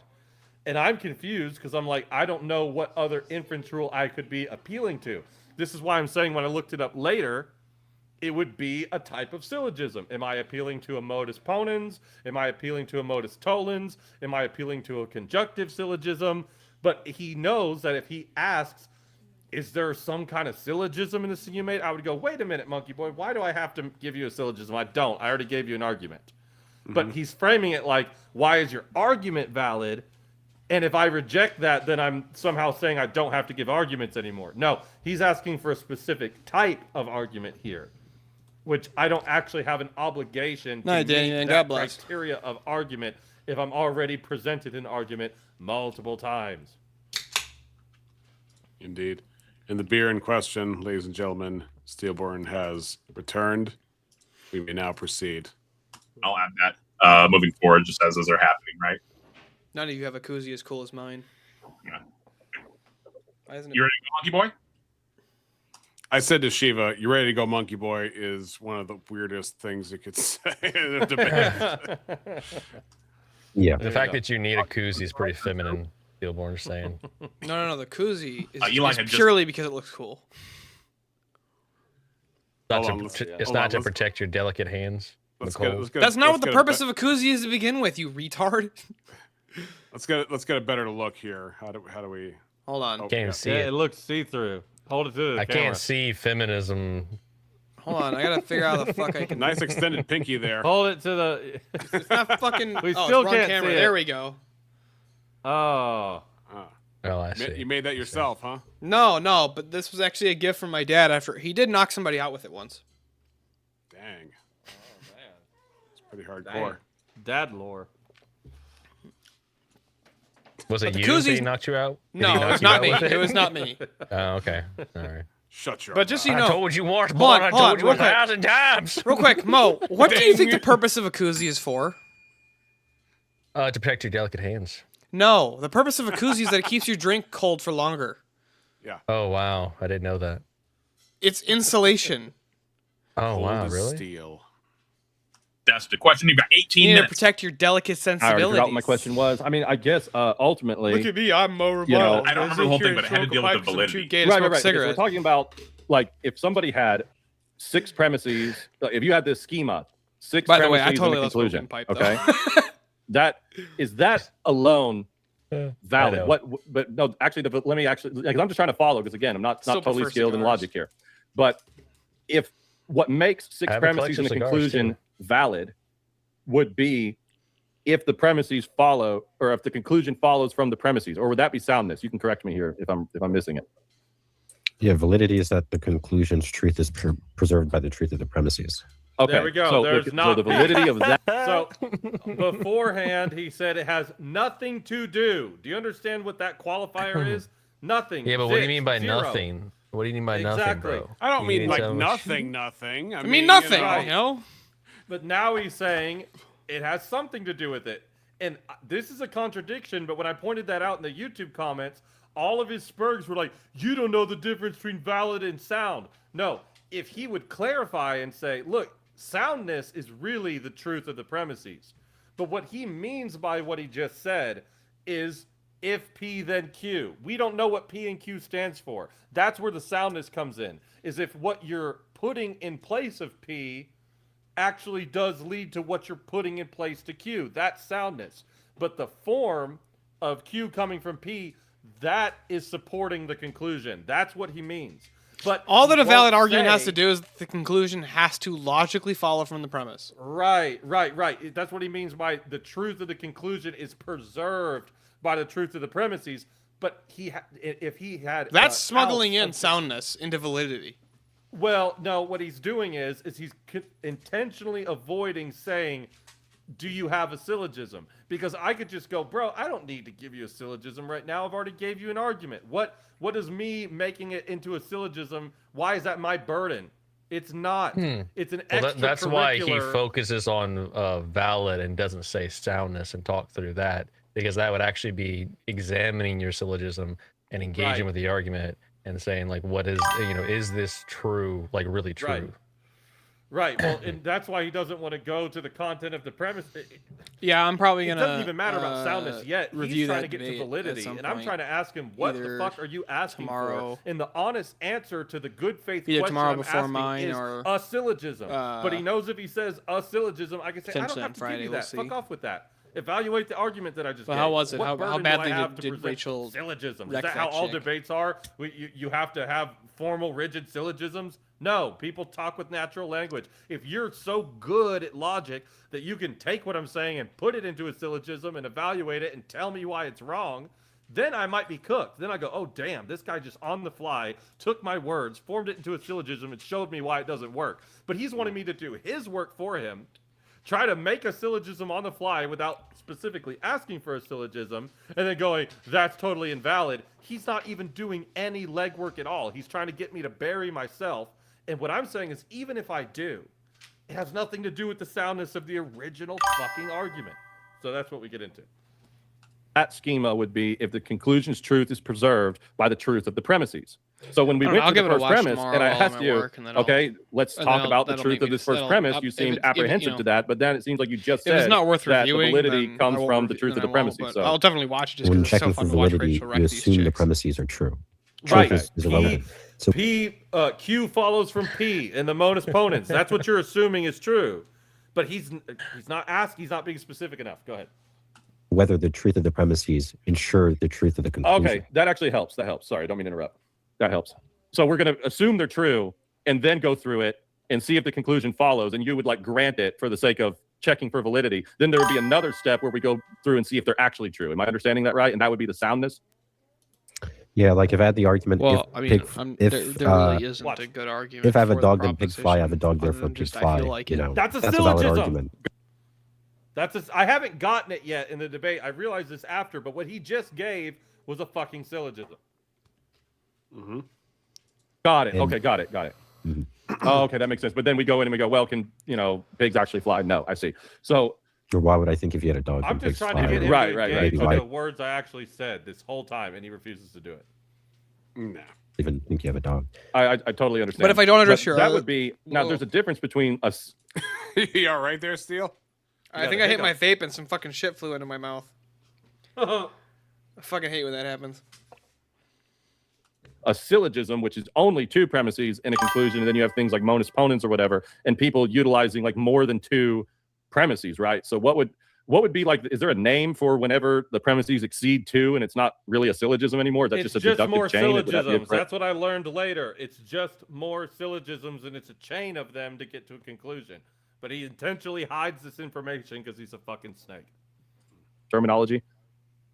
Yeah, I'm not sure if there's like a precise Okay.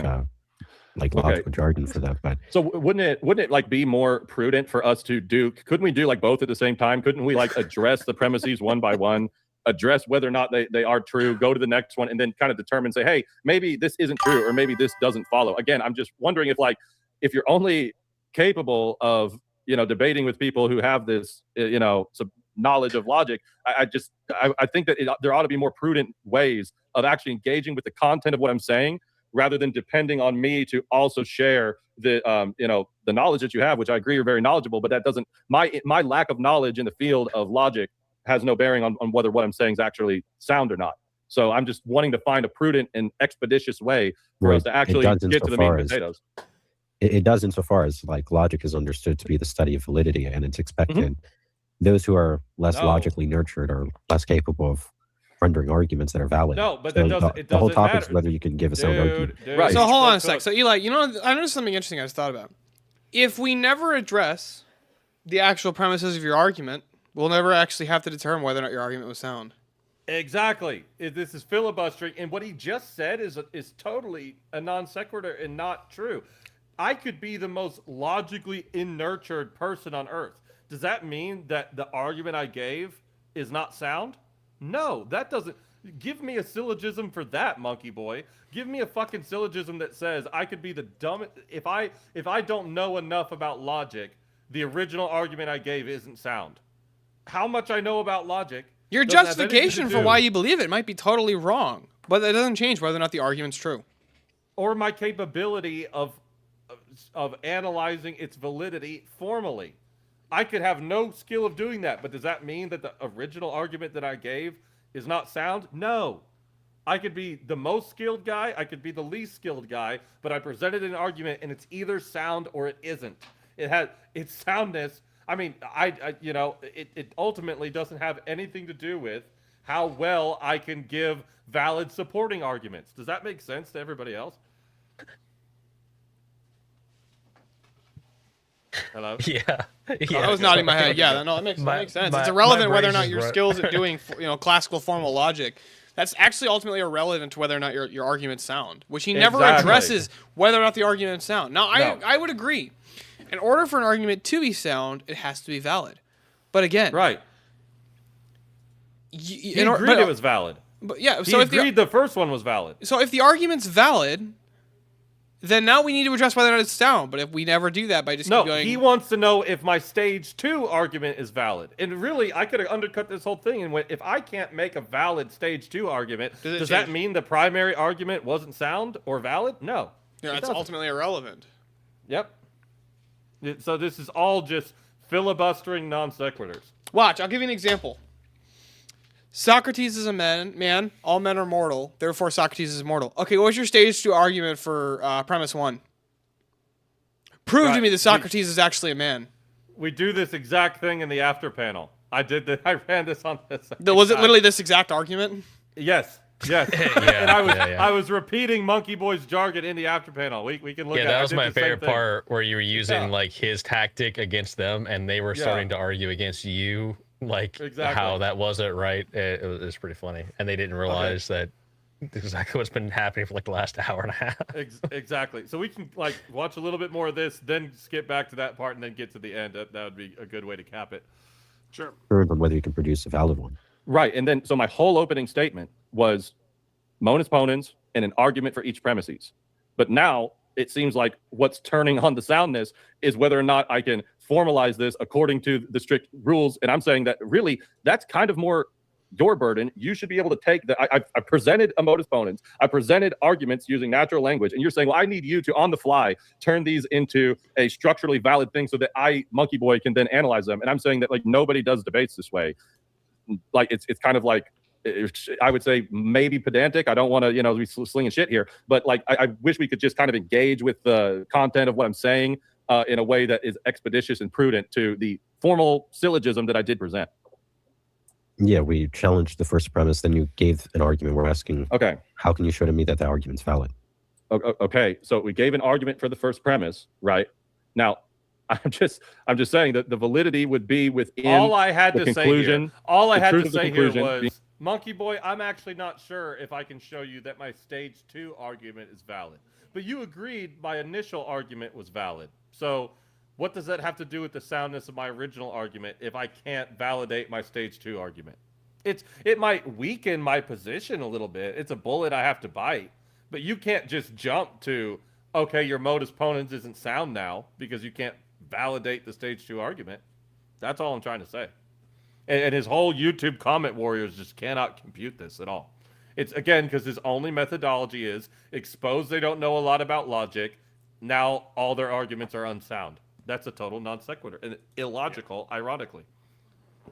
Supported by the truth of the premises, and then I asked you if premise 1 is true, and you seemed apprehensive. So can we go back to premise 1 and talk about the truth of premise 1, if indeed the truth of the conclusion is supported by the truth of the premises? Well, I don't accept that the argument's valid. I'm asking you to But show what me make the you agree that what makes it valid? Then is that the truth of the demonstrate that, conclusion you is supported by the fucking truth of the monkey, premises. and fucking demonstrate Yeah, the why truth it's of the not premises valid. entails And the stop conclusion asserting of the it. argument's valid. But I'm asking you to show to me that the truth of the premises entails the conclusion. Okay, hold on a sec. Eli, here's what Right. you should have done here. He keeps getting, he keeps saying, okay, I don't accept the argument's valid. Okay, which premise makes the conclusion, or which premise either makes it so that the conclusion doesn't follow, or why Right. does the conclusion not follow? Which is why, by And the then you'd way, have to for make a anybody positive watching- claim and have to defend it. Exactly. But you should never do this premise unless you've already formulated something that you can lean on. Do not try to make premises on the fly unless you are competently skilled to do so, because guess what? You don't have a burden to. Ultimately, you just don't. Okay, so I'm very again, I confused just here. don't. The truth of the premise 1 being, and maybe I mean, again, I just don't. It's never a prerequisite in any Oxford style debate that both opponents get out a pen and paper and start writing things down so that things can be rigidly semantically analyzed. I mean, I don't know if somebody like you who is a debater watches debates. I don't know if you think that everybody but you is doing it wrong, but we can just talk about things and engage in a conversation that is a debate. You're wanting to get into and again, I don't understand what any of this means. I've given this is where a the modus exposure of the sophistry comes in. He thinks that this is like bad optics for me, and guess what? On a TikTok live where you control the mute button and you have a fucking sub IQ audience, yeah, maybe it is. But in this setting, what he thinks is me burying myself is actually me exposing you didn't come here in good faith. The optics right here, the optics for him are terrible, and I think he knows it. you agree is valid. When I'm giving the argument, I don't it would probably be more helpful if I could reduce it from 6 premises to a modus ponens. But guess what? I have no obligation. See, I'm getting to do it. that. I'm If that's starting the to get it. Right only there, way that right you're there. able to get validity out of something. You ought to be able to engage with what I'm saying and find a validity. We're getting nowhere. Perhaps I haven't this doesn't. You not being able to engage in the standard Oxford style debate methodology doesn't make my argument sound, but me not being able to engage in your preferred method of debate doesn't make my argument I'd like not to jump in sound. for a second. I think both of y'all not looking at this simultaneously might be part of the issue, because it seems like you may not be catching a Monkey Boy's critique. So maybe we try typing this out. So maybe the moderator needs to team up with your opponent so that you know what I mean. It's like, are you kidding me? Okay, let's skip to the end of this gray screen shit so we can wrap this up. Okay, so you mean like right after it ends, or do you want to go to the after panel? Yeah, just go right after it ends, because that shows where I turned the tables. Right there is fine. Okay, 149.52. Aristotle's logic. In fact, funny enough, Aristotle's logic allowed for contradiction. Aristotle created a paraconsistent logic. He had a logic that allowed contradictions. He had a separate metaphysics. Oh wait, I'm so in the sorry. metaphysics. I He want you to talked go about back. There's a point where I go, wait a minute. How many stages do you have to ask me before we can get to the validity? And that's where it starts, because that's how you get out of the corner. Maybe one more tick back. I think. I'm sorry. It would be the destiny answer of as many as it takes for me to win. Could I come up with a logic system right now? A little bit back. that A little just bit says back. my We're getting argument there. is sound? I'm getting out of it. And they I'm getting show what would be. Okay, again, I don't know what a person is supposed to do in a debate. Like how many stages? Well, no, I know, but whenever they come to a debate, how many stages should? If I was to do better next time, let's put it that way. Exactly how many stages should I have come prepared with in order to? Yeah, I know, but like you said, it's basically infinite until it's justified. And I asked you who determines what justifies it, and you said it was ultimately what? So we share epistemic standards. So epistemic No, the standards fuck back we when don't. No, I don't know. But yeah, I don't know that that's even true. So like maybe we could talk about that first to see if we Pre-supply and actually share the engage. same epistemic standards, because that would be important for finding validity, right? Because ultimately validity is appealing to inference rules, which are appealing to validity has nothing to do with epistemology. Wait, validity has nothing to do. Do you know I'm getting giddy. I'm getting giddy. Okay. what's valid and what's not? What it means for something to be valid has nothing to do with epistemology. Well, I asked you a question. Do you know what's valid and what's not? Yeah, that's an epistemic question. We're just talking about rendering a valid argument. Well, okay, wait. But if you have knowledge of validity within a system, right? Is it just the system that makes an argument valid? Yeah. Oh, it's just a system. Okay. And which system ought we use to determine validity? That's just a loaded question. It's loaded, but you're the one claiming that we use a system to determine validity, and now I'm being forced in this interaction to use a system presumably you've chosen. Why ought we use that system?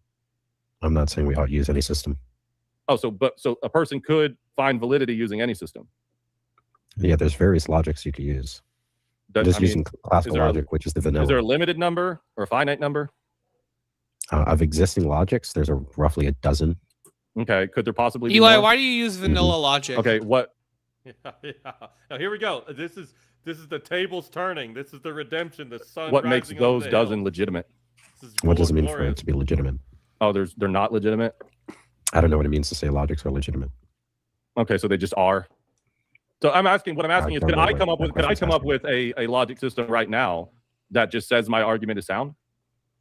I doubt so. I mean, it's possible. Why couldn't I? Why couldn't I just say that according to my axioms as an Orthodox Christian, my argument's sound? What's wrong with that? I don't really understand what you're asking. Because we're using. You can invent a logic. I don't expect you to create a logic on the spot. Well, I mean, what goes into creating a logic? A lot of stuff. Like truth functionality, inference relations, syntax. But all those things would be affirmed by the system itself. So it's kind of, self-referential in that way. Define the system. Well, I know, but whenever these people, supposedly you're arguing you that can just use whatever logic you want. Okay, I use my system that says my argument is sound, and I win the debate. Unless you can tell me why we ought use this one to determine soundness and validity. Logic. Yeah, my logic is based off of the axiomatic principle that anything I say is valid and sound, and therefore I made the argument is valid and sound. So if you're saying that you have a logic, which doesn't seem there's any logic in use, but you're using a logic that's presupposing when you say if the logic's defined in terms of the truth of your conclusion. No, that's your system. Order. That's your system. I'm using a different system. No, and you admitted that you just said is an axiom of your system. Yeah, I mean you could call it an axiom. It's just the fundamental. I'm so confused what we're doing here. This is what I'm doing is pointing out that whenever I asked you how many stages do we have to go through in your system before we're done and it bottoms out, and you said justification. It's not a question of now you've brought into the argument an argument about justification, and so I asked you what one of my mods has a question. I didn't really get an answer. For you, Eli. Sure. So he said I kind of tuned out. Why the hell does it sound like Eli is arguing with an AI? Because that's all this guy is robotic binaries, but doesn't actually have any arguments himself. Well, somebody throw tomatoes at him. This is where it's getting good. This is where the redemption comes. In the comments section was like, just use AI like they do. That's why he said that. And I think ultimately it's the system justifies it. Well, okay, then I asked you, why ought we use this system that we're doing here on the screen? You said, no, there's no reason why we ought to use the system.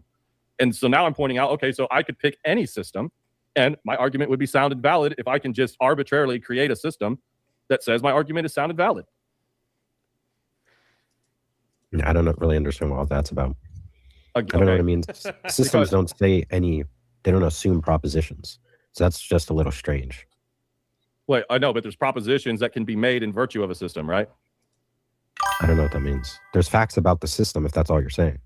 Okay, and what are the facts about the system you're wanting me to commit to? Logics don't say anything metaphysically interesting. There's not axioms in logic. Aren't the laws of logic metaphysical truths? No, they're not. Are they based off of metaphysics? Aristotle's metaphysics? No. Aristotle, that's beyond confused. There's something Aristotle talked about called the laws of thought. In Aristotle's logic, in fact, funny enough, Aristotle's logic allowed for a contradiction. Aristotle created a paraconsistent logic. He had a logic that allowed contradictions. He had a separate metaphysics. In the metaphysics, he talked about the laws of thought, and he motivated certain metaphysical principles like contradictions cannot instantiate. He argued that those are metaphysically impossible. That's separate from his logic. His logic explicitly was paraconsistent. Actually, that's not entirely true. Different from paraconsistent today, where they reject. Hold on. Today, paraconsistent logic rejects the principle of explosion as a choice in order to address specific issues. During Aristotle's time, there wasn't yet. What?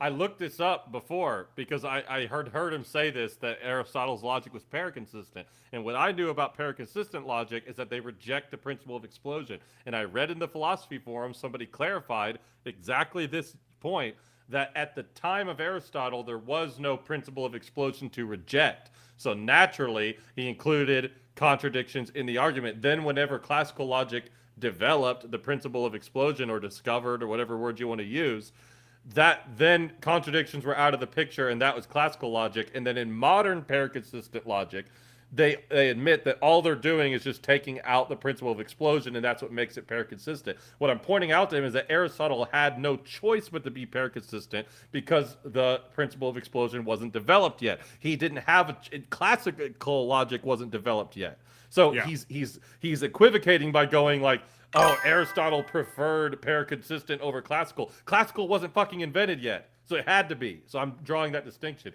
because I knew he would. He's making a false equivalence. Correct. Okay.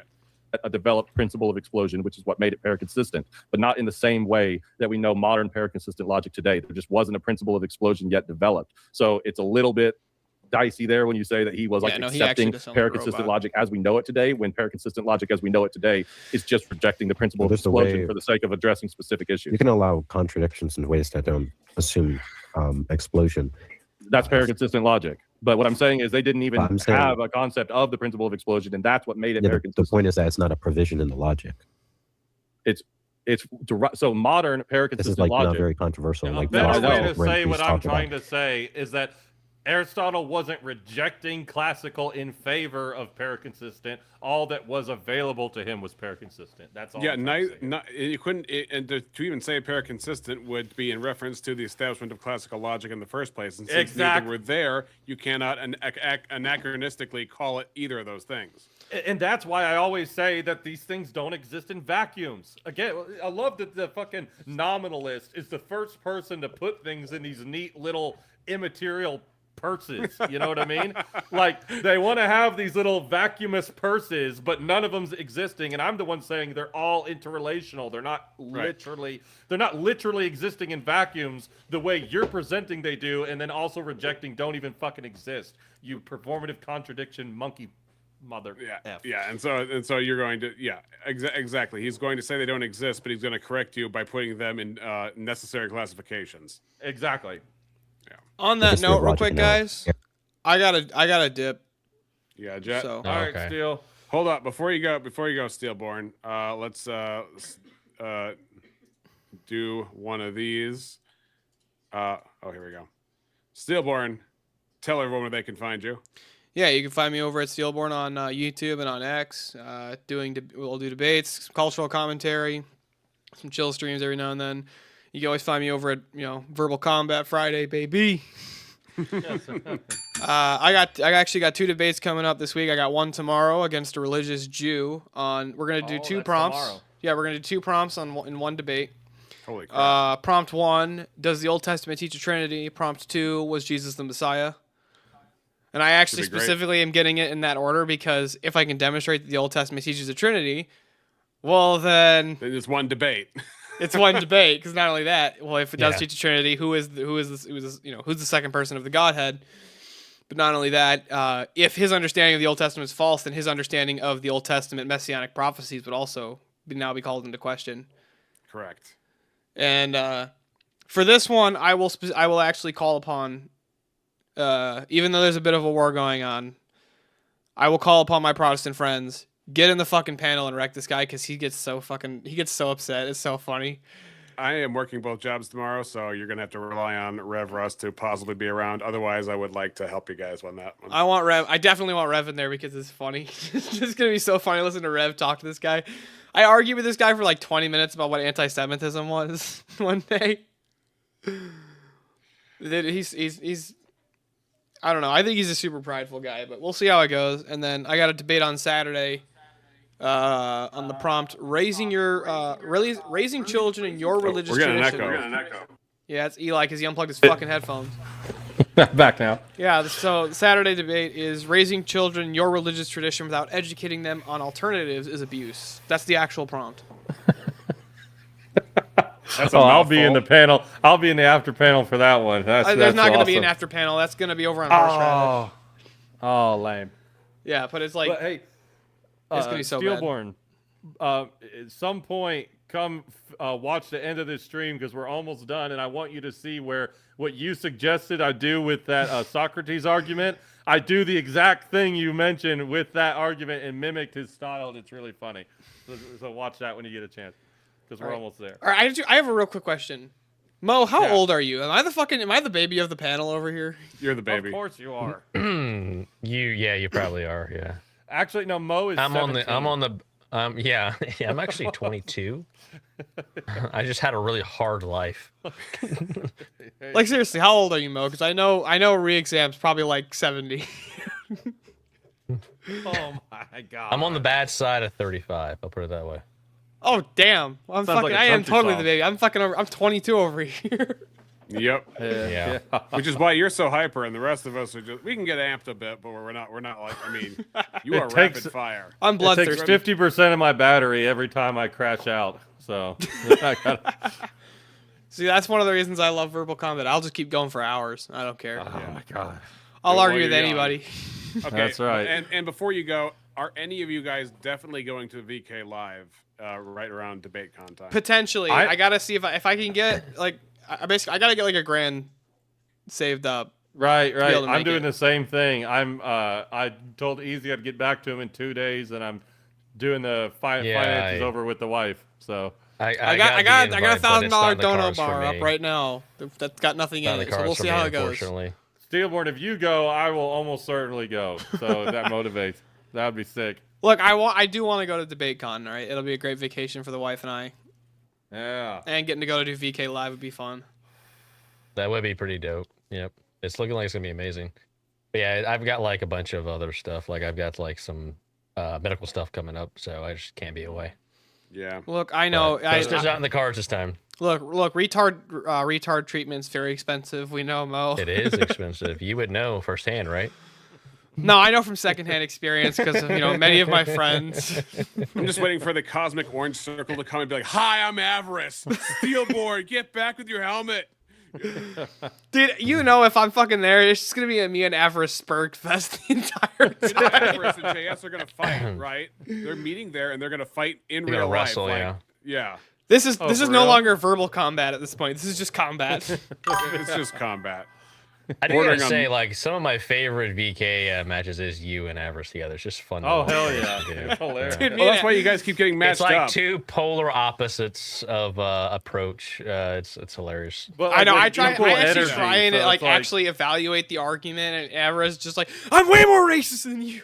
Well, yeah, it's like a game of chicken, It's like who's gonna run out of steam first, and then nobody ever does. Well, it's funny because I've just decided from now on I'm just not gonna Spurg over Avarice and just let him continue to Spurg because it's really funny to me. Heck yeah. Like just ask a couple like basic questions. Like the last 1v1 we got put into is like there should be more black female superheroes in or something like that, right? So the first thing I said was like, Avarice, why do you want DEI superheroes? So give him a loaded question. I just totally gave him a loaded question and watched him Spurg over it for fucking 10 minutes. And his response was, I want to see more black seductive women in comics.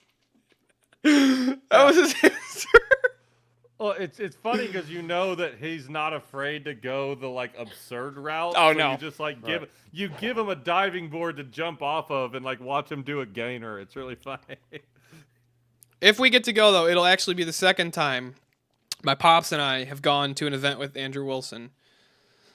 So wait, man. Was your dad there when I was? Yes. Me and my dad were both there. Okay. Not only do I not remember you, I definitely don't remember your dad. Okay, I kind of remember you, but only because you had that car with the red hood and everything else was like silver. No, it was black. It was black? It was a little black Dodge truck. Memory is fading. But I remember the red hood. Lucky, you need to take your nap, Rex. Yeah, Rex, are you going to Dallas? In all likelihood, no. In all likelihood. Okay. I mean, yeah, my economy. Look, honestly, like the tickets aren't aren't really the expensive. It's the getting out there. No, I wouldn't even go for DebateCon. I would just go for VK if I was gonna do it. Yeah, it's getting there's a big. And like, dude, from Michigan to Dallas, that's an expensive trek. Yep. No matter which way you look at it, it's like train, plane, or drive. It's gonna be fucking expensive. Right. Because I've actually got family like literally in Dallas, so it's like I've got somewhere that I can stay. Yeah, I'm in Northern Illinois. I've got one friend that I used to see once a year at the U.S. Open, and that I'm just like, maybe he'll let me crash on his couch, you know. But doubtful. Yeah, doubtful. I'll tell you what. Here's what we'll do. We'll if I drive down there, right? I'll swing by on the way, and we'll pick up Eli and just take him with us. There you go. You're gonna swing by Arizona. That's a little out of the way. Not from Michigan. I'm already driving that way. I was gonna say you could swing. You do better just to swing closer to me and pick me up rather than Eli. We at least have a middle point. You're in the middle somewhere. I'm in Northern Illinois. Northern Illinois. Oh damn. Right. Yep. Yeah, I'm in Southeast Michigan, so it's like hills of Tennessee here. Yeah, I'm in Southeast Michigan, so it's like I've already got to drive way far south. Like swinging through Arizona is not that bad. I'm an hour and a half from the Mexican border. Damn. How far are you from Dallas, Eli? It's like. Oh, by driving or I mean. Oh, I'm gonna guess like I'm gonna get. Oh, dude, I would probably guess about 20 hours at least. 18. Yeah. 18. Mm-hmm. From Dallas. I'm probably from to Dallas. Yeah, from well, yeah, about 15, I think. Oh, okay. Yep. About the same. Wait, did you just say that you're like 15 hours from Dallas? Tennessee? Yeah, I'm in Tennessee. I think so. Arizona's fucking a border state to Texas. No, it isn't. No? Isn't it? No, New Mexico's in the way. middle. New Mexico's in the way. I forgot. You're right. Yeah. You're right. I Mexico's not fun to drive through too. From my location, Dallas, finding best route. Oh, 13 hours, 57 minutes. So not even 18. That's not so bad. Yeah, hold on. Now let's compare this real quick. Just for some context for you guys.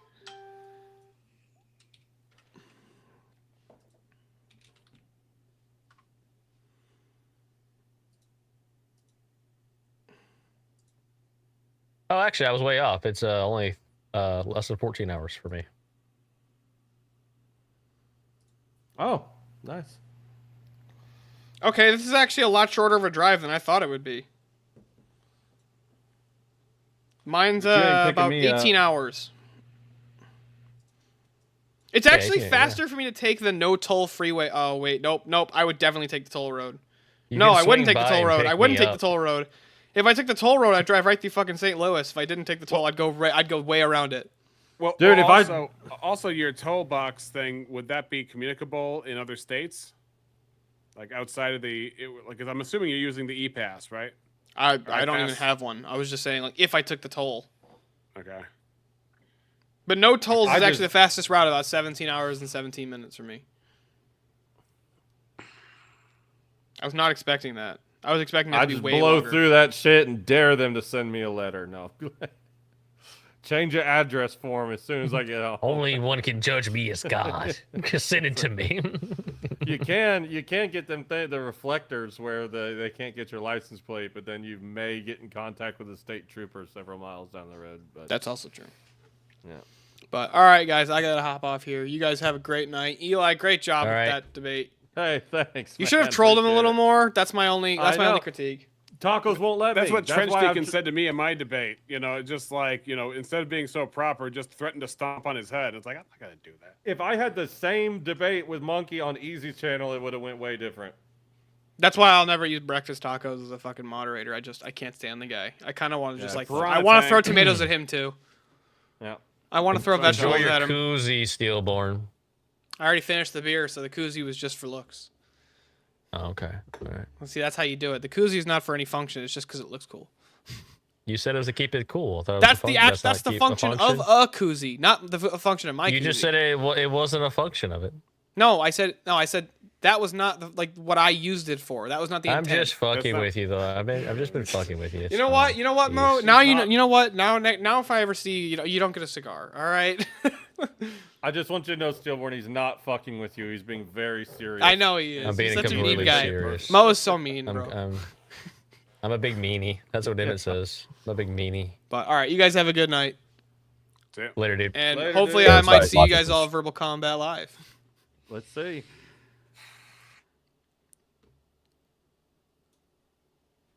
Alrighty, and with that, I did mention you. I did, in fact, mention you, sir. I just hadn't gotten around to it, okay? But with that, I'm going to call it a night. And everybody in Chatland, have a great night, and God bless. Hold on, let me see if I can get this pulled up now.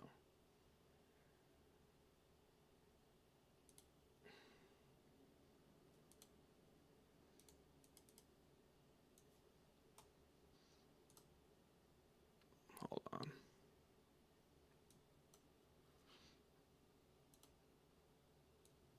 We'll just play this for the little outro. Welcome to Baby Q! Ethically sourced!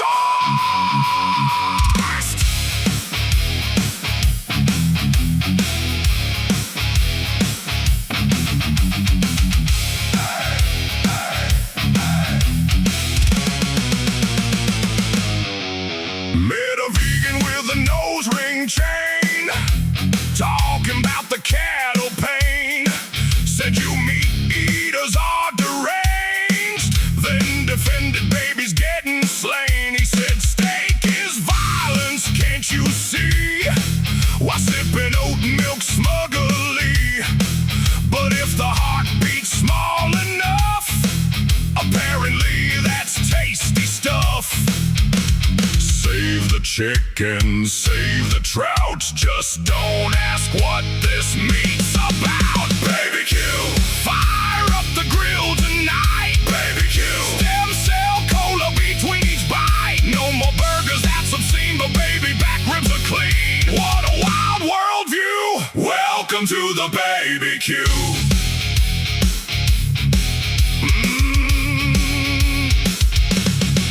He said, personhood's a spectrum, bro. I said, that's horrifying, though. He rolled his eyes and waved his hand like I wouldn't understand.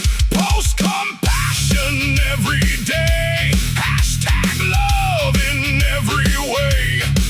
But if a kid ain't born, then we'll serve with popcorn.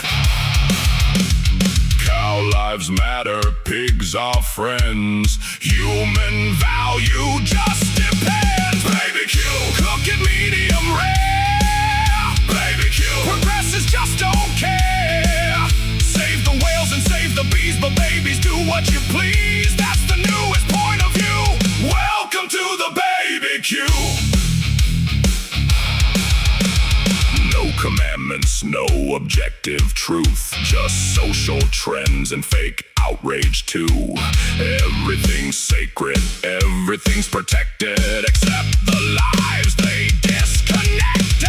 Plant-based burgers, lab-grown meat, but somehow this is more humane to eat. Baby Q, modern ethics on a plate. Baby Q, clown world buffet. Tofu burgers on the side with tasty babies on your mind. Hope you brought your vegan stew to the all you can eat. Baby Q.